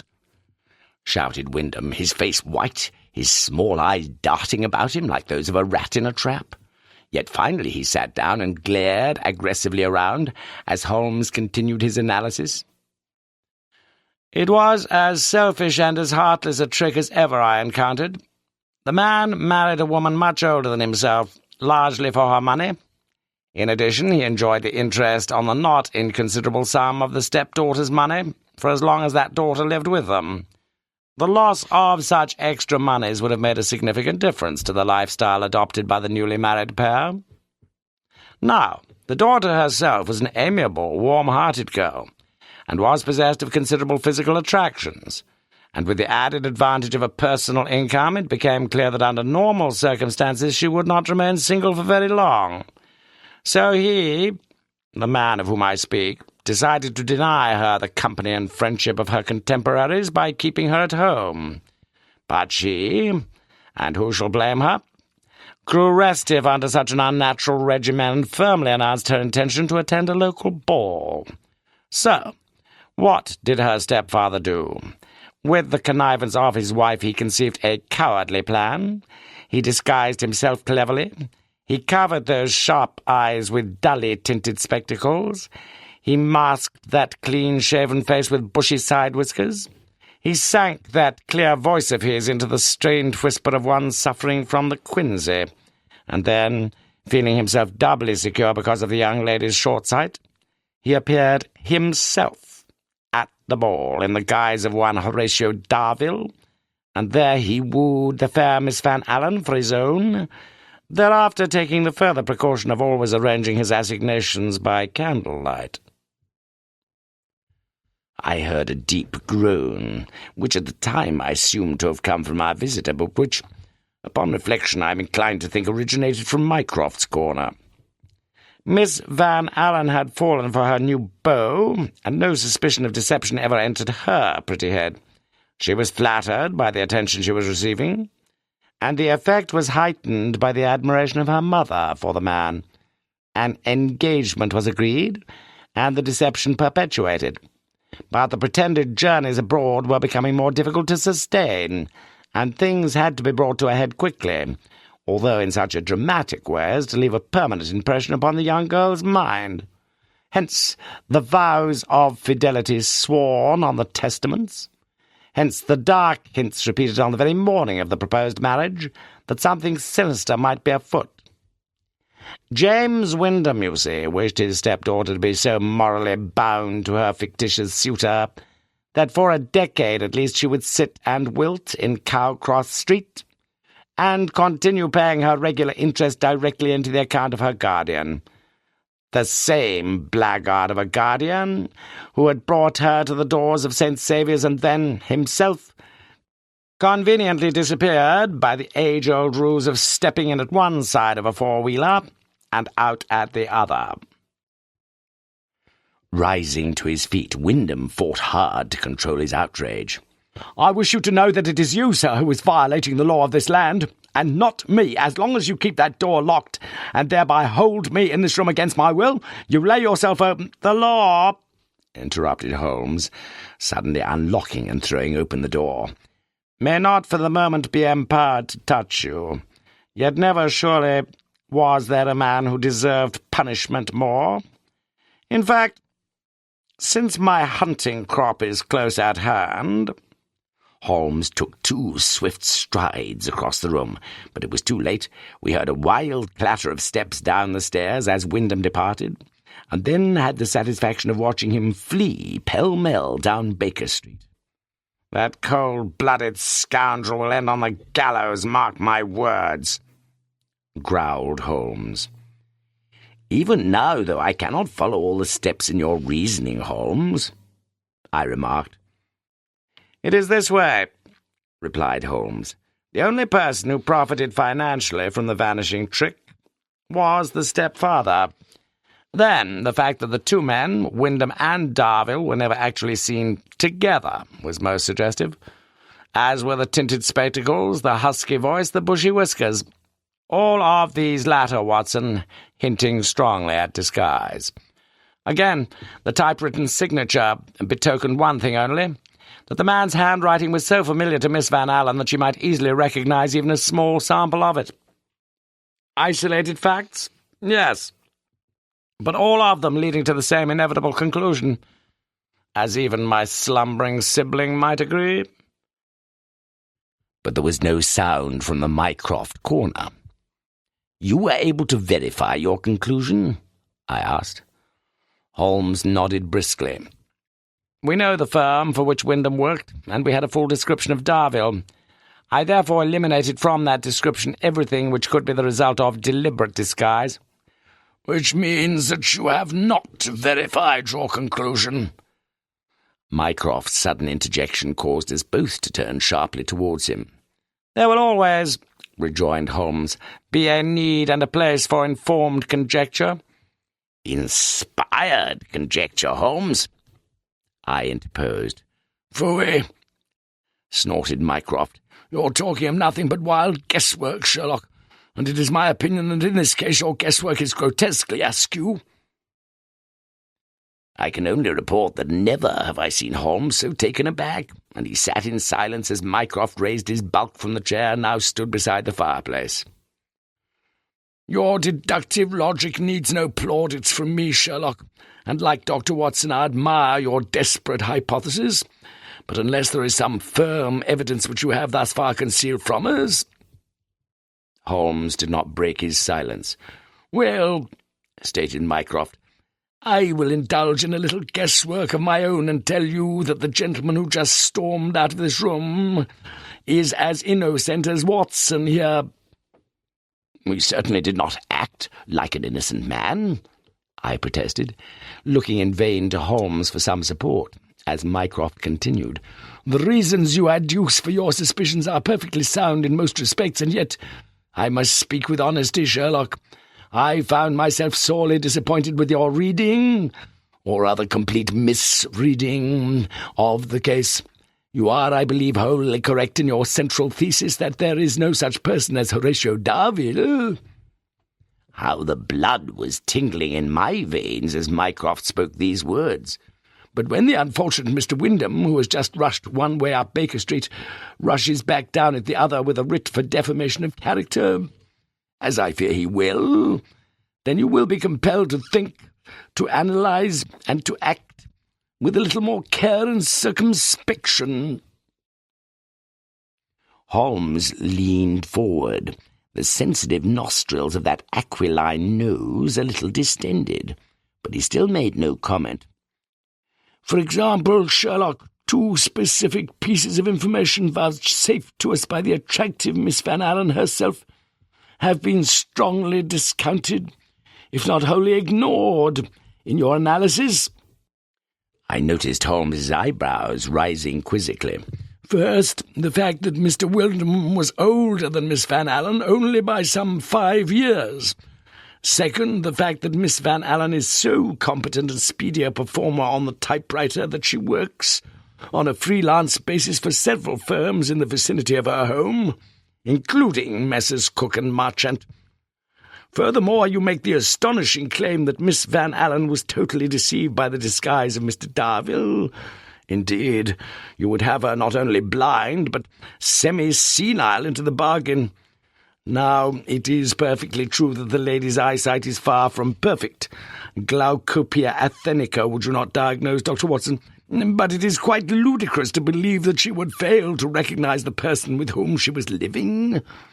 And it is wholly dishonest of you to assert that the assignations were always held by candlelight, since on at least 2 occasions, the morning after the first meeting, the morning, Sherlock, and the morning of the planned wedding ceremony, Miss Van Allen had ample opportunity of studying the physical features of Darwin in the broadest of daylight.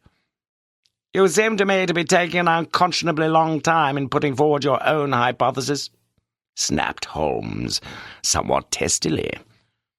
You are right, admitted the other. Let me beat about the bush no longer. You have never felt emotion akin to love for any woman, Sherlock, not even for the Adler woman, and you are therefore deprived of the advantages of those who, like myself, are able to understand both the workings of the male and also the female mind. 5 years her superior in age, her stepfather, only 5 years. Now, one of the sadnesses of womankind is their tendency to age more quickly and less gracefully than men. And one of the truths about mankind in general is that if you put one of each sex of roughly similar age in reasonable proximity, and if one of them is the fair Miss Van Allen, then you are inviting a packet of trouble. Yet such is what took place in the Wyndham ménage. Mrs. Wyndham was 17 years older than her young husband, and perhaps as time went by some signs and tokens of this disproportionate difference in their ages began to manifest themselves. At the same time, it may be assumed that Wyndham himself could not help being attracted, however much at first he sought to resist the temptation, by the very winsome and vivacious young girl who was his stepdaughter. It would almost certainly have been Wyndham himself who introduced Miss Van Allen to the part-time duties she undertook for Cook and Marchant, where the two of them were frequently thrown together, away from the restraints of wife and home, and with a result which it is not at all difficult to guess. Certain it is in my own view that Wyndham sought to transfer his affections from the mother to the daughter, and in due course it was the daughter who decided that whatever her own affections might be in the matter, she must in all honour leave her mother and stepfather. Hence the great anxiety to get out to dances and parties and the like, activities which Wyndham objected to for the obvious reason that he wished to have Miss Van Allen as close by himself for as long as he possibly could. Now you, Sherlock, assume that this objection arose as a result of the interest accruing from the New Zealand securities. And you are guessing, are you not? Is it not just possible that Wyndham has money of his own? Find out, brother, and that what he craves for is not some petty addition to his wealth, but the love of a young woman with whom he has fallen rather hopelessly in love. You see, she took him in, just as she took you in, Sherlock, for you swallowed everything that calculating little soul reported. Really, this is outrageous, I objected, but Holmes held up his hand and bid me hear his brother out. What is clear is that at some point when Wyndham was in France, and why did you not verify those dates spent abroad? I am sure Cook and Marchant would have provided them just as quickly as it furnished the wretched man's description. But, as I was saying, with Wyndham in France, mother and daughter found themselves in a little tete-a-tete one evening, during the course of which a whole basketful of dirty linen was laid bare, with the daughter bitterly disillusioned about the behaviour of her stepfather, and the mother hurt and angry about her husband's infidelity. So, together, the pair of them devised a plan. Now, we both agree on one thing at least, Sherlock. There appears to be no evidence whatsoever for the independent existence of Horatio Darville, except for what we have heard from Miss Van Allen's lips. Rightly, you drew our attention to the fact that the two men were never seen together. But alas, having appreciated the importance of that clue, you completely misconceived its significance. You decided that there is no Darville because he is Wyndham. I have to tell you that there is no Darville because he is the pure fabrication of the minds of Mrs. Wyndham and her daughter." Holmes was staring with some consternation at a pattern in the carpet as Mycroft rounded off his extravagant and completely baseless conjectures. "Letters were written, and incidentally I myself would have been far more cautious about those E's and T's. Twin faults, as it happens, of my very own machine. But, as I say, letters were written, but by Miss Van Allen herself. A wedding was arranged, a story concocted of a non-existent carriage into which there climbed a non-existent groom, and that was the end of the charade. Now it was you, Sherlock, who rightly asked the key question, cui bono?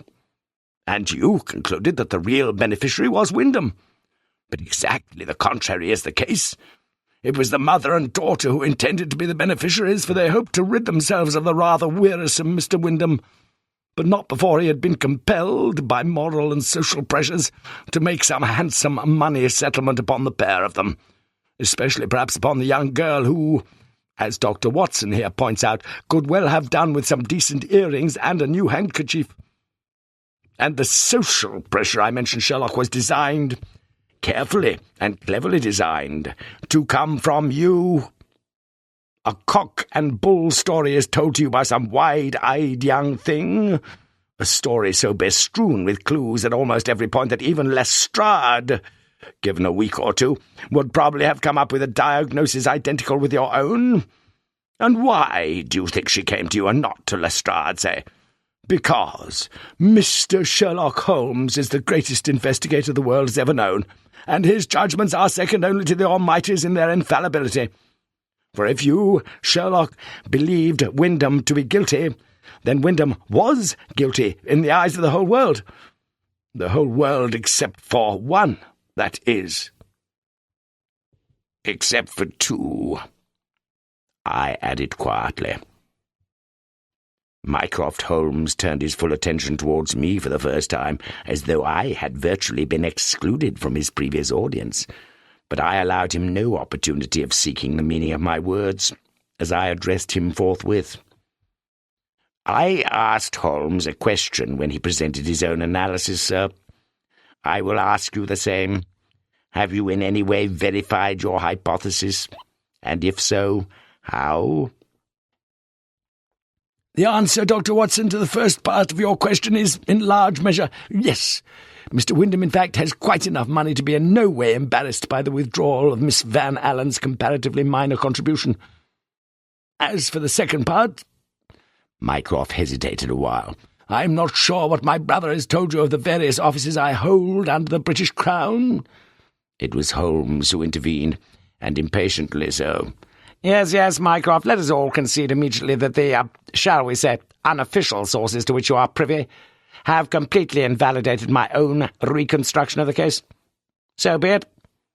Yet I would wish, if you are allowed, to make one or two observations upon your own rather fanciful interpretation of events. It is, of course, with full justice that you accuse me of having no first-hand knowledge of what are called the matters of the heart.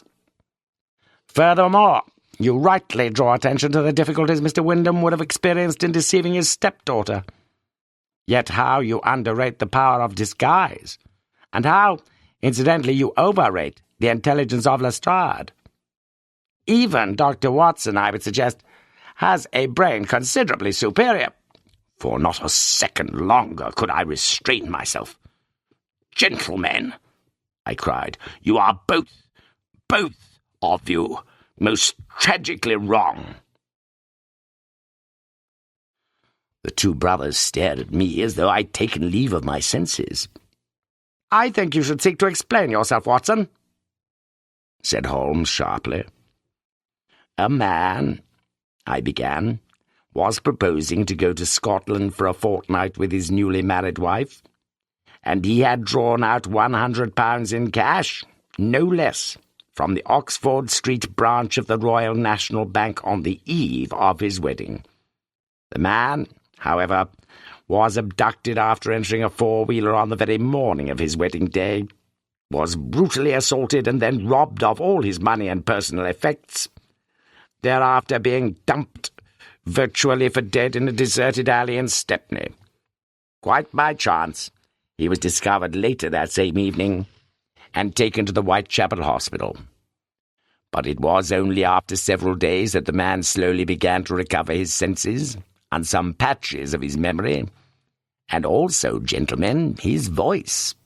For you see, it was partly because the man was suffering so badly from what we medical men term suppurative tonsillitis, the quinsy as it is commonly known, that he was transferred to St. Thomas's where, as you know, Holmes, I am at present engaged in some research on that very subject, and where my own professional opinion was sought only this morning. Whilst reading through the man's hospital notes, I could see that the only clue to his identity was a tag on an item of his underclothing carrying the initials H.D.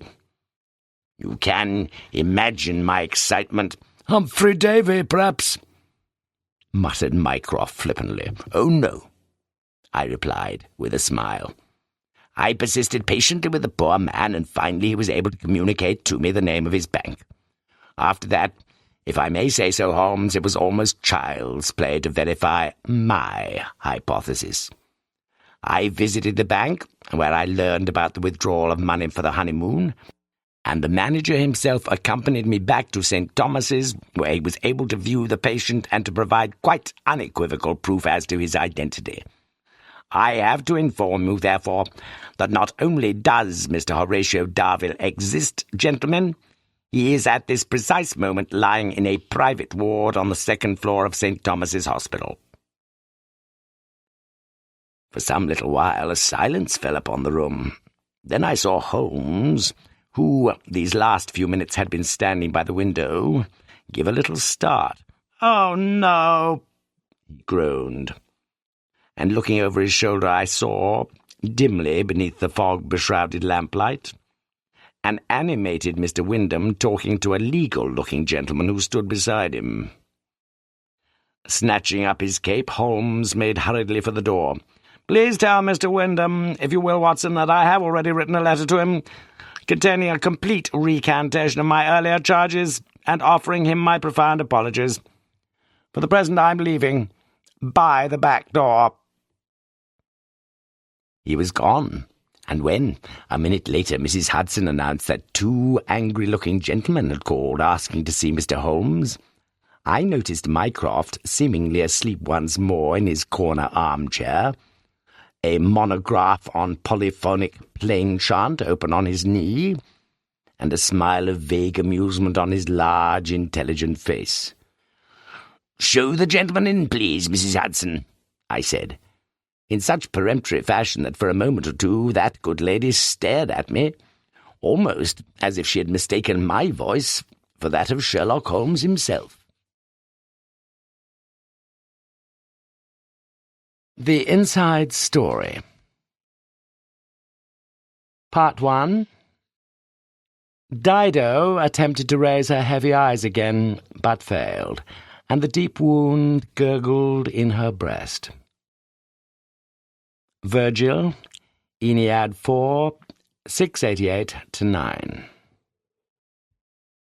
"Get a move on." "I'll get there as fast as I can, sir. I always do." "And what's that supposed to mean?" Lewis turned left at Carfax, down into the High, and then over Magdalen Bridge, car siren wailing, before driving past the Asian grocers' shops and the Indian restaurants in the Cowley Road. "I mean," replied Lewis finally, "that here we are with another murder, and you'll get there, won't you? You always do." "Nearly always," conceded Morse. "And I won't. I've got a second-class mind." "Don't underrate yourself, Lewis. Let others do it for you." Lewis grunted humorlessly. I'm like a second-class stamp, and well you know it. But second-class stamps usually get there in the end. Exactly, just take a dickens of a lot longer. Slow down. Morse had been consulting an Oxford street plan and now jabbed a finger to his right. That's it, Lewis. Jowett Place. What number did you say? Probably where those 2 police cars are parked, sir. Morse grinned weakly. Maintain that level of deductive brilliance, Lewis, and we'll be through this case before the pubs are open. It was 8:50 on the dull, intermittently drizzly morning of Monday the 15th of February 1993. The Oxford City Police had contacted Kidlington CID an hour or so earlier, after receiving a 999 call from one Paul Bailey, first-floor tenant of the narrow 2-storey property that stood at 14 Jowett Place. Bailey, an erstwhile history graduate from Magdalen College, Oxford, had found himself out of milk that morning, had walked downstairs, knocked on the door of the woman tenant directly below him, Ms. Sheila Poster, had found the door unlocked, and there... or so he said. Morse looked down at the fully dressed woman lying just inside the ground-floor living-room, the left arm extended, the pleasingly manicured fingernails straining, it appeared, to reach the door. Beneath and in front of the body was a distressingly copious pool of dully matted blood. And although the weapon had been removed, it was possible even for such a non-medical man as Morse to unjumble the simple truth that the woman had most probably been stabbed through the heart. Longish, dark curls framed the pale face, from which the large brown eyes now stared, forever fixedly, at a threadbare square of the lime-green carpet. "Lovely-looking girl," said Lewis quietly. Morse averted his eyes from the terrible sight, glanced across to the curtained window, then stepped outside the room into the narrow hallway, where Dr. Laura Hobson, the police pathologist, stood in subdued conference with a scene-of-crime officer. "She's all yours," said Morse, in a tone suggesting that the abdication of responsibility for the body was something of a relief. As indeed it was, for Morse had always recoiled from the sight of violent death. "Funny name, Poster," volunteered Lewis as the 2 detectives stepped up the narrow stairs of number 14. "Is it?" asked Morse, his voice betraying no real interest in the matter. Bailey was sitting beside a police constable in his untidy living-room, a large, buttocked, lank-haired, yet handsome sort of fellow in his late 20s perhaps, unshaven, pony-tailed, with a small earring in his left ear, to whom, predictably, Morse took an instant and intense dislike. He'd been out drinking, Bailey claimed, throughout most of the previous evening, not leaving the King's Arms in Broad Street until closing time, after which he'd gone back to a friend's flat to continue the celebrations, and in fact had slept there before returning to Jowett Place at about 7:15 that morning. The rest he'd already told the police, OK? As he gave his evidence, Bailey's hands were nervously opening and closing the Penguin translation of Virgil's Aeneid, and Morse noted, again with distaste, the lines of ingrained dirt beneath the fingernails. "You slept with a woman last night?" Bailey nodded, eyes downcast. "We shall have to know her name. My sergeant here will have to check with her, you understand that?" Again Bailey nodded. "I suppose so, yes." "You didn't leave her at all?" "Went to the loo a couple of times." "You in the habit of sleeping around?" "I wouldn't put it like that, no." "Ever sleep with the woman downstairs?" "Sheila? No, never." "Ever ask her?" "Once." "And?" "She said if we were going to have a relationship it would have to be cerebral, not conjugal." "Quite a way with words she had, then." "You could say that." "When did you last speak to her?" "A week or so ago we were talking, or she was talking about epic poetry. She lent me this book. I was going to give it back to her today." Lewis looked away in some embarrassment as a curtain of tears now covered Bailey's eyes. But for a while longer Morse himself continued to stare cynically at the young man seated opposite him. Downstairs in the second of the two rooms, which, along with the kitchen, were offered for rent at 14 Jowett Place, Morse contemplated the double bed in which, presumably, the murdered tenant had usually slumbered overnight. 2 fluffy pillows concealed a full-length bottle-green nightdress, which Morse now fingered lightly before turning back the William Morris patterned duvet and examining the undersheet. "No sign of any recent nocturnal emissions, sir." "You have a genteel way of putting things," said Morse. The room was sparsely furnished, sparely ornamented, with a large mahogany wardrobe taking up most of the space left by the bed. On the bedside table stood a lamp, an alarm clock, a box containing half a dozen items of cheap jewellery, and a single book, Reflections on Inspiration and Creativity, by Diogenes Small, Macmillan, £14.99. Picking out the latter, Morse opened its pages at the point where a blue leather bookmarker, "Greetings from Ersin Khan," had been placed, and then with no obvious enthusiasm read aloud the few sentences which had been highlighted in the text with a yellow felt-tipped pen. "Obviously our writer will draw upon character and incident taken from personal experience. Inevitably so, laudably so. Yet always it is those fictional addenda which will effect the true alchemy, which will elevate our earth-bound artist and send him forth high-floating on the wings of freedom and creativity." "Bloody hell." "Pardon, sir?" "Can't even spell," muttered Morse, as Lewis picked up the bookmarker. "Where's Ersin Khan?" "Dunno. When I was at school we had to do one of the 3 Gs, Greek, German or geography." "And you didn't do geography?" But a silent Morse was standing now at the window, curtains drawn back, which looked out onto a patch of leaf-carpeted lawn at the rear of the house. Strangely, something had stirred deep down in his mind, like the opening chords of Das Rheingold, chords that for the moment, though, remained below his audial range. Lewis opened the wardrobe doors, exposing a modest collection of dresses and coats hanging from the rail, and half a dozen pairs of sheep shoes stowed neatly along the bottom. Overhead, they heard the creaking of floorboards as someone, must be Bailey, paced continuously to and fro, and Morse's eyes rose slowly to the ceiling. But he said nothing. Neither the bedroom nor the kitchen had yielded anything of significant interest, and Morse was anxious to hear Dr. Hobson's verdict, however tentative, when, half an hour later, she emerged from the murder room. "Sharp knife, by the look of things. Second attempt, probably entering from above. Bled an awful lot, as you saw. Still, most of us would, with the knife blade through the heart. Shouldn't be too difficult to be fairly precise about the time. I'll be having a closer look, of course, but I'd guess, say, 8 to 10 hours ago. No longer, I don't think. 11 o'clock, 12 o'clock last night." "After the pubs had closed?" "She hadn't been drinking, Inspector." "Oh." Morse placed his hand lightly on the young pathologist's shoulder and thanked her. Her eyes looked interesting and interested.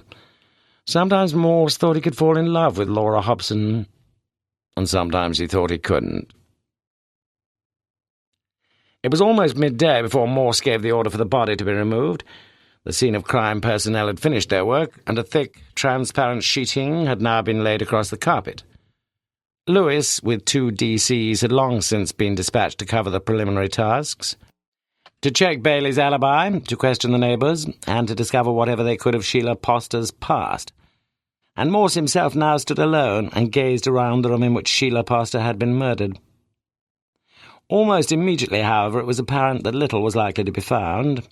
The 8 drawers of the modern desk which stood against the inside wall were completely empty, with the almost inevitable conclusion to be drawn that the murderer had systematically emptied the contents of each, as well as whatever had stood on the desktop, into something.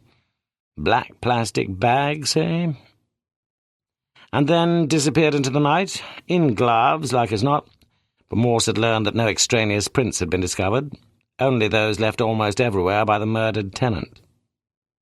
The surfaces of the desk, the shelving, the furniture, the window, all had been dutifully daubed and dusted with fingerprint powder, but it seemed highly improbable that such a methodical murderer had left behind an easily legible signature. No handbag either. No documents of any sort. Nothing. Or was there?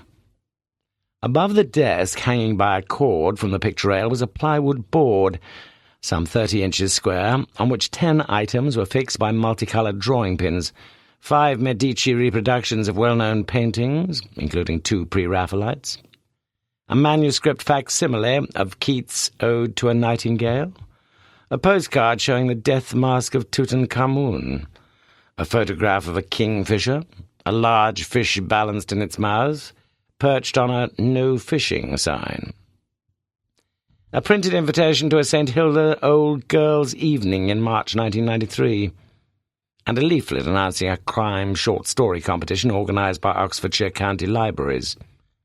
First prize £1,000, judges Julian Simons and H.R.F. Keating, final date 10th of April 1993. Still 7 weeks to go. But there'd now be no entry from Sheila Poster, would there, Morse? He methodically unpinned each of the cards and turned them over. 4 were blank, obviously purchased for decorative purposes. But 2 had brief messages written on them. On the Egyptian card, in what Morse took to be a masculine hand, were the words, "Cairo's bloody hot, but wish you were here, B." And on the back of Collins's Convent Thoughts, in what Morse took to be a feminine hand, "On a weekend retreat. I knew I wouldn't miss men, but I do. Susan." On each side of the boarded-up fireplace were 5 bookshelves, their contents systematically stacked in order. Austen novels, top left, Wordsworth poems, bottom right. Houseman's collected poems suddenly caught Morse's eye, and he extracted his old hero, the book falling open immediately at Last Poems 26, where a postcard, another one, had been inserted. The front showing a photograph of streets in San Jose, so it said, and on the back a couplet written out in black biro. "And wide apart lie we, my love, and seas between the twain." 7, verse 92. Morse smiled to himself, for the poem from which the lines were taken had been part of his own mental furniture for many moons. Yet so very soon the smile had become a frown. He'd seen that same handwriting only a few seconds since, surely. He unpinned the postcard from Cairo again, and yes, the handwriting was more than a reasonable match. So what? So what, Morse? Yet for many seconds his eyes were as still as the eyes that stared from the mask of Tutankhamun. Lewis came briskly into the room 20 minutes later, promptly reading from his notebook. "Sheila Emily Poster, second-class honours degree in English from St. Hilda's, 1990, age 25, comes from Bristol, dad died in 84, Hodgkin's disease, mom in a special home there, Alzheimer's. Only child, worked for a while with the University Geology Department in the reference section. Here in this property almost 10 months, £490 a month. £207 in the Building Society, £69.40 in her current account at Lloyd's." "You can get interest on current accounts these days. Did you know that, Lewis?" "Useful thing for you to know, sir." "You've been quick." "Easy. Bursar of St. Hilda's, DSS, Lloyd's Bank. No problems. Murder does help sometimes, doesn't it?" A sudden splash of rain hatched the front window, and Morse stared out at the melancholy day. "I know not if it rains, my love, in the land where you do lie." "Pardon, sir?" But Morse seemed not to hear. "There's all this stuff here, Lewis." Morse pointed vaguely to the piles of magazines lying around. "You better have a look through." "Can't we get somebody else?" "No!" thundered Morse. "I need help. Your help, Lewis. For Christ's sake, get on with it." Far from any annoyance, Lewis felt a secret contentment. In only one respect was he unequivocally in a class of his own as a police officer. He knew that, but there was only one person with whom the curmudgeonly Morse could ever work with any kind of equanimity, and that was himself, Lewis. He now settled, therefore, with his accustomed measure of commitment to the fourth-grade clerical chore of sorting through the piles of women's magazines, fashion journals, brochures, circulars, and the like that were stacked on the floor space in the two alcoves of the living room. He was still working when just over an hour later Morse returned from his lunchtime ration of calories, taken entirely in liquid form. "Found anything?" Lewis shook his head. "One or two amusing bits, though." "Well, let's share the joke. Life's grim enough." Lewis looked back into one of the piles, found a copy of the Oxford Gazette, May 1992, and read from the back page. "Cleaner required, 3 mornings per week, hourly rate negotiable, graduate preferred." Morse was unimpressed. "We're all of us overqualified in Oxford." "Not all of us." "How long will you be?" "Another half hour or so." "I'll leave you then." "What'll you be doing, sir?" "I'll still be thinking. See you back at HQ." Morse walked out again, down Cowley Road to the Plain, over Magdalen Bridge, along the High and then up Cat Street to the Broad, and was standing undecided for a few seconds in front of Blackwell's bookshop and the narrow frontage of the adjoining White Horse, open all day, when the idea suddenly struck him. He caught a taxi from St. Giles out to Kidlington, not to Police HQ, though, but to 45 Blenheim Close, the address given on the leaflet advertising the Oxfordshire short story competition. "You're a bit premature, really," suggested Rex Delincto, the short, fat, balding, slightly deaf chairman of the Oxford Book Association. "There's still about a couple of months to go, and we'll only receive most of the entries in the last week or so." "You've had some already, though." 9. Delincto walked over to a cabinet, took out a handwritten list of names and passed it across. 1. Ian Bradley. 2. Emma Skipper. 3. Valerie Ward. 4. Jim Morwood. 5. Christina Collins. 6. Una Broshola. 7. Elissa Thorpe. 8. Richard Elvis. 9. Marianne Cotton. Morse scanned the list, his attention soon focusing on the last name. "Odd," he mumbled. Pardon?" "Marianne Cotton, same name as that of a woman hanged in Durham jail in the 1880s. "So?" "And look at her." Morse's finger pointed to number 5, Christina Collins. "She got herself murdered up on the canal in Staffordshire somewhere, surely." "I'm not quite with you, Inspector." "Do you get phony names sometimes?" "Well, you can't tell, really, can you? I mean, if you say you're Donald Duck." Morse nodded. "You are Donald Duck." "You'd perhaps use a nom de plume if you were an established author." "But this competition's only for first-timers, isn't it?" "You've been reading the small print, Inspector." "But how do you know who they are if they've won?" "We don't sometimes, not for a start, but every entrant sends an address." "I see." Morse looked again at the list, and suddenly the blood was running cold in his veins. The clues, or some of them, were beginning to lock together in his mind. The short story leaflet, the advice of Diogenes Small, that guru of creative writing, the book that young Bailey had borrowed, the translation of Virgil's Aeneid, in which Dido, the Queen of Carthage, had fallen in love with Aeneas and then stabbed herself in her despair. Dido, known also by an alternative name, Elissa.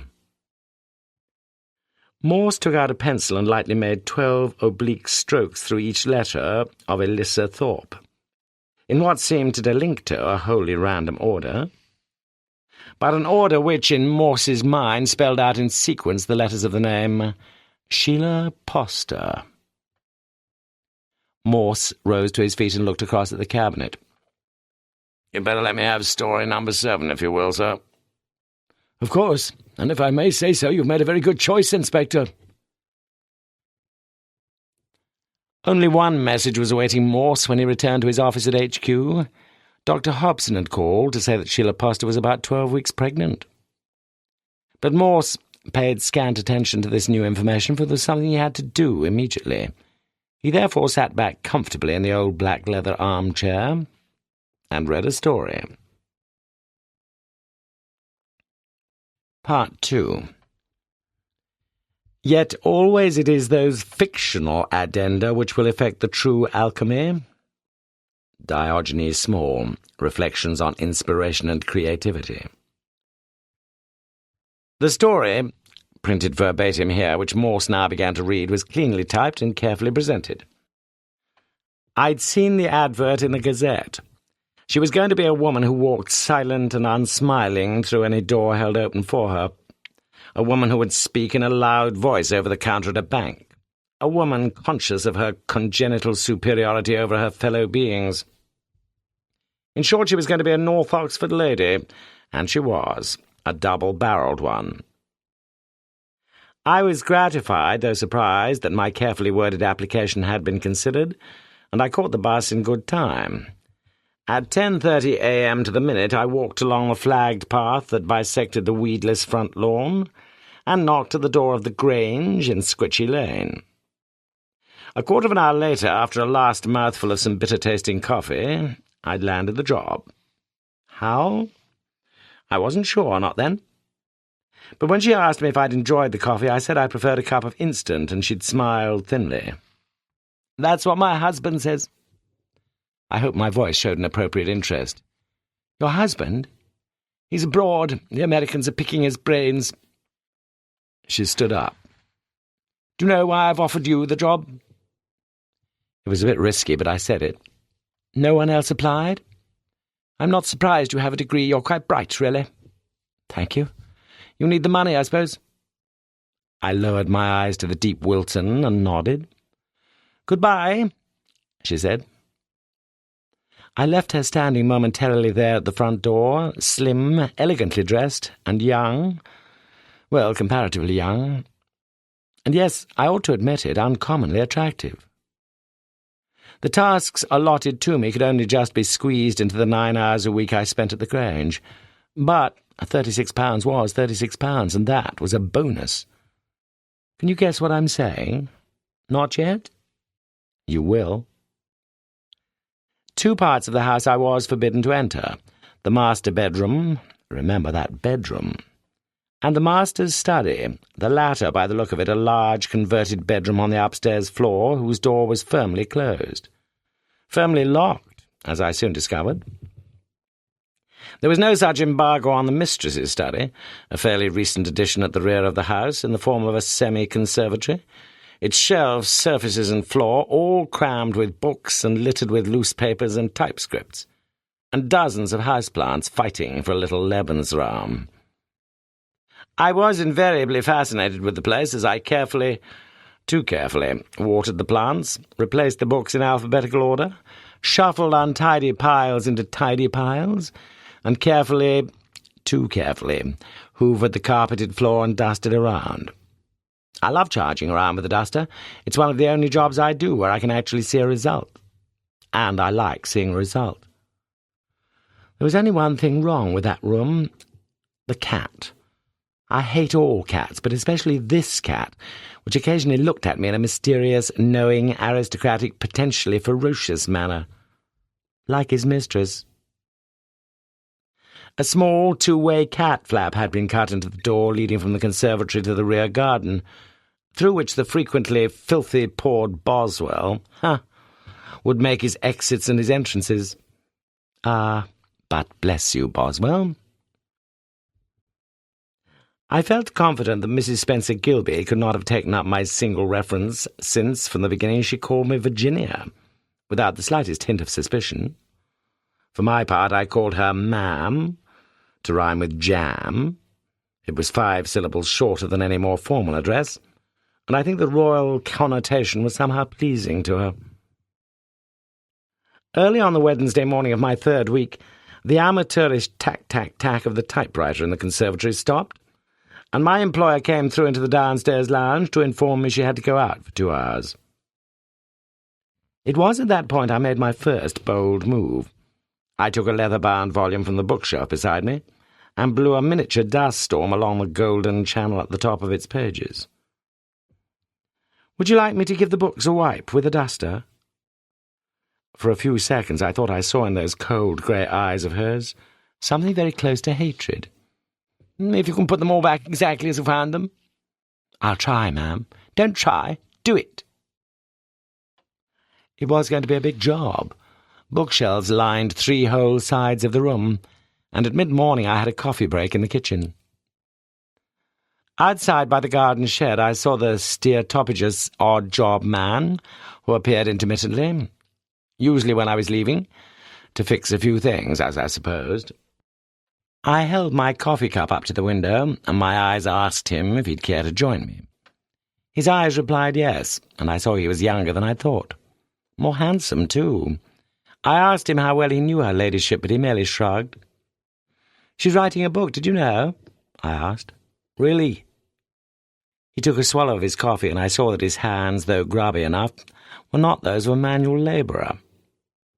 "On Sir Thomas Wyatt," I continued. "I had a look when I was hoovering." "Really?" If his vocabulary seemed rather limited, his eyes ranged over me more widely, and he smiled in a curiously fascinating way. "I don't suppose you know much about Sir Thomas Wyatt?" He shrugged again. "Not much, but if you're going to tell me he died in 1542, you'll be wasting your time, won't you?" "Jesus!" He smiled again, this time at my discomfiture, then leaned forward and kissed me fully on the lips. "Are you on the pill?" "It's all right. You see, I'm pregnant," I replied. Afterwards we dared to have a cigarette together. It was the first I'd smoked for 6 months, and it tasted foul. Stupid. His lighter was out of fuel, and I used one of the extra-long Bryant and May matches kept in the kitchen for various purposes. For various purposes. I'd almost finished the second wall of bookshelves when Milady came back. Just after I turned round to acknowledge her presence, a single sheet of paper fluttered to the floor. Quickly I bent down to pick it up, but she was immediately beside me, snatching it from my hand.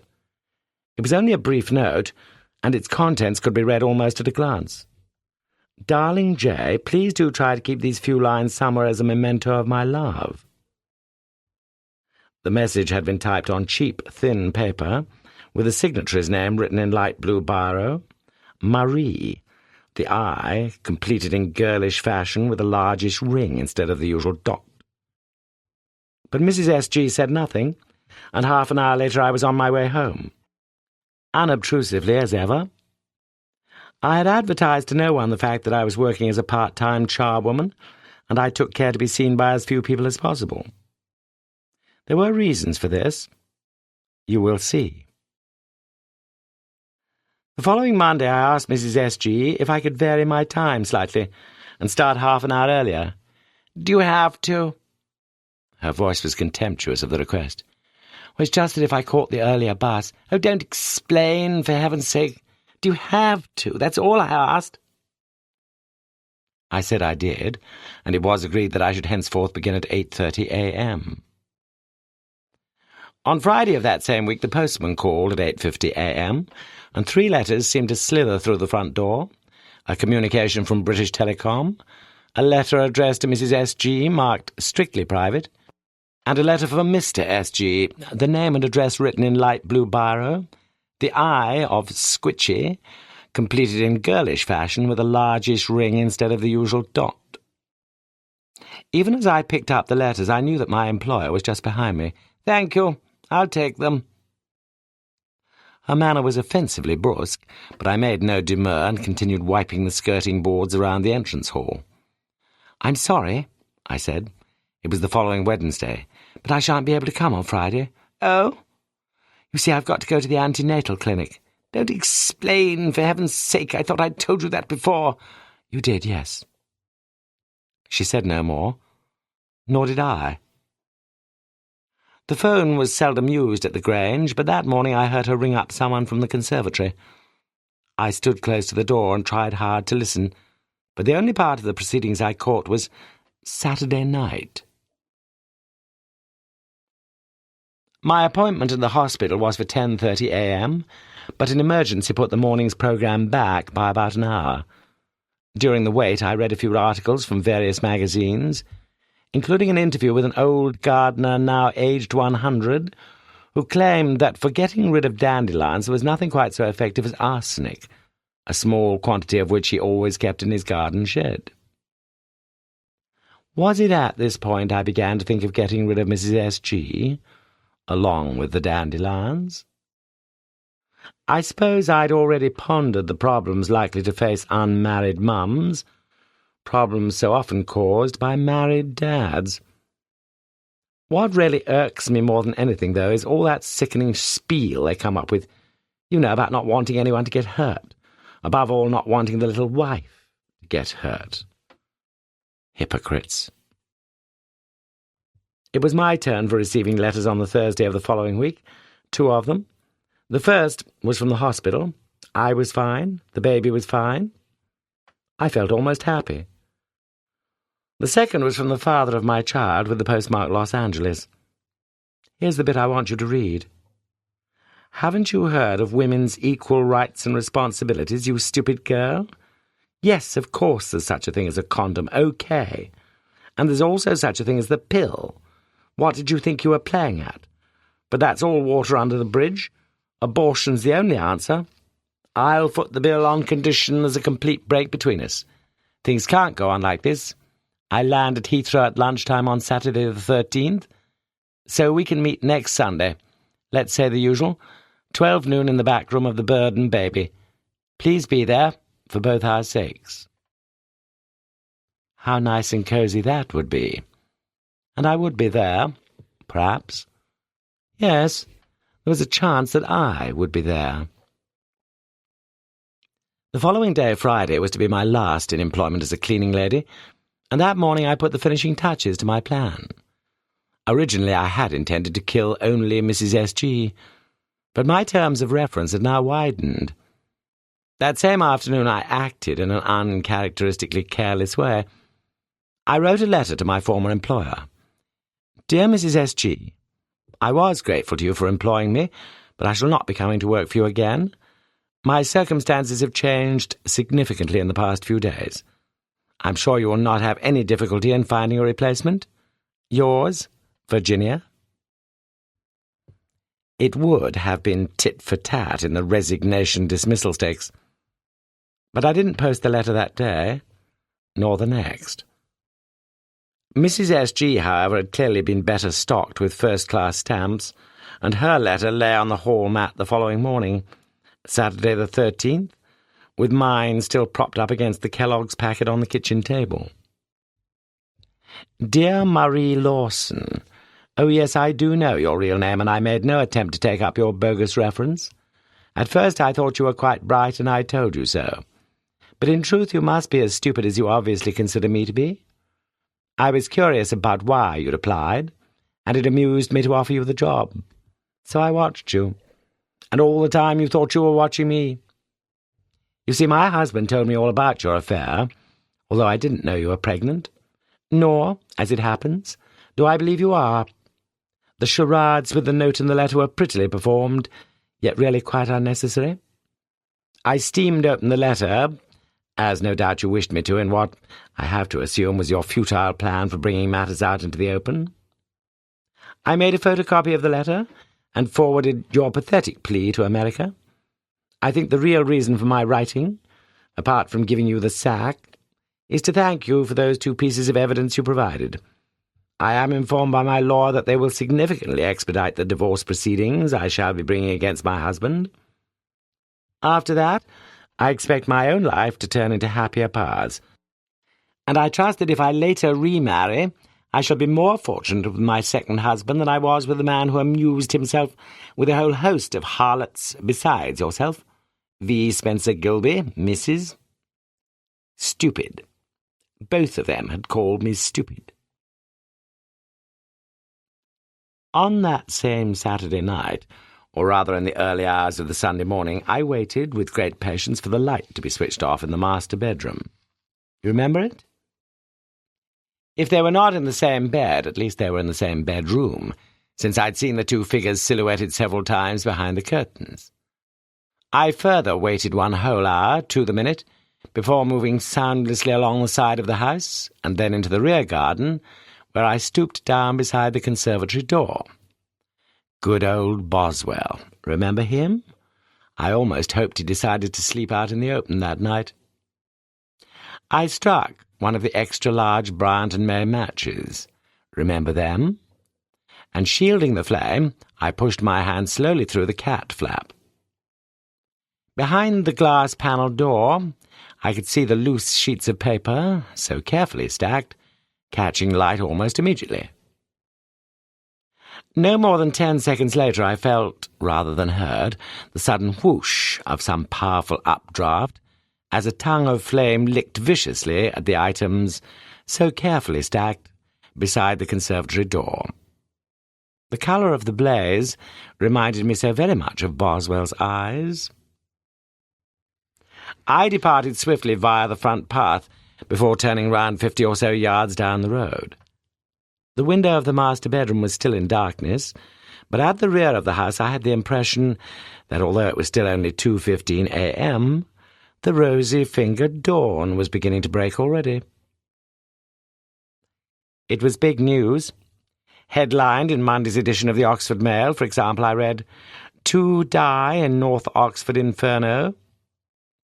It seems unlikely that the burned-out shell of the listed thatch and timber property in Squitchy Lane, picture page 2, will provide too many clues to the cause of the fire. The blaze spread with such rapid intensity that... My eyes skipped on to the next paragraph. The remains of 2 bodies, charred beyond all chance of recognition, have been recovered from a first-floor bedroom, and it is feared that these are the bodies of Mr. J. Spencer Gilby and of his wife Valerie. Mr. Spencer Gilby had just returned from America, where...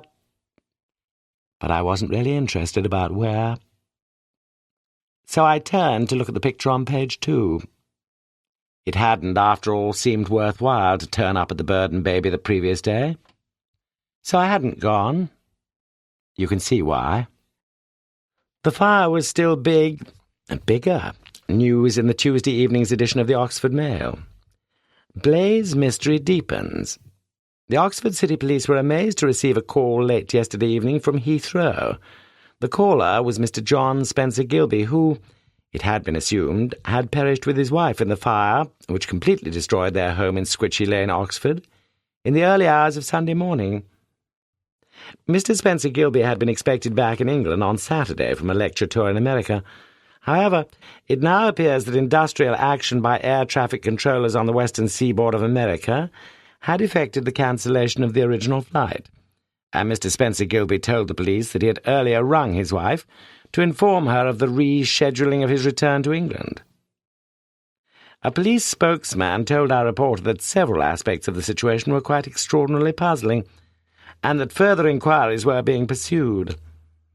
The police appealed to anyone who might have been in or near Squitchy Lane in the late evening of Saturday the 13th, or the early morning of Sunday the 14th, to come forward to try to assist in these inquiries. Please ring 0865 266 000. He had earlier rung his wife. Yes. And he'd also rung me.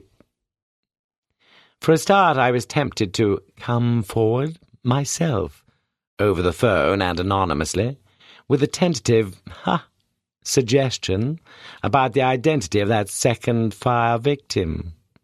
God rot his lecherous soul. But I shan't make that call.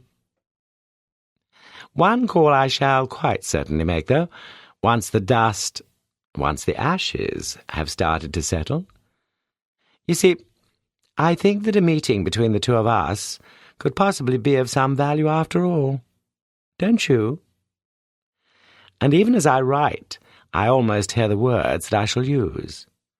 John? Sunday? The usual?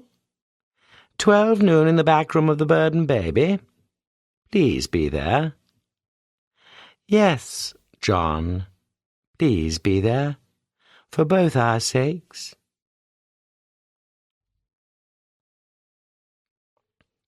Part 3. They flee from me that sometime did me seek, with naked foot stalking in my chamber. Sir Thomas Wyatt, Remembrance. Lewis came into Morse's office just before 4 o'clock that afternoon. "Not much to report, sir. There's a card on the notice board there. Looks as if it might be from a boyfriend. I saw it. And there's this. I reckon it's probably in the same handwriting." Lewis handed over a postcard showing a caparisoned camel standing in front of a Tashkent mosque. On the back, Morse read the brief message: "Travelling C-250 KE." "What's that all about, do you think, sir?" Morse shook his head. "Dunno. Probably the number of the aeroplane or the flight number or something. Where'd you find it, anyway?" "There was an atlas there, and I was looking up that place, Erzin Khan. The postcard was stuck in there. Like a sort of marker." "Oh. Don't you want to know where Erzin Khan is?" "No, I looked it up when I got back here." "Oh." With a glint of triumph in his eyes, Morse now picked up the pink folder containing the Sheila Poster story and quickly explained its provenance. "I want you to read this." "What, now, sir?" "Did you think I meant on your summer holidays?" "Well, I'm a slow reader, you know that." "So am I." "You want me to read it here?" "No, I've got things to be getting on with here. Go and have a sandwich and take your time. Enough clues there to fill a crossword puzzle." After Lewis had gone, Morse looked at his watch and started on the Times crossword. When, 11 minutes later, he filled in the 4 blanks left, in blank E, blank S, blank I, blank, he knew he should have been quicker in solving that final clue. Jerry-built semi is beginning to collapse in such an upheaval. 7. Not bad, though. A further hour passed before Lewis returned from the canteen and sat down opposite his chief. "Lots of clues, you're right, sir. Probably made everything up, though, didn't she?"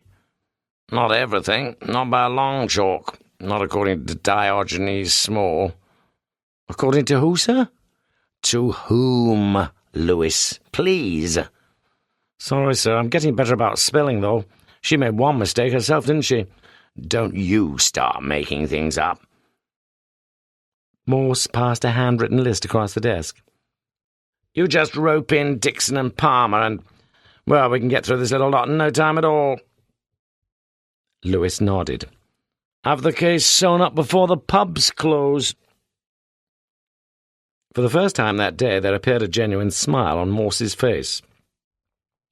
"And these are only the obvious clues. You'll probably yourself have noticed a good many clues that have escaped my notice." "Temporarily escaped," muttered Lewis as he looked down at Morse's notes. "Names, road, house, people, all phony, like as not. A Gazette, same ad you found, check. Mr. X, potential father, an academic surely, lecture tour of USA. Boswell, owners of this strange orange-eyed breed, check with the Cat Society. Publishers, Oxford University Press, etc. Any recent work known/commissioned on Sir T.W. Antenatal clinics, check, especially JR2. Bird and baby, check, with photograph." "We should come up with something, I agree, sir, but it's going to take quite a while." "You think so?" "Well, I mean, for a start, is there such a thing as the Cat Society?" "That's what you're going to check up on, Lewis." 7 lots of things to check up on, though. 6. Morse rose from his armchair, smiling happily once again. "I'll check up on that last bit myself." "But where are you going to get a photo from?" "Good point," conceded Morse, allowing in his mind that occasionally it was perfectly acceptable to end a sentence with a preposition. At 10:15 p.m., Lewis rang Morse's home number, but received no reply. Was the great man still immersed in his self-imposed assignment, with or without a photograph? In fact, Morse was at that moment still sitting in the murder room at 14 Jowett Place. His mind had earlier informed him that he'd missed something there, and at 8:15 p.m. he had re-entered the property, assuring the PC guarding the front door that he wouldn't be all that long. But nothing had clicked in that sad room, and the over-beard Morse had sat in the sole armchair there and fallen asleep. Finally awakening half an hour after midnight and feeling as rough, as they say, as a bear's backside. The following morning, Lewis reported on his failures, Dixon's failures, Palmer's failures, and Morse reported on his own failures. "You know this house business?" volunteered a rather subdued Lewis. "She's very specific about it, isn't she? Listed building, thatched, timbered, conservatory at the back. Can we try the council, some of the upmarket estate agents?" Waste of time, I reckon. "So, what do we do next?" Perhaps we ought to look at things from the motivation angle. "Doesn't sound much like you, sir." No, it wasn't much like him. Morse knew that. He loved to have some juicy facts in front of him, and he'd never cared to peer too deeply down into the abyss of human consciousness. Yet there now seemed no alternative but to erect some sort of psychological scaffolding around Sheila Poster's hopes and fears, her motives and mistakes, and only then to look in turn once more through each of the windows, once more to ask what the murdered woman was trying to tell everyone, trying to tell herself in the story she'd written. Morse sought to put his inchoate thoughts into words, while Sergeant Lewis sat opposite and listened, dubiously.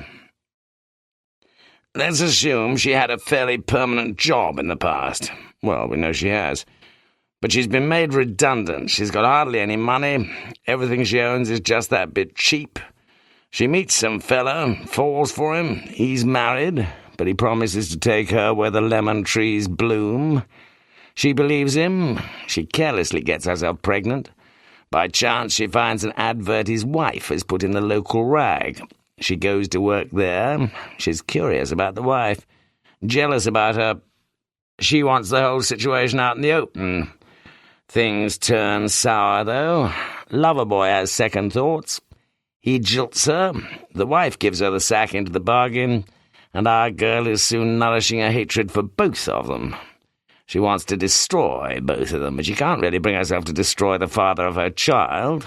So, in her story, she changes things a bit and sticks the wife in bed with a lover of her own, because then her own lover, Sheila's lover, will still be around, still alive. So there'll always be the chance of her winning him back. But he's bored with her. There's some academic preferment in the offing, perhaps. He wants to get rid of her for good. He's prepared to play the faithful husband again. But Sheila won't play ball. She threatens to expose him, and when he goes to see her, she becomes hysterical. He sees red. He sees all the colours of the rainbow, including orange, Lewis, because he knows she can ruin everything, will ruin everything. And then he knifes her. "Who knifes her?" asked Lewis quietly. Morse shook his head. I haven't the faintest idea. I know what, though. I know I'm missing something. For a few moments the look on Morse's face was potentially belligerent, like that of Boswell in the story, and Lewis felt diffident about asking the favour. Yet his wife had insisted that he did. "I hope you won't mind, sir, but if I could take a couple of hours off this lunchtime, the wife—" Morse's eyebrows rose. Doesn't she know you're in the middle of a murder inquiry? What does she want you to do? Take her a bag of spuds home? Lewis hesitated. "It's just that, well, there's this great big crack that's appeared overnight in the kitchen wall, and the wife's worried stiff that if we don't—" Bit of subsidence, you reckon? The pedantic Morse gave the stress to the first of the three syllables. "More like an earthquake, sir." For several seconds Morse sat utterly immobile in his chair, as if petrified before the sight of the Gorgon. And for the same several seconds Lewis wondered if his chief had suffered some facial paralysis.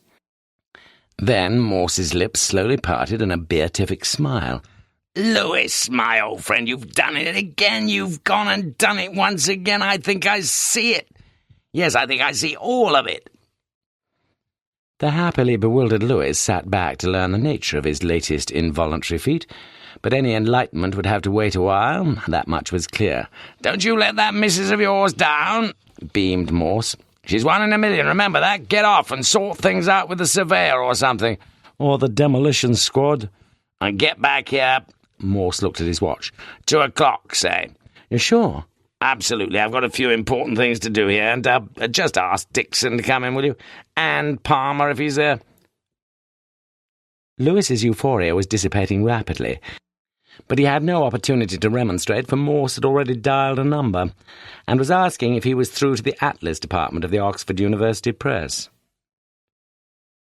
Sergeant Lewis returned to Kidlington HQ just before 2 p.m., almost 3 hours later, having finally received some reasonable reassurance that the Lewis residence was in minimal danger of imminent collapse, and at least Mrs. Lewis was now somewhat happier in her mind. It soon became apparent to Lewis that during his absence someone, the donut-addicted Dixon, the pea-brained Palmer, had been back out to Jowett Place, and Morse himself, what else had he been up to, now sat purring like some cream-crammed, orange-eyed long-hair as he surveyed the evidence before him on his desk. Ready, it appeared, to lead the way along the path of true enlightenment. Clue number 1. Morse opened the magnum opus of Diogenes Small and lovingly contemplated the bookmark. Greetings from Erzincan. All right, Lewis. Clue number 2. He held up the postcard from Tashkent, turned it over, and read out its brief message once more. Travelling C-250-KE. Not too bright, were we? It means exactly what it says, travelling about 250 kilometres east of Tashkent. Where we find, Lewis? The Susamir Valley in Kyrgyzstan. Clue number 3. Dear old Tutankhamun.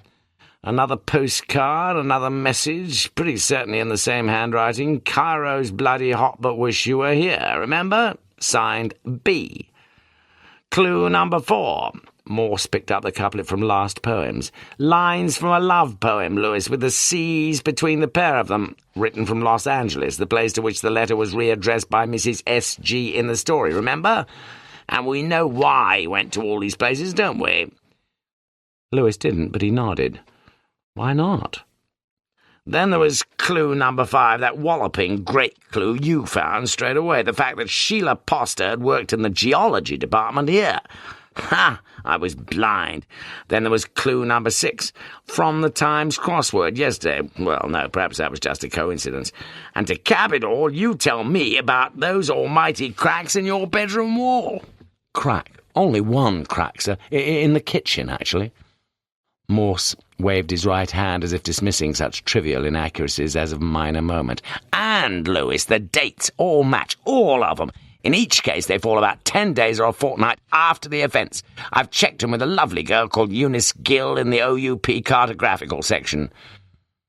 What hadn't Morse done? Lewis was beginning to wonder. And she faxed me this, continued Morse.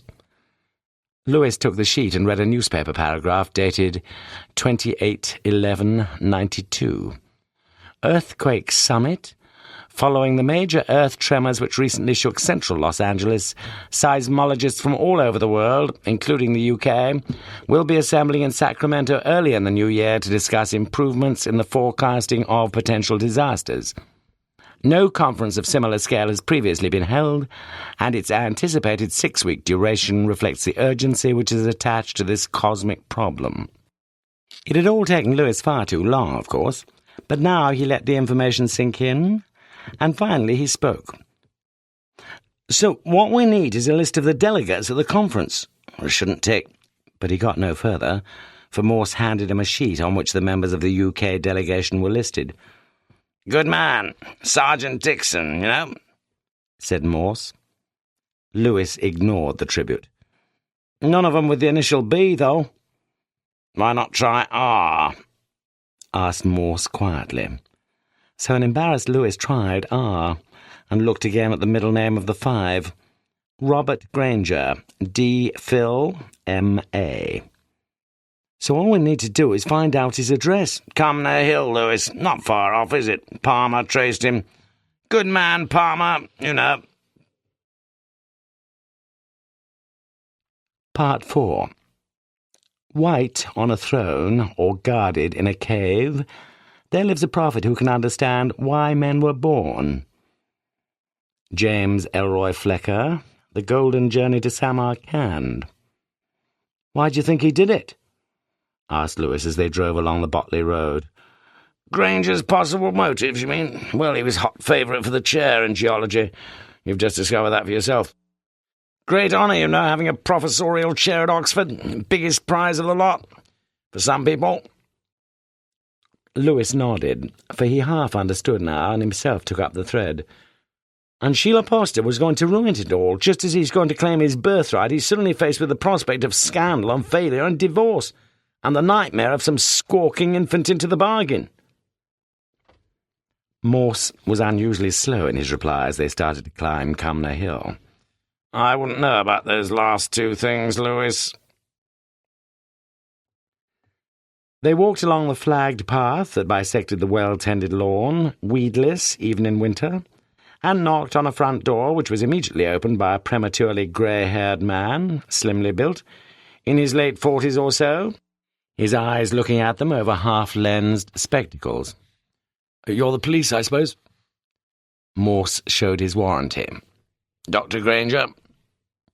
For a few seconds the man hesitated, then stood back and ushered his visitors into a well-appointed lounge, 3 of its walls completely lined with books. Yes, I suppose we'd better get it over with. He spoke quite slowly and without emotion, at least to begin with. Yes, he knew that Sheila Poster had been murdered. He'd read it in the Oxford Mail. Yes, he'd had an affair with her. She'd been putting pressure on him to leave his wife and go to live with her. She'd told him she was pregnant, though he doubted the claim. His wife now knew most of the truth, but had only become directly involved because Sheila had contrived somehow to get a job as a cleaning woman in the house there, and then had sought to poison the marital relationship, what little there was left of it. It was at this point that the belittled Lewis, seemingly to Morse's mild amusement, decided to assert himself. It'll be up to Mrs. Granger to give us details about her side of things, sir. You yourself weren't here, were you, when Miss Poster was working for your wife? Granger, who hitherto had been speaking directly to Morse, now turned his eyes upon Lewis. You mean you're not prepared to take my word about what my wife has told me? We're not here to answer questions, Dr. Granger. We're here to ask them, snapped Lewis. Irritatedly, Granger turned back to Morse. Is it necessary for us to have this man with us, Inspector? I am not used to being spoken to in this way, and I find it wholly and unnecessarily offensive. Well, this is a murder inquiry, sir, began Morse rather lamely. You must understand. But I do understand, and I'm telling you you're wasting your time if you think you'll find any murderer in this house. Where were you on Sunday night? Asked Morse quietly. I'll tell you, I was in America, that's where I was. And you can prove that? Granger stood up and, followed by Lewis, walked over to a bureau on which, beside a framed wedding photograph, lay an envelope, as it proved, of travel documents. He handed it to Morse. As you'll see, I arrived back only yesterday afternoon, Monday. The plane, believe it or not, landed punctually at 4:15 p.m. I caught the Heathrow bus just after 5 o'clock, and I got to Oxford about 7:15. It'll certainly be pretty easy to check up, then, said Lewis, smiling serenely, and it was Morse who now looked round at his sergeant, more in admiration than in anger. Yet he himself sat silent and listened only, as Granger snarled at Lewis once more, the antagonism between the two men now almost physically tangible. Oh, yes, it'll hardly require a man of your calibre to check up on that. And it'll be pretty easy to check up on my wife as well. But let me tell you something, Sergeant. It won't be you who sees her. Is that clear? She's extremely upset. And you can understand why, can't you? Sheila was here working for her until a fortnight or so ago, all right? Now, you might get a bit blasé about murders, Sergeant, but other people don't. My wife is under sedation, and she's not going to see anyone. Not today, she isn't. And she won't see you. In any case, your inspector here sounds a reasonably humane and civilised sort of fellow. And perhaps there are still a few others like him in the force, so any of them can see my wife, all right? But it won't be you, Sergeant. Why? Because I say so. Phew. Morse now intervened between the warring parties. That'll be fine, sir. Have no fears. I'll be interviewing your wife myself, but But it would help us, sir, if you do happen to know where Mrs. Granger was on Sunday night. She went to some gala do in London with one of her friends, lady friends. As I understand it, the pair of them missed the 11:20 from Paddington and had to catch the 12:20, the milk float, I think they call it, landing up here at about 2 a.m. They got a taxi home from the station. That's all I know. You got this friend's telephone number? You won't need it. She lives next door. Granger pointed vaguely to the right, and Morse nodded his unspoken instruction to Lewis, and Lewis left. Morse was already seated in the Jaguar when Lewis rejoined him 10 minutes later. "He's right, sir. They got back here to Cumnor about 2:30 in the early hours of Monday morning." Morse showed no emotion, for he'd fully expected confirmation of Mrs. Granger's alibi. And he began to explain. You see, Lewis, it's not the who-done-it aspect of this particular case that's really important, but the why-done-it. Why was Sheila Poster murdered? She must surely have posed a threat to someone, either a man or a woman. And more likely a man, I'm thinking. She must have stood in the way of some man's hopes and calculated advancement. So much of a threat that when she refused to compromise at some showdown between them, she was murdered precisely for that refusal of hers. So we'd no option but to work backwards, agreed? And we knew her side of things to some extent from the story she wrote. Now, some things in that story reflected actuality fairly closely, didn't they? The Granger's house, the Grange, her job there, her affair with the husband, her overwhelming wish to force the issue with the wife. Don't forget the baby, sir. No, I won't forget the baby. But Granger didn't seem to think she was telling the truth about that, did he? She was pregnant, though. Yes, she was telling the truth about being pregnant. In fact, she was telling a whole lot more of the truth, perhaps, than she was prepared to admit, even to herself. Let's make a hypothetical case. What, say, if she really wanted to murder not the married couple she was telling herself she hated? What if, in her story, she wanted to murder the very people she did, in fact, murder, the lady of the house and that lady's lover? What if the pair of them had fallen deeply in love? What if, again, as in the story, the lady of the house had been only too glad to learn of her husband's infidelity, because then she could divorce him and marry her new lover, the man who stood by the flower beds and tended the lawns there? The man who came in for a cup of coffee, sir? Perhaps so. But don't forget she wasn't just telling us a string of facts in the story. She was making a whole lot of it up as she went along. Really, sir? Lewis, as Morse could just about make out in the gloaming, was smiling quietly to himself.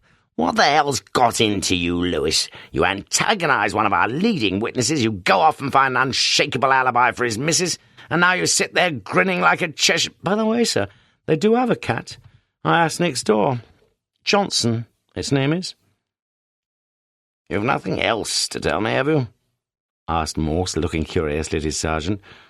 Actually, there is, sir. Yes. Out with it, man. Yesterday, sir, when we interviewed Paul Bailey, he said he'd been with his girlfriend all night. You told me that. You told me you checked. I did check. Bailey told me she was in the middle of moving flats that very day. Seemed she'd been a little bit too generous with her favours for the landlord's liking, and just temporarily, mind, she was registered as of no fixed address. But Bailey said she'd almost certainly be in the city centre Westgate Library, where she went most mornings, in the local history section. Where she was? Lewis nodded. Doing some research on Newnham Courtney and the deserted village. So she told me. Well, that's about it. Is it? She's a very beautiful woman, sir. More beautiful than Sheila Poster? I'd say so. More to my taste, anyway. And most men would fancy her? If they had the chance. And Bailey did have the chance. I'm pretty sure he did. He's been in Jowett Place for about 4 months or so now. Unemployed for a start, but then in work. So his landlord says. His landlord? When'd you see him? He called in yesterday lunchtime when you were in the pub, and from what he said... You didn't mention this before. I thought I'd just do a bit of investigation off my own bat, sir. You didn't mind? See if you could solve the case, you mean? Try to, yes. And the landlord said it was Sheila Poster who had told Bailey about the vacancy in the flat upstairs and who'd put in a good word for him. You know, gave him a good behaviour reference. Not only that, though. I reckon she was the one who told Bailey about the odd job vacancy going up at the Granger's place. Phew. Morse whistled quietly. "You're saying Bailey was the odd-job man?" "I'm saying exactly that, sir." "You're sure of this?" "Not yet," replied Lewis, beaming happily. "Let me get this clear. You're suggesting that Bailey goes to work for Mrs. Sylvia Granger, she falls for him, he falls for her, she knows her husband's having an affair with the charwoman, she's proof of it.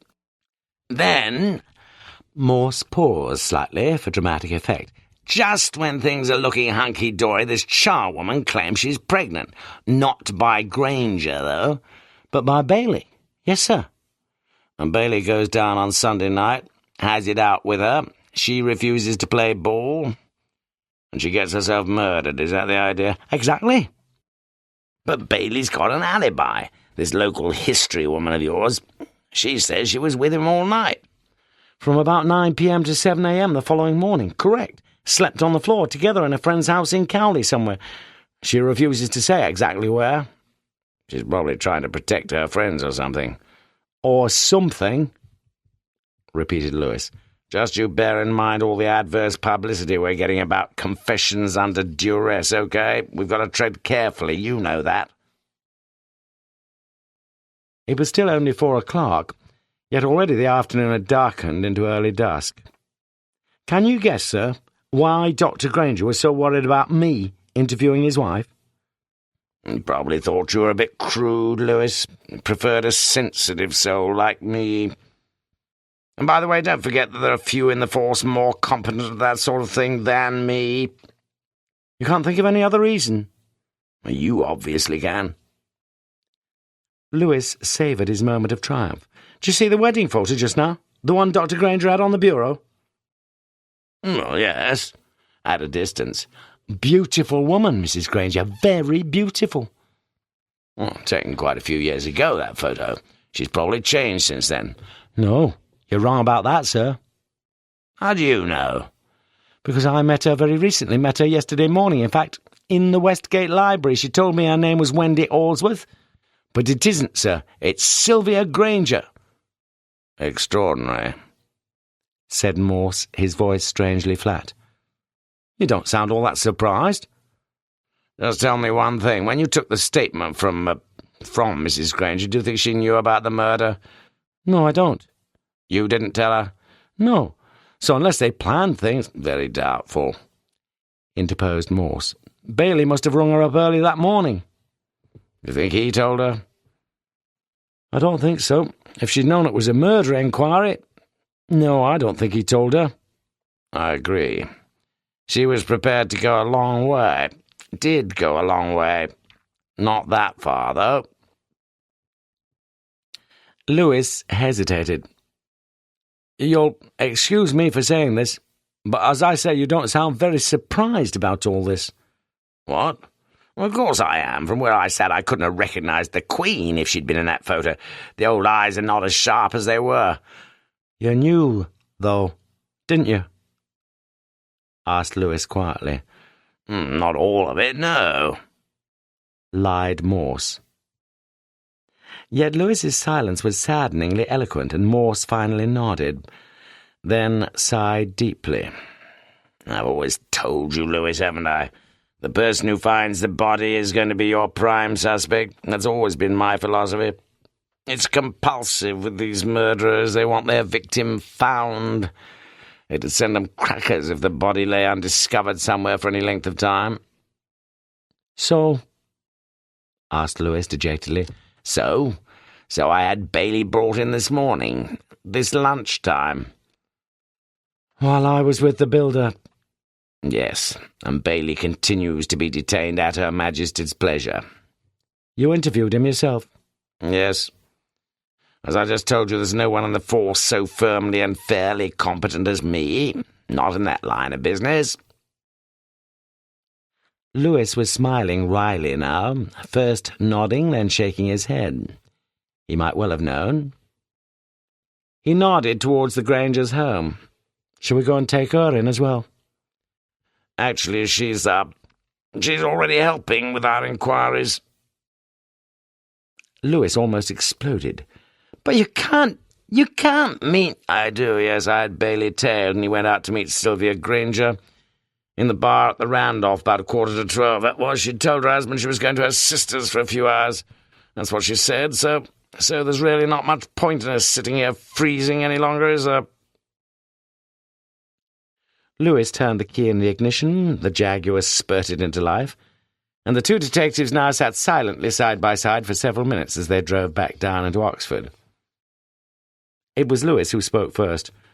"You know, it really is nonsense what you say, sir, about the first person finding the body. I just don't know where the evidence is for that. And then you say it's compulsive. Do you say that? For murderers to want the body found? But some of them take enormous time and trouble for the body never to be found." "You're right, I agree. I was exaggerating a bit." "So what did make you think it was Bailey? There must have been something." "You know, it's all these wretched crosswords I do. You meet some odd words, you know. First time I saw Bailey in his room, I thought what a great big fat-assed sod he was. And then this morning I read Sheila Poster's story again. And, well, things went sort of click. Remember that long word Sheila Poster used about the odd job man? Mind you, she was an English graduate."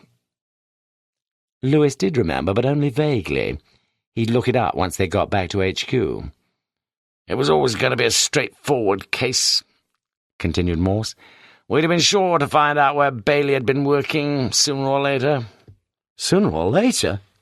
repeated Lewis. "And for once I thought it was me who was sooner. It's just like I said, I've got a second-class mind. I'm just like a second-class— Ah, that reminds me. Just pull in here a moment, will you?" Lewis turned into a slip road alongside a row of brightly lit shops, just before the Thames Valley Police HQ buildings. "Where exactly?" Here's fine." Morse jabbed a finger to the left, and Lewis braked outside a sub-post office. Just nip in and get me a book of stamps, please." "First or second class?" For some reason, Lewis was feeling reasonably happy again. "Well, no need to go wild, is there? I'll have one book of second class, all right? These days they get there almost as quickly as first, you know that." Morse had been pushing his hands, one after the other, into the pockets of overcoat, jacket, trousers, seemingly without success. "You'll never believe it, Lewis, but—" "I think I will, sir. Remember what that fellow Diogenes Small wrote about people's flights of imagination?" "You've been soaring up there yourself, you mean?" "Not quite, no. All I'm saying is it wouldn't take a detective to see what you're trying to tell me." "Which is?" "You haven't got any money." "Ah." Morse looked down silently at the car mat, and Lewis, now smiling happily, opened the driving seat door of the Jaguar, and was soon to be seen walking towards the premises of the sub-post office in Kidlington, Oxon. Monty's revolver. Women sometimes forgive those who force an opportunity, never those who miss it. Talleyrand. It wasn't often that Professor Rawlins bothered her with his personal letters. Occasionally, though, like this afternoon, and like yesterday afternoon, come to think of it, but he always insisted on putting his own stamps on such letters, never allowing them through the department's franking machine. Bit too obviously self-righteous, she thought. She glanced at the tiny gold watch, a wedding present, on her left wrist, almost 5:15. TGFF. Thank God for Friday.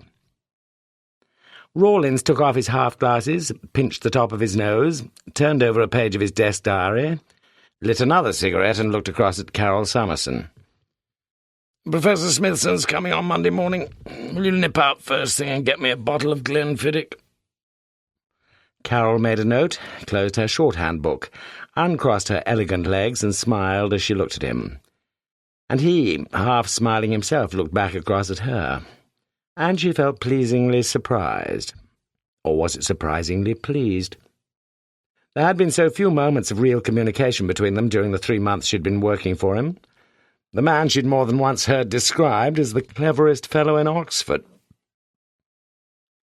She was glad to get out of his office, though. He would never open the window, and the smell in the room was invariably horrid. How she wished he'd stop smoking. John never smoked, thank goodness. How old was he? 60? overweight and with a chest that sounded like a loose-strung harp. He was just the sort to die before his time from heart trouble or lung cancer or chronic bronchitis or emphysema, or, like as not, the whole lot of them listed on his death certificate. Why didn't his wife do something about him, for Christ's sake? "Good night, sir," she heard herself say. And for a moment she fancied that she'd almost like to look after him herself. John was waiting for her, sitting on his wife's swivel chair and turning over the papers that lay on her desk. He always picked Carol up on Fridays. While she was out in the cloakroom, he looked through a few more recent carbons, each neatly stapled to its originating letter. One carbon in particular caught his eye. "Dear Jack, glad you still remember me, and yes, I still keep the old collection going, but anything that belonged to Monty is sure to spark off some keen bidding. All a bit too high for me. As you say, though, the reserve price seems fair enough." "How long is it since we met? 7, 8 years. Marion died 6 years ago. Malignant tumour. Not unexpected, but all desperately sad and very upsetting for the boys. I remarried 2 years later, and since then I've had another son. And another. And another. Do you know the odds against a penny coming down 6 times on the trot? If you're ever near Oxford, let me know. I promise not to show you round the department. Sincerely yours." Carol looked at her husband as she re-entered her office. At 22, he was a year younger than herself. Yet in many ways, since their marriage 2 years previously, he'd shown himself the more mature, the more dependable of the two. There had been a few patches of squabbling, mostly her fault, and the one continuing sadness. But she was glad she'd married him. That, at least, is what Carol Summerson was telling herself that December afternoon. "You reading my boss's correspondence again?" He nodded. "Interesting?" "Not really."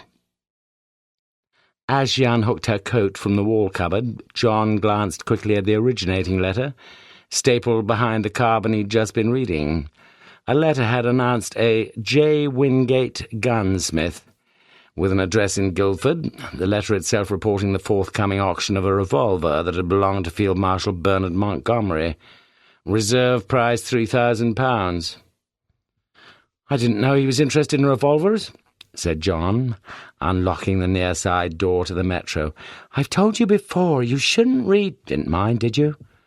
"Course not." She brushed her full lips against his cheek as she fastened her safety belt. "His big hobby. One of the girls went to his house once when he got bronchitis or something, and she said he'd got all these revolvers, like in cases sort of thing, hanging round the walls. Not very nice, really, is it? You'd think that with all those young children—" She stopped suddenly, and a silence fell between them. At 5:20 p.m, Rawlins locked the door of his office and left the department. Florence, at 32, exactly half his age, would have the fish already. TGFF. Thank God for Florence. That night, for no immediately apparent reason, Frank Rawlins dreamed of Carol Summerson. It was just before 11 a.m. the following Monday that Smithson arrived. Carol was not introduced to him, but from her adjacent room she could hear his voice, could hear, too, the occasional gurgle of Glenfiddich and the clink of the office glasses. Just over an hour later, after the pair of them had walked past her window, she entered Rawlins' office, took the 2 glasses, washed them out in the ladies' loo, and bent down to put them back in the cupboard beside the bottle. Now empty. "Hello!" She hadn't heard him come back in, and she felt slightly confused as he steered her by the elbow into her own office. "Don't you think it's about time I treated my confidential secretary to lunch?" He looked and sounded surprisingly sober, and she felt flattered. Soon he was holding her coat ready, and she was slipping her arms into the sleeves. Easily. He was interesting, no doubt about that. He told her of the time he and Smithson had worked together in a VD clinic in Vienna. And as he reminisced of this and other experiences, Carol felt herself enriched and newly important. "Another?" "Oh, I've had enough, thank you." "Nonsense. He picked up her glass and made his slightly unsteady way to the bar once more.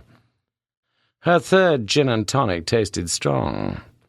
Nice, though. Was it a double? His own drink looked very much like the orange juice he'd promised himself, and after he'd left her to visit the gents, she took a sip of it. It tasted even more strongly of gin than hers. "We'd better be getting back, sir." "Yes." "Thanks for a lovely lunch." "Carol, I've had a lot to drink, you know that. But I just want you to know how very much I'd like to go to bed with you this afternoon." Carol's heart sank. "Don't be silly. Come on, let's get back." He was hurt. She knew that. A bit ashamed, too. And as they walked back, he tried so very hard to sound his usual sober self. That night, Carol Summerson dreamed of Frank Rawlins, erotically. Carol's raise came through in mid-January, and she was thrilled. "I'm ever so grateful, sir." "You deserve it." "Will you come out one day and have lunch with me?" "When?" "Whenever you're free." "Today?" "Today."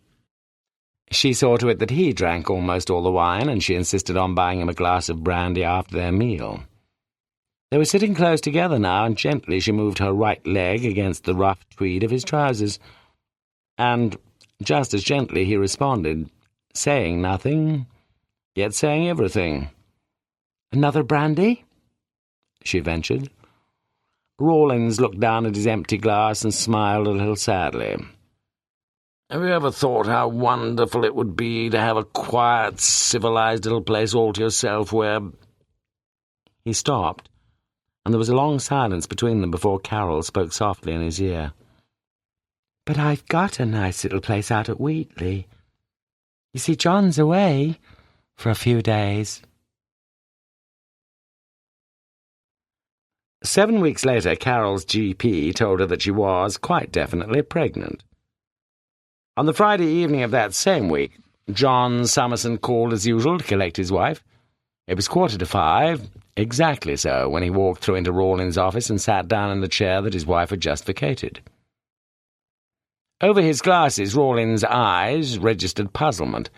It was as though a new boy had just strolled into the master's common room. Can I help you, John, isn't it?"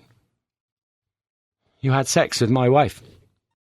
Summerson spoke quietly, firmly, defying all denial. "Where on earth did you get such—" "You're lying." "Look here, you can't be serious." "She's pregnant."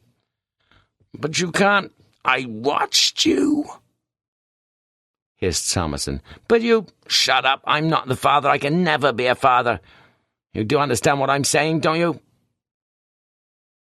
"Yes," answered Rawlins softly. "Did you enjoy it?"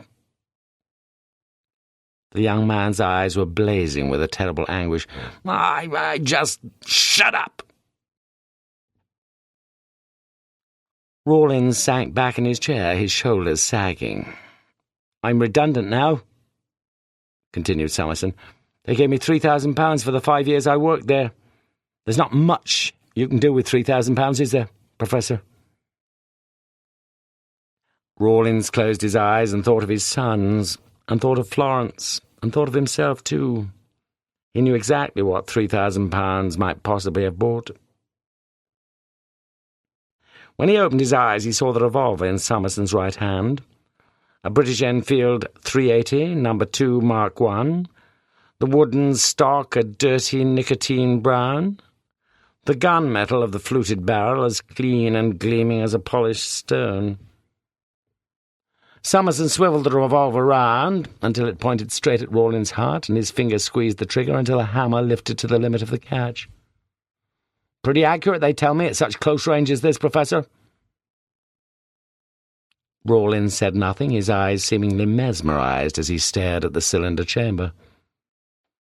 But now the revolver was no longer pointing at him, for with slow deliberation Summerson turned it round upon himself and brought the tip of the shining barrel up against his own right temple, where the index finger of his right hand finally exacted that minimal extra pressure on the double-action trigger. and the hammer drove against the cylinder chamber.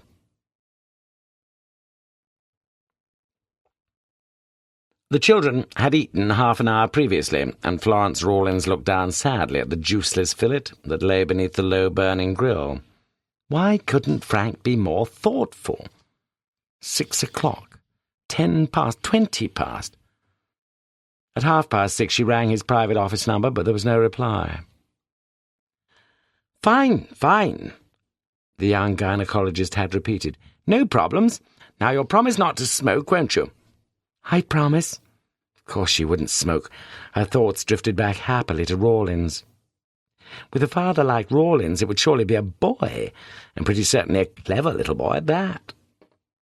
She'd longed to be a mother ever since she'd been a young girl, when she'd played incessantly, obsessively almost, with her dollies, dressing them, combing their lank locks, bending their stiff joints before propping them up against the backs of chairs. 6 weeks after that first antenatal clinic, an oblong parcel was delivered to the Rawlins residence, where later in the day the professor of forensic medicine inspected its contents with enthusiasm. The new case would naturally take pride of place, perhaps just inside the front entrance, he thought. He fitted the revolver carefully inside the specially constructed case, closed the glass cover, and held the exhibit up against some imaginary hook on the facing wall. Not a bad reward, really, for being trapped into exercising his dubiously enviable knack of procreating male offspring with even the most perfunctory ejaculation. And even that extraordinary afternoon, when young Summerson had pointed the revolver at his heart, hadn't been all that traumatic an experience, really, because long before the final, cosmically anticlimactic click, he had known, as any expert in the field would have known, that there were no bullets in the open chambers of the revolver. Not a single one. For all that, though, it had been a great relief when the revolver had at last been lowered, and a genuine surprise when Summerson had presented it to him across the desk. Reward for services rendered, so to speak. And he really had needed those 2 large whiskies, although he'd afterwards agreed with a worried, tearful Florence that he should have told her he'd be late. On September the 29th of that same year, a baby was delivered on the 3rd floor of the maternity hospital up at Headington, and the young father had the name already. The gunsmith from Guildford may not have bothered to work out any mathematical odds, but John Summerson had calculated the chances of a penny coming down heads for a 7th time, and at 128 to 1 they'd seemed to him wildly improbable. They called the lovely little girl Francesca. The Carpetbagger. He who is conceived in a cage yearns for the cage. Yevtushenko. Monologue of a blue fox on an Alaska animal farm. 1. There were longish periods now when the A34 was quiet, almost completely free of the swishing traffic. Only up there along the lay-by, 2 long vehicle lorries ahead, was there still any continuum of activity, where at the side of a converted white caravan a single electric light bulb illuminated Max Snacks, open 24 hours. Though with little formal education behind him, Danny had still felt the itch to transpose that single apostrophe from the last word to the first, when, 3/4 of an hour earlier, he'd walked along to the serving hatch and ordered a cup of tea and a Melton Mowbray pork pie.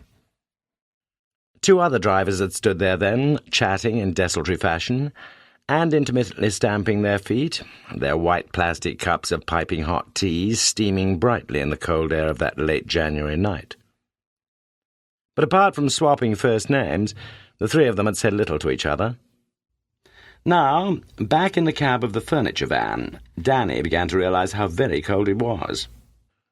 Yet he told himself that cold was only a relative concept, and was trying to convince himself that he was only relatively cold. As with many things in life, it was all a question of mind over matter. His feet felt bloody frozen. Christ, they did. But they weren't really frozen, were they, Danny boy? What if he was standing barefoot on the far North Pole? He'd always believed there was just that one square yard of ice and snow comprising your actual North Pole, and no one yet had managed to persuade him otherwise. There were 2 newspapers in the cab, the Daily Telegraph, oddly, and a late edition of the Oxford Mail. And newspapers were super for insulation. Everyone knew that. Just stick a few sheets all the way round between your shirt and your jumper. He looked at his wristwatch. midnight, just gone.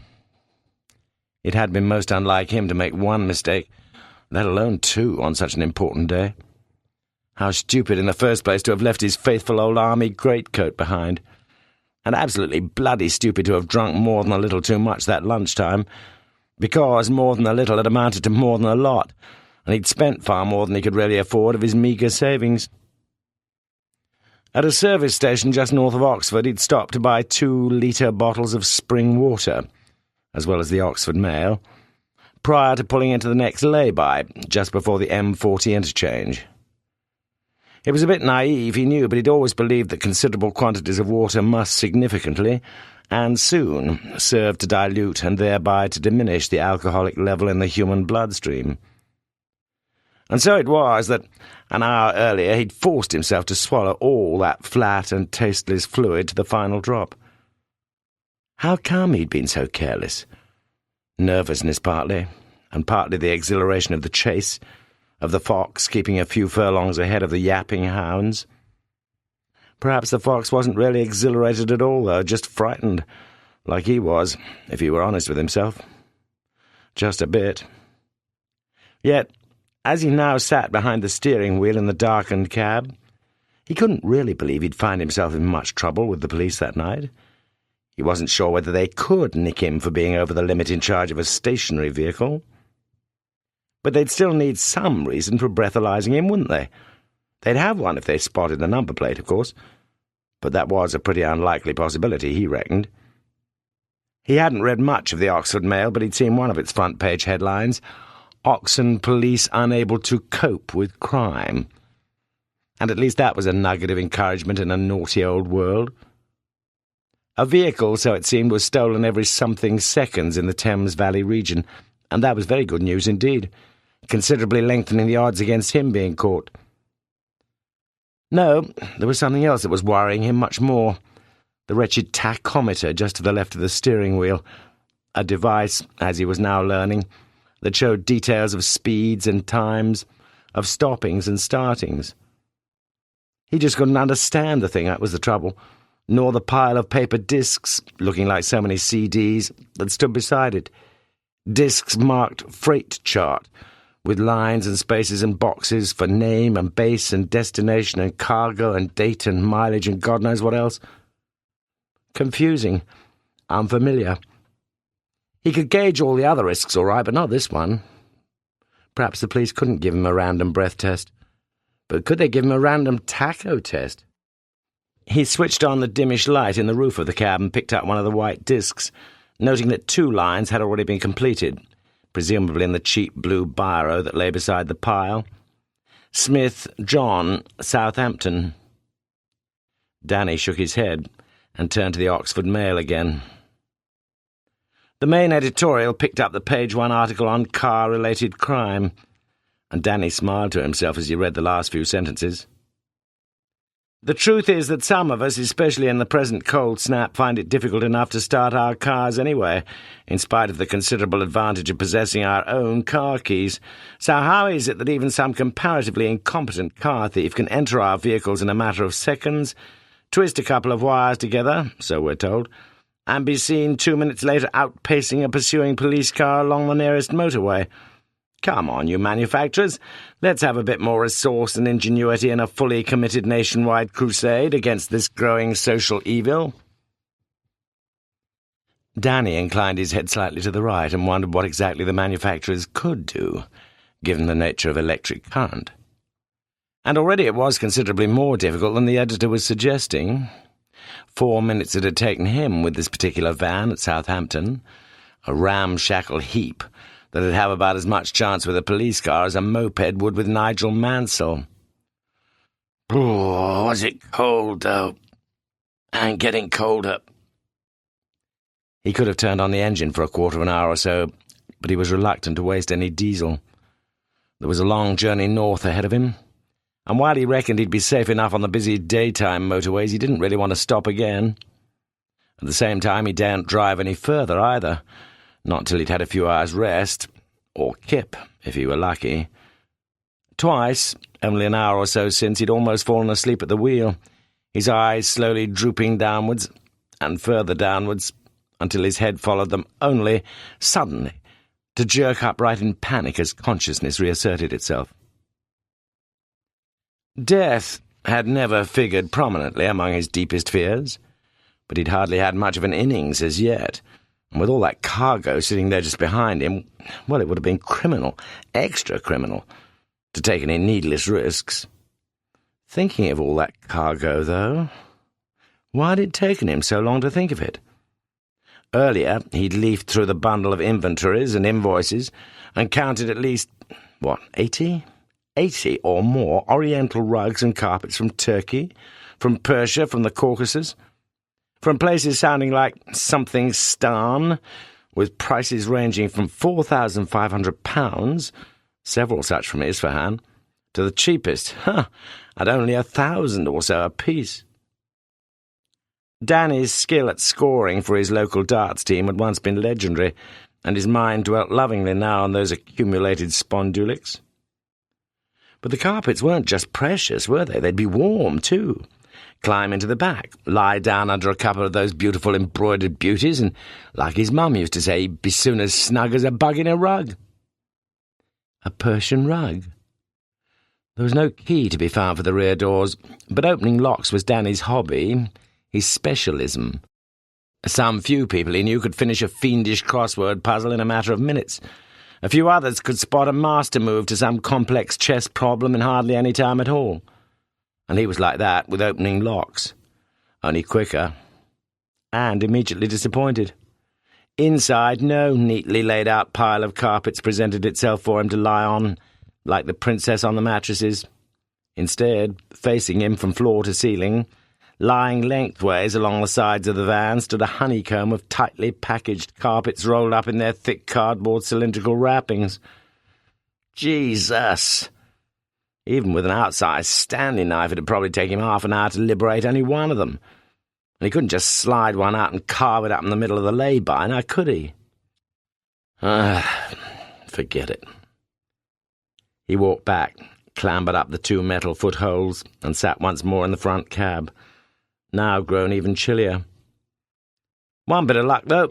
The Daily Telegraph proved to be a pretty substantial broadsheet, and he was dividing the multi-paged wodge in half when he spotted the headline in the Home News section and was soon reading the article beneath it. Trustee absconds. Wiltshire police report the escape of Daniel Smithson from Winchester Jail, where most recently he was serving a 4-year sentence for robbery. For the last 3 months it appears that Smithson had been privileged to enjoy the maximum range of freedom within the prison regime, and indeed, during the past week, had been working in a garden adjacent to the prison with a brick wall only some 4 feet high, separating him from the outside world. Although prison authorities are unwilling to give specific details, it is understood that the ex-soldier Smithson, who for the last 12 years has seen little except the inside of a cell in one of Her Majesty's prisons, was due for release shortly.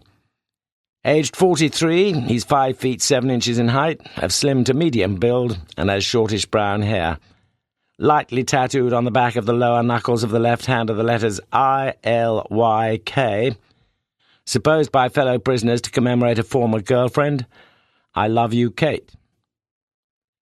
The escapee has no record of any criminal violence, and it is the view of the prison officers at Winchester that he poses no threat whatsoever to the public at large, and early rearrest is expected.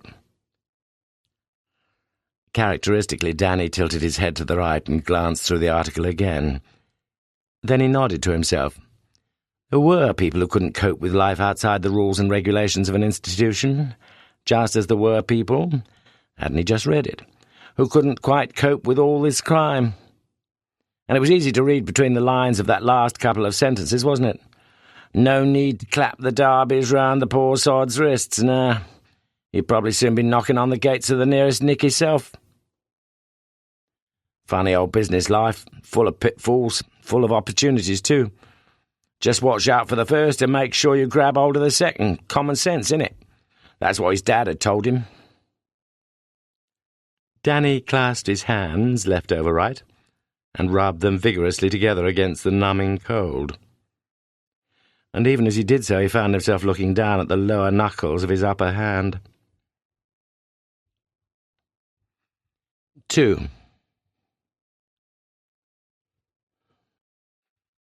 I could have scored the bloody thing in me carpet slippers, honest I could, you reckon?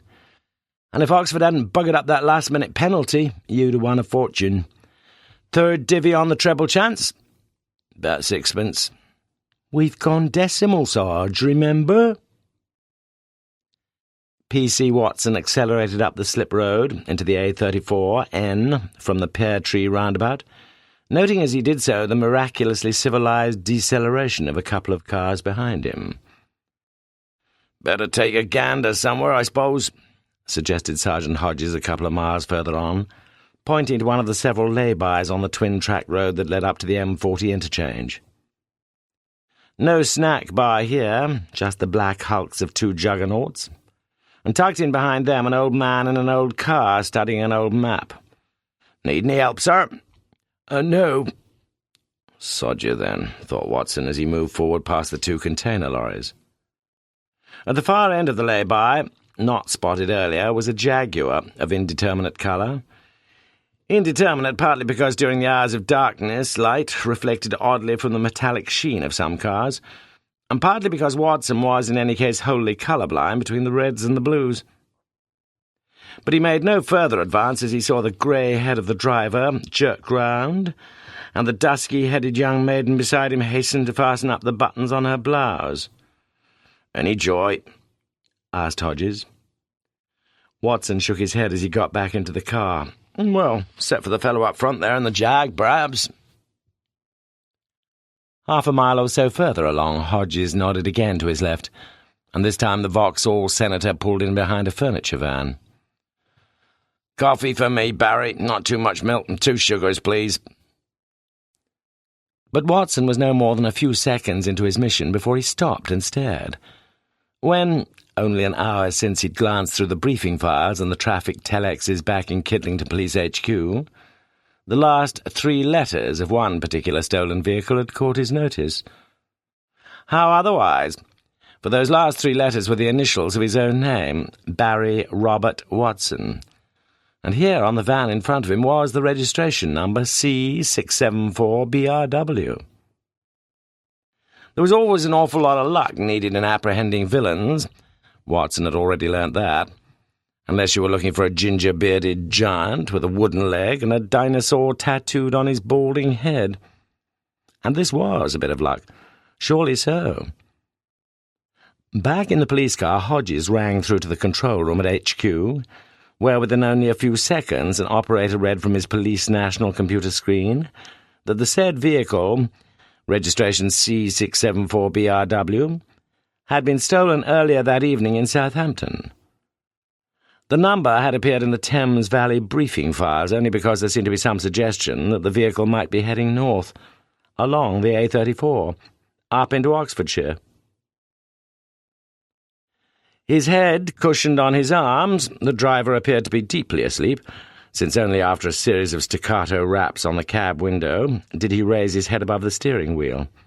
"This your vehicle?" bawled Watson. "What?" "Police!" The driver slowly wound down his window. "What's the trouble, mate?" "This your vehicle." "What, this? I wouldn't have it if you give it me." "Let's see your licence, please." "What licence?" "Not your bloody dog licence, is it?" "You got so many days on producing your licence, you know that." "Haven't got one, is that what you're saying?" "Not on me, no." "What's your name?" It was Hodges who took over now. "John Smith." "Sorry, yeah, should have known." "Anything else I can help you with?" "You better get down and come along with us." "Have I got any option, mate?" "Not much." Hold on a tick, then. I better just fill in the old taco thing here. Got to keep your records up to date, you know, especially if you get delayed a bit. Well, let's say you look like getting delayed a bit. Beckoning Watson to the other side of the van, and with one foot now on the lower foothold, Hodges raised himself to look into the cab, where he saw the driver filling in a white tachometer disc, writing slowly and innocently enough with a cheap blue biro. The driver of the lorry in front walked back to the van. "Everything okay, officer?" Hodges nodded and stepped down. "No problems." "Everything okay, Danny?" continued the other as the cab door now opened. "Fine, yeah. Just forgot me licence, didn't I?" "Danny, eh?" remarked Sergeant Hodges as he steered the man into the near-side rear seat of the Vauxhall. Conscious that the slimly built, quietly spoken man beside him hardly fitted the stock profile of any tearaway joyrider. "Yeah, what do we call you?" added P.C. Watson over his shoulder. "Mr. Smith," suggested Danny quietly. 3. If the custody suite at Bicester Police Station is not a match for the British Airways Club-class lounge at Heathrow, it is at least a well-lit, well-ventilated room, separated from the cell area and affording its present occupant a comfortable enough introit into his temporary detention. In the presence of the arrested person himself, in the presence, too, of P.C. Watson, Sergeant Russell, the custody officer, standing in shirt-sleeves at a tall desk, has recited the statutory notice to accused persons, and is now completing the custody record, as the law requires of him. Russell is an older man, a stickler for procedure, and he fills in the lengthy sections with scrupulous care. He has already made the decision to authorise the continued custody of the prisoner. "Let me just put it to you once more, lad. What's your real name?" "Told you, didn't I? How many more times I've got to tell you?" Russell sighs wearily. There's little he can do if the man persists in such manifest falsehoods. Yet Danny does so persist, has been so persisting for the past half hour, ever since he'd slid a letter addressed to him beneath the driver's seat in the front of the cab, ever since he'd jumped down into the strong arms of the law, literally so. "Still no news of your address?" "No fixed abode, innit? Told you, didn't I? I'm a new-age traveller." "Occupation, then? Traveller? OK." "Yep." "And you travelled down here in a vehicle stolen from a depot in Southampton at approximately 9:35 p.m. yesterday evening, right?" "Who told you that?" "Relax. I got to put summat down here, that's all, in the grounds for detention bit. Don't you understand that?" Russell collects together his sheets of white A4 and prepares to call it a day, or a night. "I just hope the Southampton boys have got as much patience as I have, that's all." "Do we fingerprint him?" asks Watson. "We do not. We follow the rule book, and the rule book says he's got the right to a nice hot cuppa, if he wants one." Danny very much wants one, for his mouth is dry, but he's suddenly frightened and in danger of losing his self-control. "You can't bloody keep me here!" The voice has grown harsh. The muscles are tightened in the neck. There is, for the first time since the arrest, a strong hint of a tightly coiled spring within the prisoner's sinewy frame. His head moves forward over the desk, which separates him from his interlocutor. "Constable!" Russell is fully prepared. He experiences no fear as he steps towards the door at the back of the room which leads to his office. "Put the cuffs on him, will you? I shan't be more than a minute or two." "No!" As suddenly as it has appeared, the tension is now gone. The voice is quiet once more, the muscles once more relaxed. The man breathes out a long, deep sigh, then holds up his hands in a gesture of mock surrender. And Russell steps back to the desk, lays down the custody record and takes out his pen again. "OK, let's be having things, lad." 10 minutes later, from his own office, Sergeant Russell has introduced himself and is speaking on the telephone to a senior prison officer at Winchester. "You've got somebody there who's just scarped, I think. Rather, you haven't got somebody there, if you see what I mean. Name is Smithson." "Oh, God, no." "Pardon?"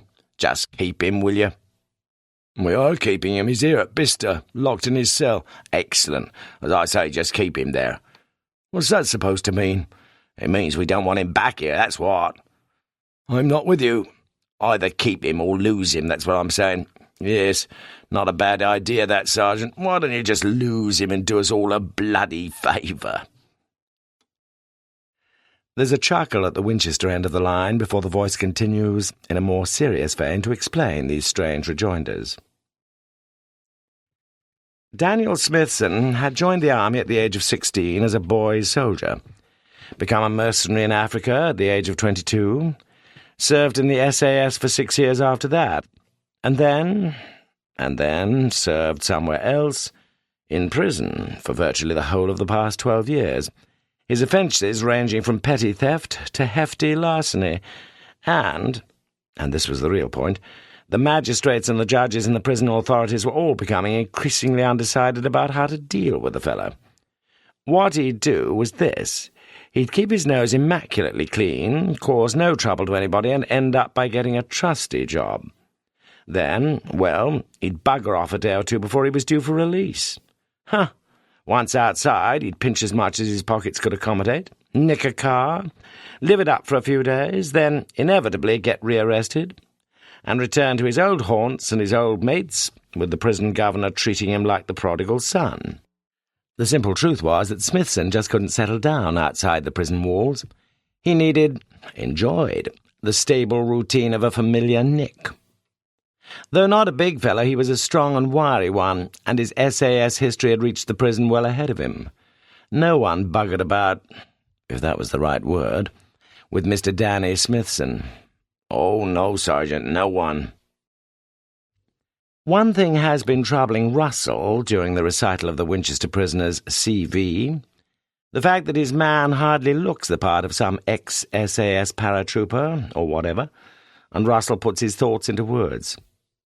You sure we got the right fellow, the fellow you're talking about? Put him on the line, if you like, I'll soon tell you. Oh, no, I don't think I can allow that. Easy enough to tell anyway. He's got some letters tattooed on the back of one of his hands. Left hand, I think it is. They mention it in the papers. Hold on, shan't be a tick. In fact, 4 minutes drag by before the prison officer reads from a folder, and Russell listens carefully. I'll go and check straight away. Shan't be a tick. Danny is not asleep. He sits on the side of the bed, staring at the floor, and looking up with no apparent interest as Russell unlocks the door. Just lift up your hands, will you, Danny boy? The prisoner lifts up his hands as if, once again, he is surrendering to the foe. Good. Now turn your hands round, please. So Danny turns his hands round, and on the lower joints of the finger on his left hand, Russell reads the letters ILYK. This time it is the Winchester end which has waited through 4 long minutes. Well, yep, it's him all right. When will you be coming to fetch him? Not before breakfast, I'll tell you that. We'll let you know. OK. By the way, what exactly are you holding him on? Theft of vehicle, theft of goods in transit, driving without a licence, driving without... Same old stuff. The same old sentence, like as not. Unless some judge suddenly decides to show a bit of sense and refuses to lock the silly sod away again. Russell is not prepared to enter any penological discussion and prepares to sign off. Thanks, anyway. Will you be coming yourself? Me? God, no, I'll be seeing him soon enough. And no handcuffs, you say? That's it, no need. Let him have a stroll round Bicester after breakfast, by all means. No problem. No cuffs, though. He's one of those who can't stand any physical contact with people, know what I mean? It doesn't sound as if he'll give us any trouble anyway. No, I wouldn't go quite so far as that. What do you mean? Nothing, really. Just don't be surprised if he... Well, if he strings you along a bit, know what I mean? He's a bit of a joker, is our Dan. He always was. Probably ask you for a bottle of champers for breakfast. Say it's doctor's orders. We do a nice little line in tea bags down here in Bicester. Cheers, then. Cheers. P.C. Watson has finished his report and now looks in for the last time at his prisoner. Anything you want? Danny shakes his head. Unless you'd like to give me biro back. Returning to the custody suite, Watson passes on the request, and Sergeant Russell looks down, first at the cash envelope, then at the property bag, from the latter finally taking out the cheap blue pen with which Danny had written on the taco disc. No harm, I suppose. He probably wants to write a poem on the loo paper. 4. At 8:20 a.m, the minibus from Winchester arrived in the front yard of Bicester Police Station, where one of the 2 prison personnel immediately alighted and reported to the information desk. Everything was ready. Driven now into the yard behind the main building, police vehicles only. The minibus was backed up alongside the wall, its rear window coming to a halt only a few feet from the single external door of the custody suite. The prisoner had not, after all, ordered champers for breakfast. Instead, he'd done splendid justice to the sausages and beans brought to him an hour earlier. Yet he did make one request when the cell door was again unlocked for his departure, just after 8:30 a.m. 2 spare blankets were folded beside the bed, and he'd asked if he could have one to put round him on the journey. He had no overcoat. It was a cold morning. Not very much to ask at all, really, was it? It had all happened so very suddenly that no one afterwards had any particularly clear picture of the events. But it went something like this. As he was walking through the exit door from the custody suite, the blanket which the prisoner was holding about his head and shoulders was dramatically whisked away and equally dramatically whipped over the head and shoulders of the tall, bearded officer who was about to unlock the near side door of the minibus. Then, dodging lightly past him, the prisoner sprinted the 30 or so yards to the tall beech hedge which enclosed the rear yard. The hedge was strengthened by a 6-foot meshed wire fence. The fence, in turn, supported every 6 or 7 yards by concrete posts. These posts were some 5 feet in height, finishing a foot or so below the top of the hedge. One of the posts, and only one, was itself strengthened by a concrete strut, which formed an angle of 45 degrees to the ground, and which joined the post roughly halfway up, looking rather like a lambda in the Greek alphabet. At full speed, the prisoner leapt at this structure, his left foot landing firm on the top of the strut, his right foot equally firm on the top of the post. And then, propelled by such twin leverage, he'd cleared the beech hedge by several inches, landing neatly on the grass of a school playing field beyond. Someone later said it was a bit like watching a Russian gymnast clearing a vaulting horse at the Olympics. The prisoner was gone. Neither of the heavy Winchester men could hope to match such a nimble-footed feat of levitation. And it was 10 minutes before a wailing police car, forced to take the long way round the front of the station, was criss-crossing the maze of streets in the King's End estate behind, where, it was believed, the prisoner was last sighted. But not sighted again. 5. The loo paper in the cells at Bicester may by no means be described as Savoy soft, stiffly reluctant as it is to accommodate itself to the contours of the average human backside.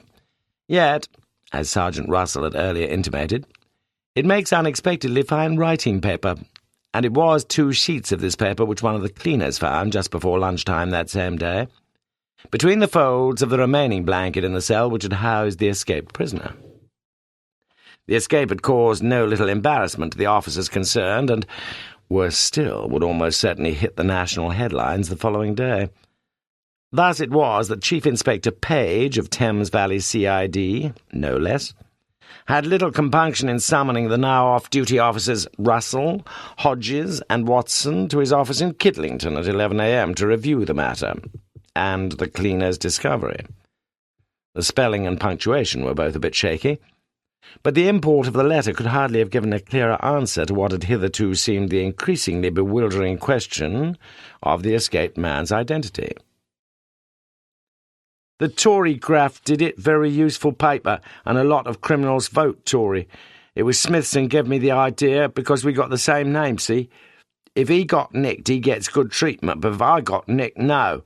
So what about him and me changing places for a little while, and no harm done, is it? Besides, probably gives me a best chance of scarpering. Lots of that nowadays. Perhaps it's the recession to blame for, like for everything else. There was just that one problem, that tattoo I read about, and when you coppers thought I was filling in the old taco with the blue biro, I was just writing out them 4 letters on the old knuckles, see? Easy.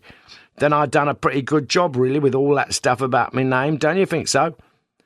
Well, well, Danny Smithson, boy, I wonder where you are. Have you decided to keep out this time? Why not? I'll leave this letter in the bottom blanket because I've got ideas with the top one. If I get away, what a big laugh for me when you find it. And if I don't, it's your turn for the big laugh. Samuel, Danny, Lambert. P.S. You can give me old comb and spare hanky to Oxfam or the Sally Army. It's up to you.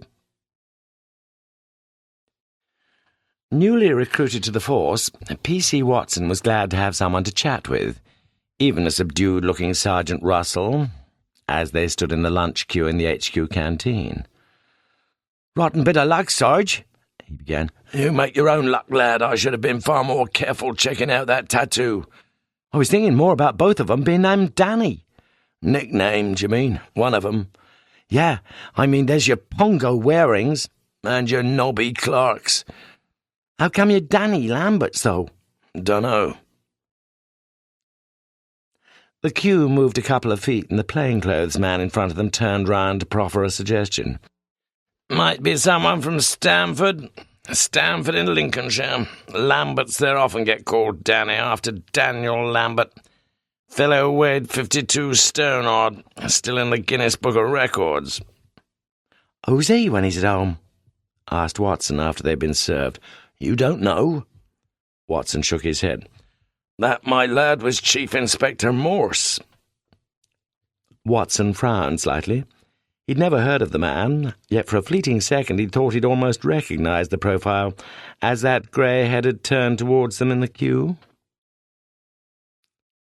Next morning, the governor of H.M. Prison Winchester received a full report on the case, now becoming widely known as the cock-up at Bicester Corral, including a photocopy of the letter found in the escapee's cell. He immediately summoned the senior prison officer from D Wing, where Smithson had spent so many comparatively contented months and years. "You'll be interested in this." The governor handed over the file. Price, a thick-set Irishman, sat down and began reading. "No news of our Danny?" interrupted the governor. Price shook his head. Then, halfway through the letter, his eyes suddenly widened with a new and startling notion. "You don't think, sir," he began slowly, pointing to the letter. The governor groaned, permitting himself also, albeit briefly, to contemplate the unimaginable. "Don't tell me that. Please, don't tell me it's Smithson's writing." Price studied the writing of the letter again. "Yes, sir. I'm sorry, but I'm pretty sure it is." And for a few moments the two men sat there in silence, each of them visualising their erstwhile prisoner perched aloft in the cabin of a stolen van, and carefully overtracing his own tattoos with a cheap blue biro pen. Last call. Wives invariably flourish when deserted. It is the deserting male who often ends in disaster. William McFee. Not too carefully, not carefully at all, really, Morse looked down at the man lying supine on the double bed, dressed only in an unbuttoned white shirt, Oxford blue pants, and black socks. The paleness of the man's skin precluded the probability of any recent holiday on the Greek islands, with only the dullish red V below the throat suggesting the possibility of any life outside the executive-suited higher echelons of British management. Late 40s by the look of him. A firmly built man with a pleasantly featured, clean-shaven face and frizzy, grey-flecked hair. The jacket of a sub-fusk herringbone suit was hanging inside the open-doored wardrobe, a maroon tie over it, and neatly aligned at the near side of the bed was a pair of soft black leather shoes. A methodical, successful businessman, thought Morse. A quiet knock on the door of room 231 of the Randolph Hotel heralded the arrivals of Sergeant Lewis and Dr. Laura Hobson, the latter immediately stepping forward to peer down at the dead man's face. Blood was still seeping slowly from a deep gash that slanted over the closed right eye, like some monstrous acute accent. But there was no other sign of red in the face, for the lips were a palish shade of purple. "Probably had a heart attack," volunteered the pathologist. Lewis looked down at the Corby trouser press, standing to the left of the bathroom door, on which a pair of Saab-Fask herringbone trousers were draped over the opened leaf. "Probably bashed his head on that," suggested Lewis, and Morse nodded. The cream paint of the left-hand door jamb was splashed with elongated flecks of scarlet, and 2 feet inside the bathroom itself, on the blue and white tiled floor, was a patch of darkly dried blood. "If he tripped, it could have brought on a heart attack, don't you think, sir?" Again, Morse nodded. And if he'd had a heart attack, he could have tripped and cracked his head, yes. Turning her head momentarily towards them, Dr. Hobson put the situation rather more simply. "Which came first, the chicken or the egg?" "The chicken," said Morse. But the blonde pathologist was clearly in favour of an each-way bet. "Like as not, it happened contemporaneously."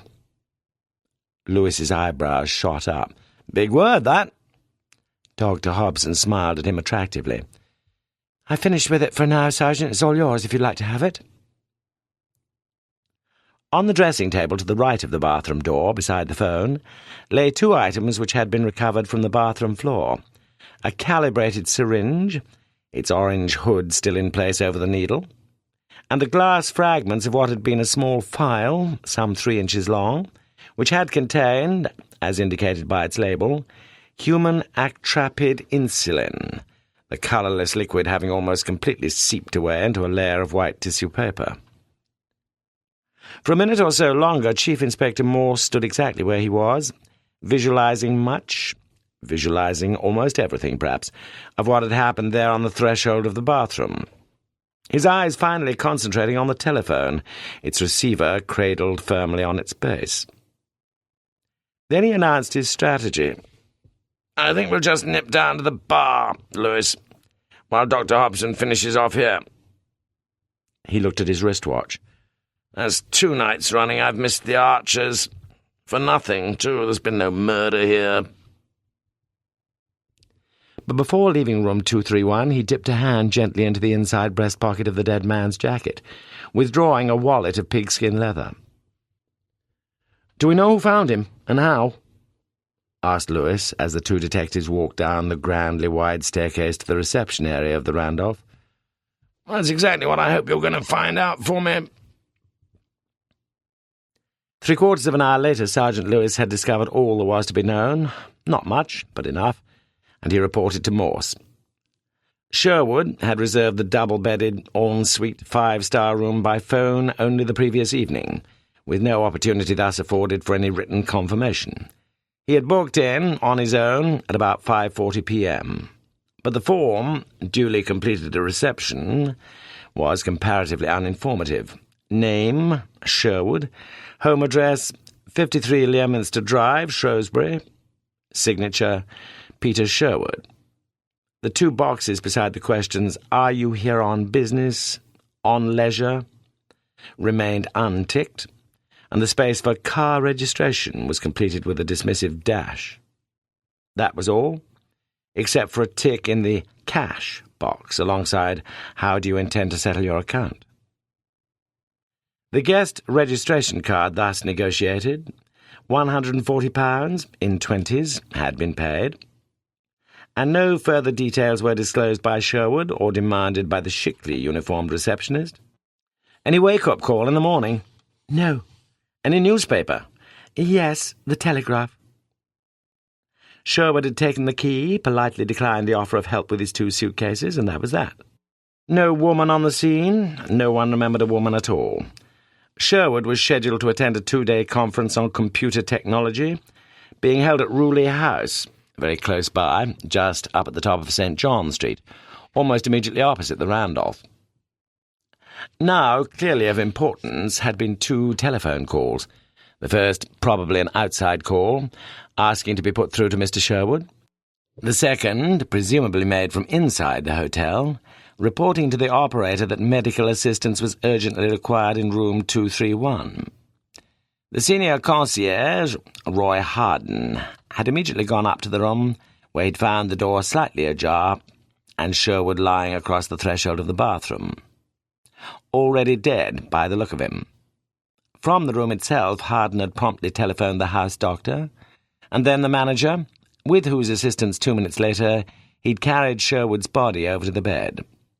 A room maid had cleared up the broken glass from the bathroom, but there seemed to be no suspicious circumstances at the time. It was only because of the house doctor's marginal unease over the head wound that the manager had deemed it prudent to call in the police, just to be on the safe side. "What do you think so far?" asked Morse. "Same as you, sir. Cherchez la belle femme. He's off to another conference. He invites his mistress. They know how to work things. He has a heart attack. She's scared out of her wits, rings for the doc, and then gets pretty smartish out of it." "Yes." Morse picks up the dead man's wallet. "No railway tickets in here, Lewis." "So?" "They don't very often collect railway tickets from passengers these days, do they?" Lewis followed the drift of Morse's thinking. "They probably came by car, you mean?" "A car, like as not.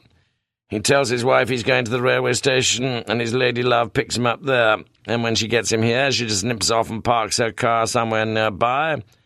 And there's no need for anyone to know her registration number or anything. Very neat. Very easy." Lewis nodded agreement. "It's getting easier all the time to commit adultery."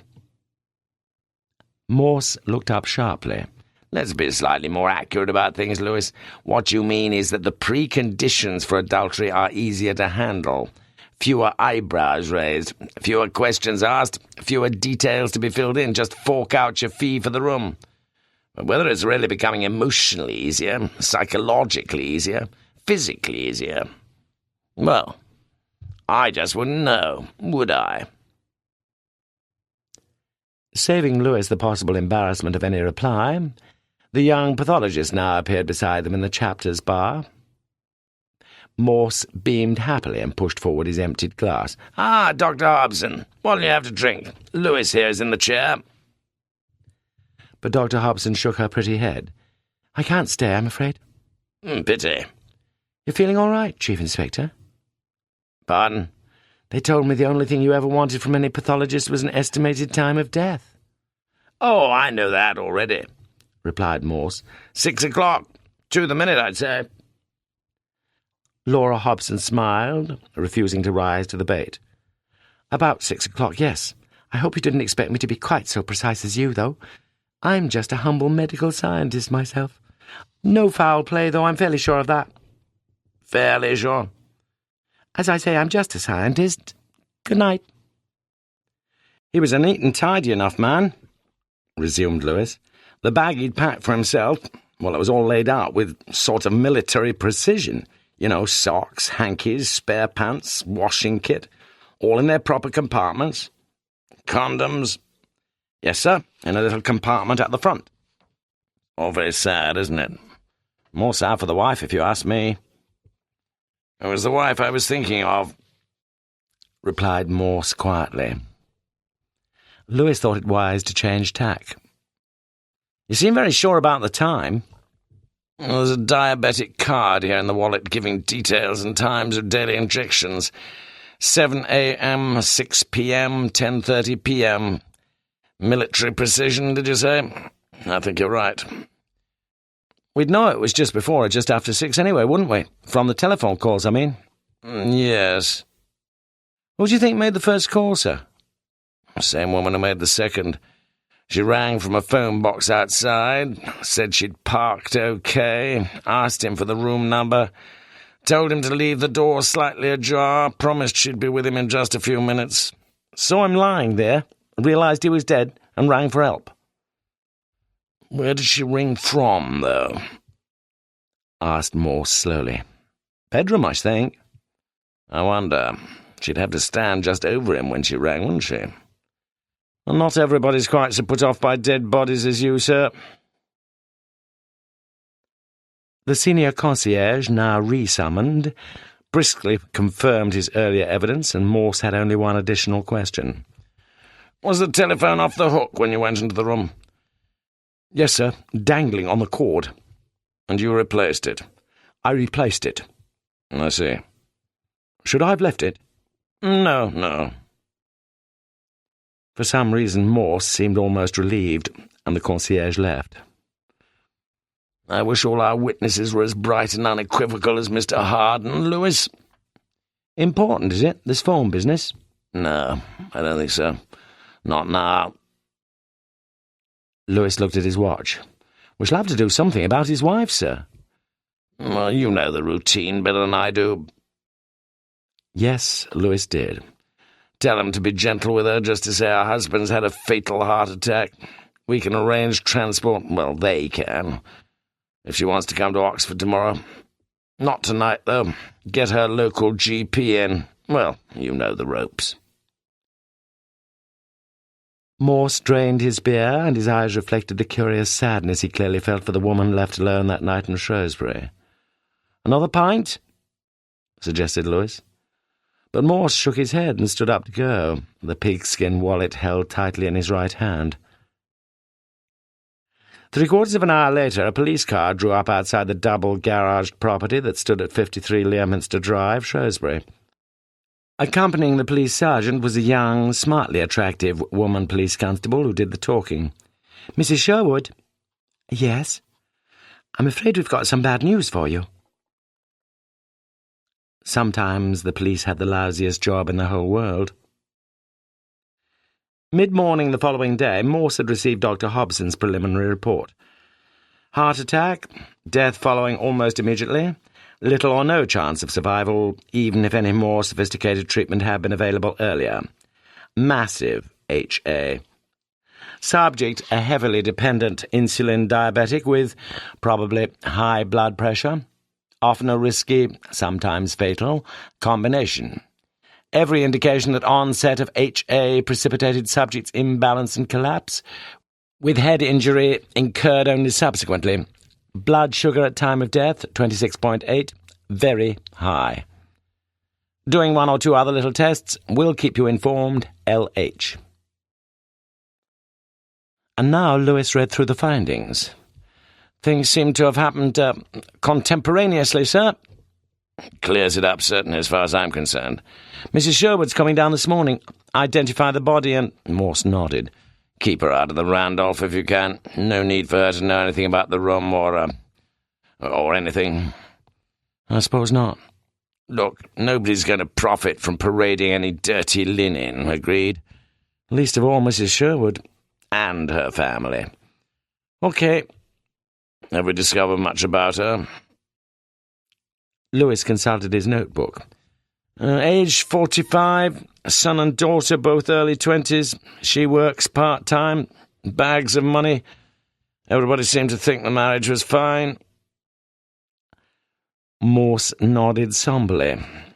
"Death's bad enough, but remember that Greek archbishop, Lewis? Had a heart attack in his local knocking shop at Athens. Poor sod." Well, at least he hadn't got a wife. "How do you know?" "Perhaps Mrs. Sherwood was having a bit on the side too." But Morse appeared not to be listening. He took from the dead man's wallet a passport-sized colour photograph of a duskily dressed and deeply tanned young beauty, wearing thinly rimmed school-marmish spectacles, and looking half seriously into the camera, yet with lips beginning to curl in a sensuous smile. "Lovely," said Morse. "Lovely. And that's Mr. Sherwood's bit on the side, as you so elegantly phrase things." Then Morse, after glancing briefly at the back of the photo, slowly tore it into smaller and smaller pieces. "Destroying evidence, that is. Could be valuable in the case—" "What case?" Lewis shrugged. "You're in charge, sir." Morse was now on his feet. "Just nip me down to Oxford, will you? Railway station for a couple of minutes, then on to St. Aldhead's. What time's Mrs. Sherwood due here?" 11:30. Driving down. Don't know if it's the Rolls or the BMW, though." Morse shot off at an odd angle. "Do you believe in any afterlife, Lewis?" "Not sure, really. What about you?" "No, not me. I think death's just a process of chemical disintegration." "Perhaps she could tell us, Mrs. Sherwood. She took a chemistry degree at Cambridge." "How on earth did you find that out?" Lewis, too, now rose. I'm a detective, sir. Remember? She must have been a clever lass at school. But you still don't want to see her? No. As he'd promised, Morse spent only a brief while inside Oxford railway station, and 5 minutes later Lewis was driving down St Aldate's when Morse peremptorily announced a slight change of plan. It was just after 11 a.m. Drop me anyway, I'll just nip in to see how the landlord is. He gestured vaguely to the bulldog, and Lewis brought the police car to a stop opposite Christchurch. Just give this to Mrs. Sherwood, will you? Lewis took the proffered wallet. No more photos in it? Only one of the 4 of them, Mum and Dad and the 2 kids. Everything's all right now. Lewis had arrived back at Kidlington HQ at 2 p.m. to find that the chief had not yet returned, from wherever. Mrs. Sherwood had been a quarter of an hour late, in the BMW, and Lewis had looked quickly through the contents of her late husband's wallet as he'd waited in a small anteroom in the Pathology Institute. The usual plastic cards were there, relating to moneys and memberships. £110 in banknotes. The family photograph that Morse had mentioned, but no others. And something else, yes. 2 green and orange British Rail tickets, one out and one return, between Shrewsbury and Oxford. Neither had received the attention of any ticket collector's clip. Yet they looked genuine enough. Were genuine enough, except for the fact that the date printed on each of them was not yesterday's, but today's. Lewis smiled wryly to himself. Mrs. Pamela Sherwood had turned out to be a slim, well-groomed, delicately featured woman. Distressed, yes, but well in control. Lewis himself never really knew what to do or what to say in times of bereavement. But that was exactly why, as Morse well knew, he performed the job so successfully, since it was not unusual on such sad occasions for roles to be reversed, and for the bereaved themselves to feel an instinctively reciprocal sympathy with the good sergeant, as now. Over coffee, and after identifying her husband's body, Mrs. Sherwood herself had looked quickly through the contents of the wallet, her eyes intent, as she took out one item after another, including the tickets. One item after another, except, of course, for the photograph of the dusky siren, whose features for a little while had recently held the Chief Inspector mesmerized.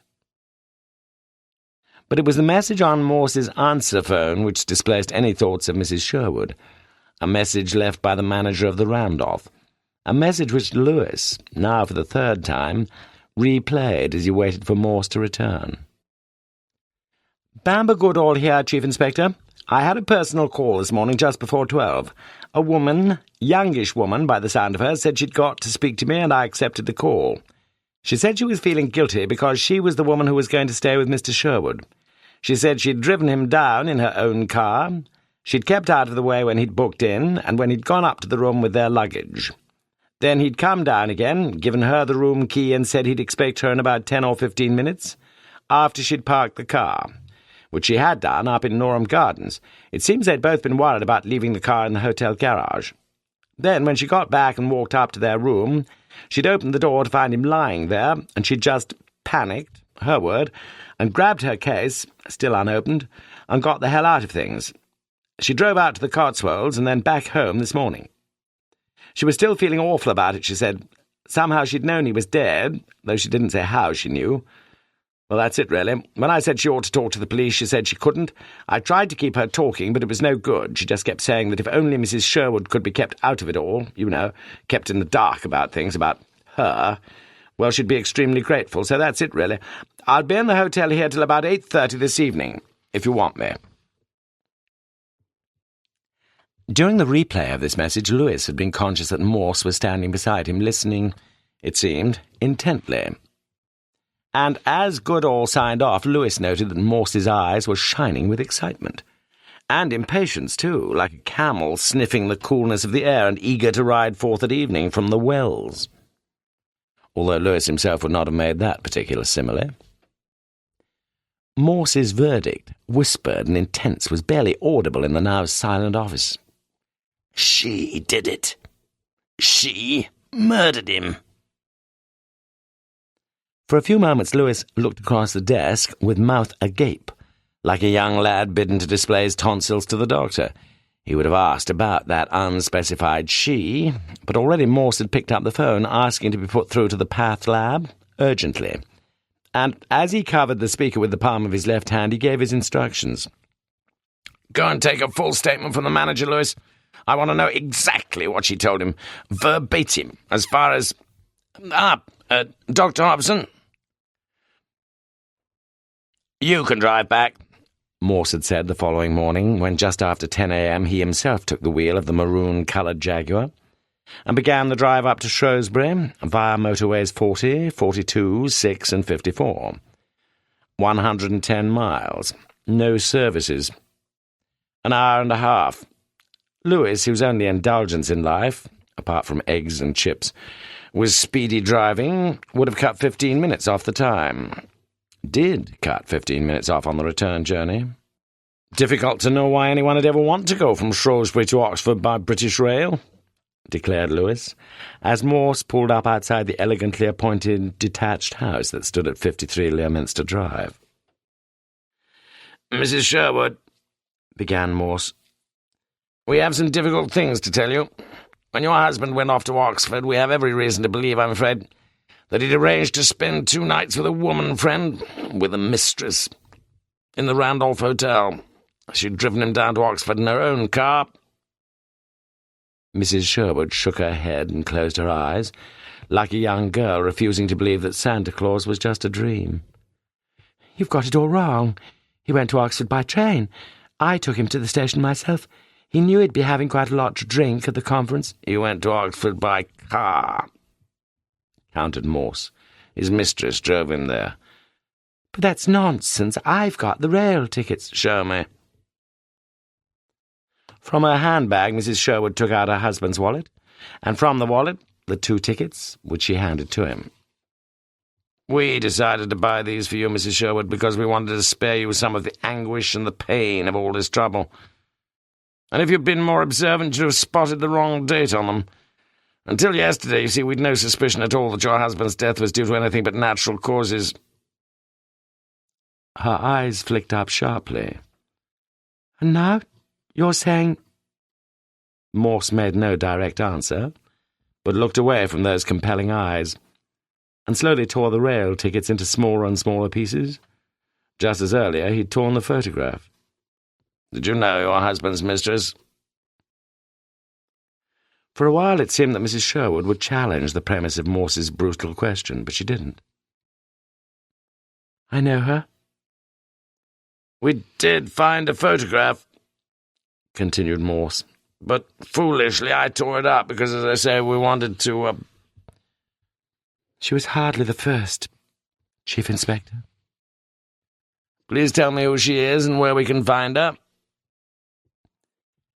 But Mrs. Sherwood shook her head as she stared into some middle distance. "I felt jealous about his other women. Of course I did. But I envied this one.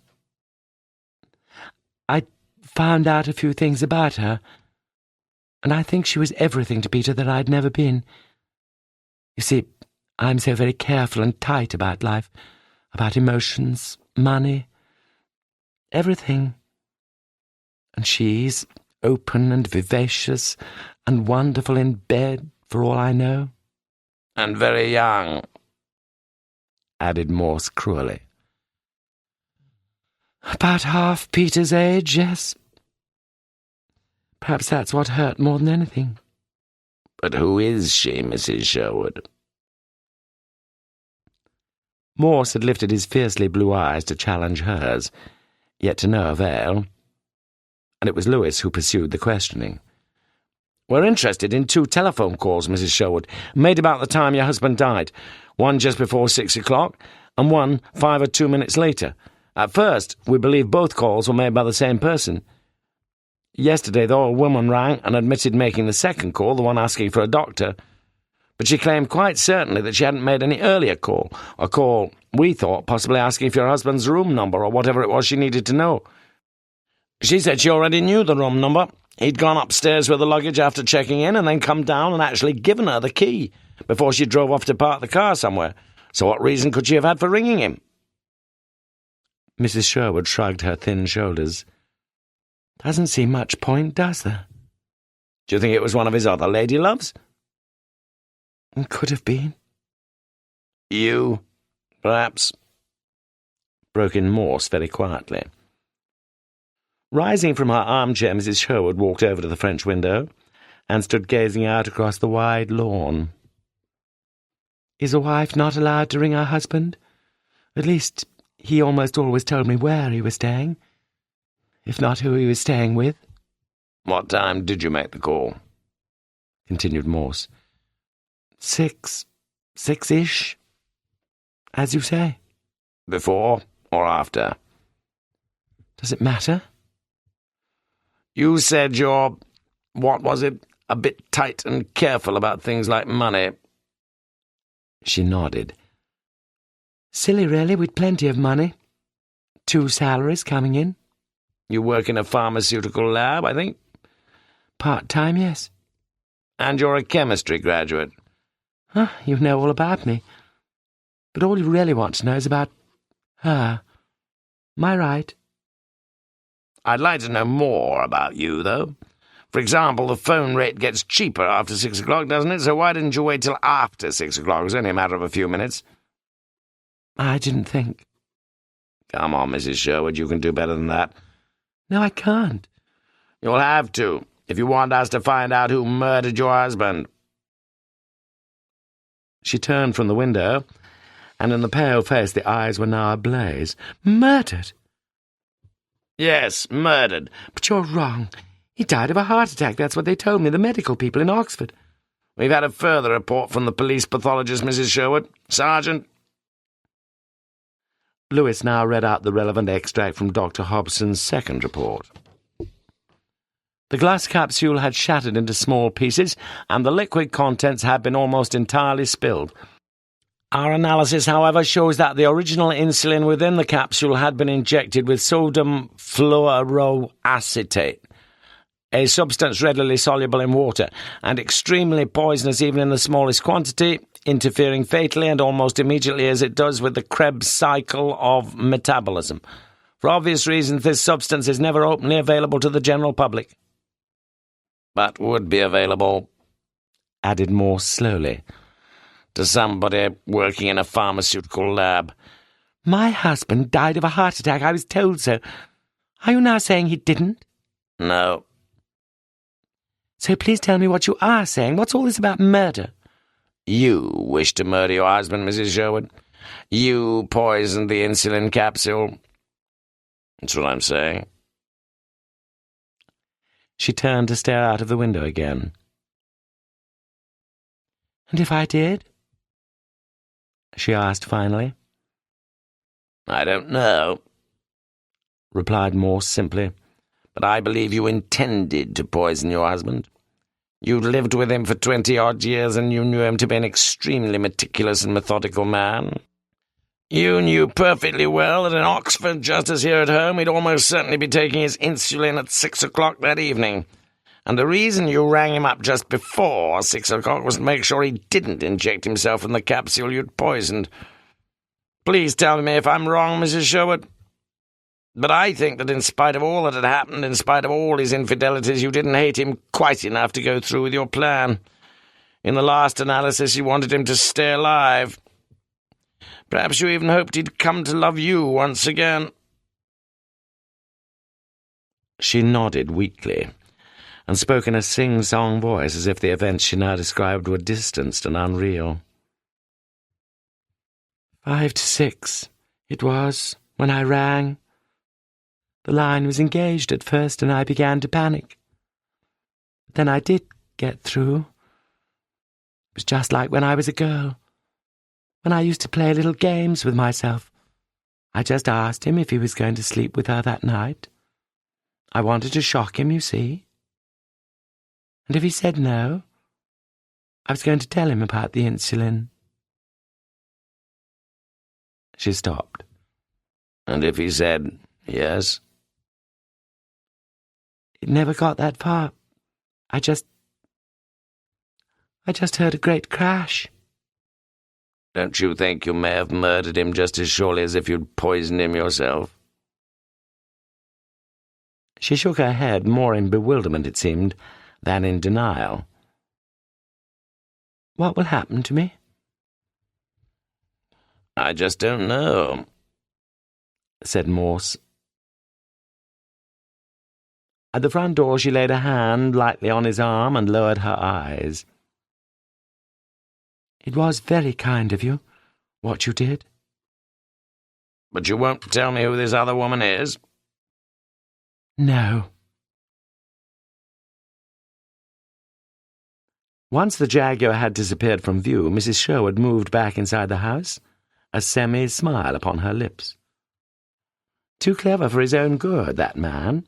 She'd played it mostly by ear, of course, but how easy he'd made it for her, with him pointing out the escape route she'd so desperately been seeking after his mention of the sodium fluoroacetate, him suggesting the blessedly mitigating circumstance that it was she, Pamela Sherwood, who had wrung her husband, she who had tried not to cause, but to prevent her husband's death.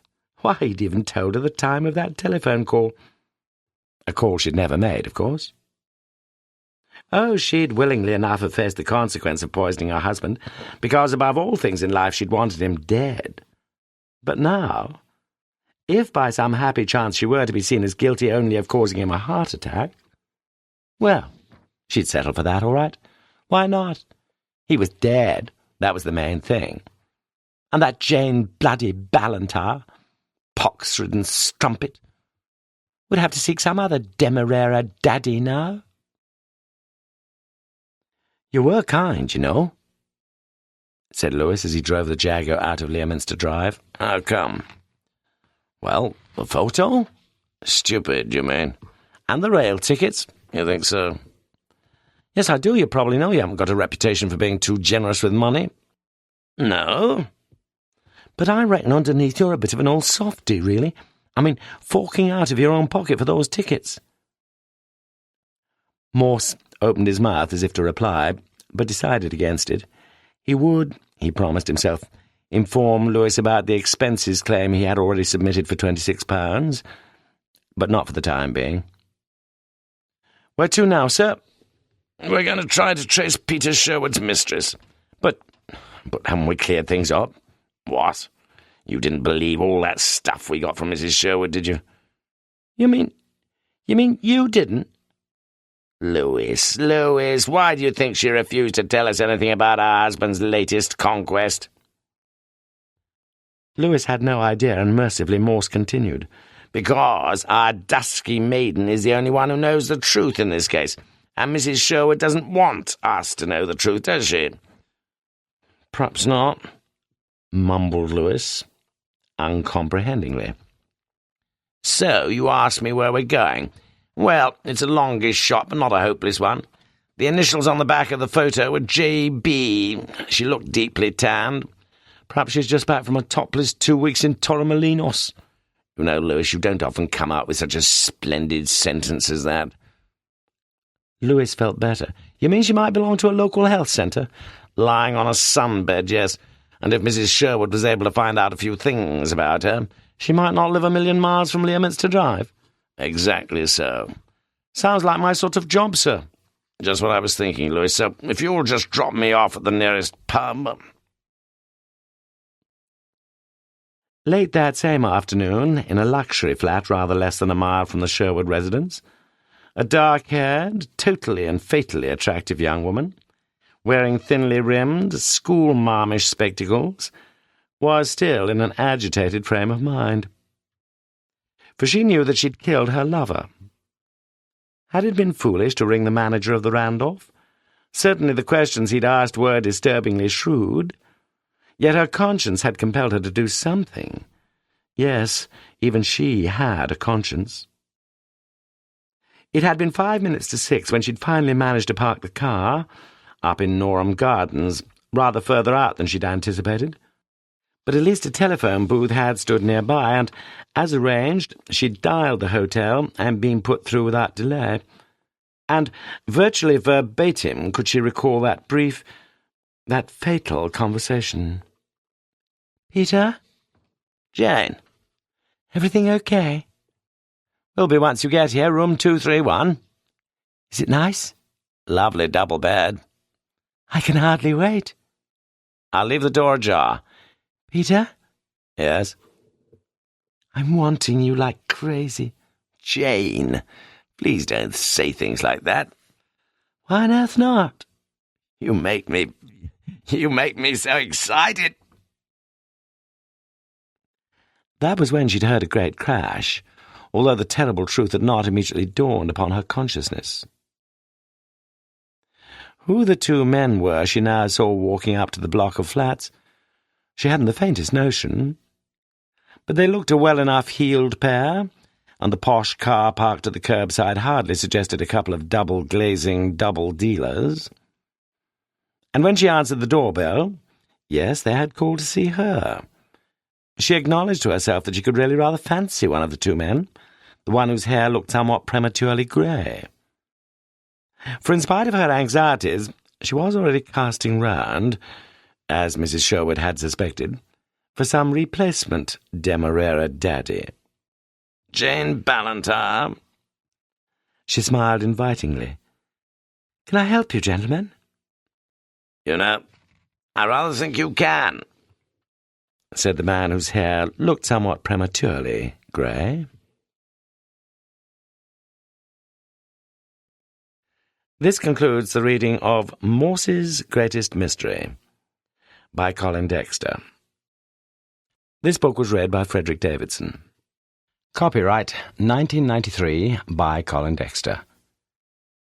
This unabridged recording of the reading of Morse's Greatest Mystery was published by arrangement with Crown Publishers Incorporated and was produced in 1996 by Blackstone Audio Books Incorporated, which holds the copyright thereto. Neither this recording nor any portion of it may be reproduced or used for any purpose without prior written authorization from Blackstone Audio Books.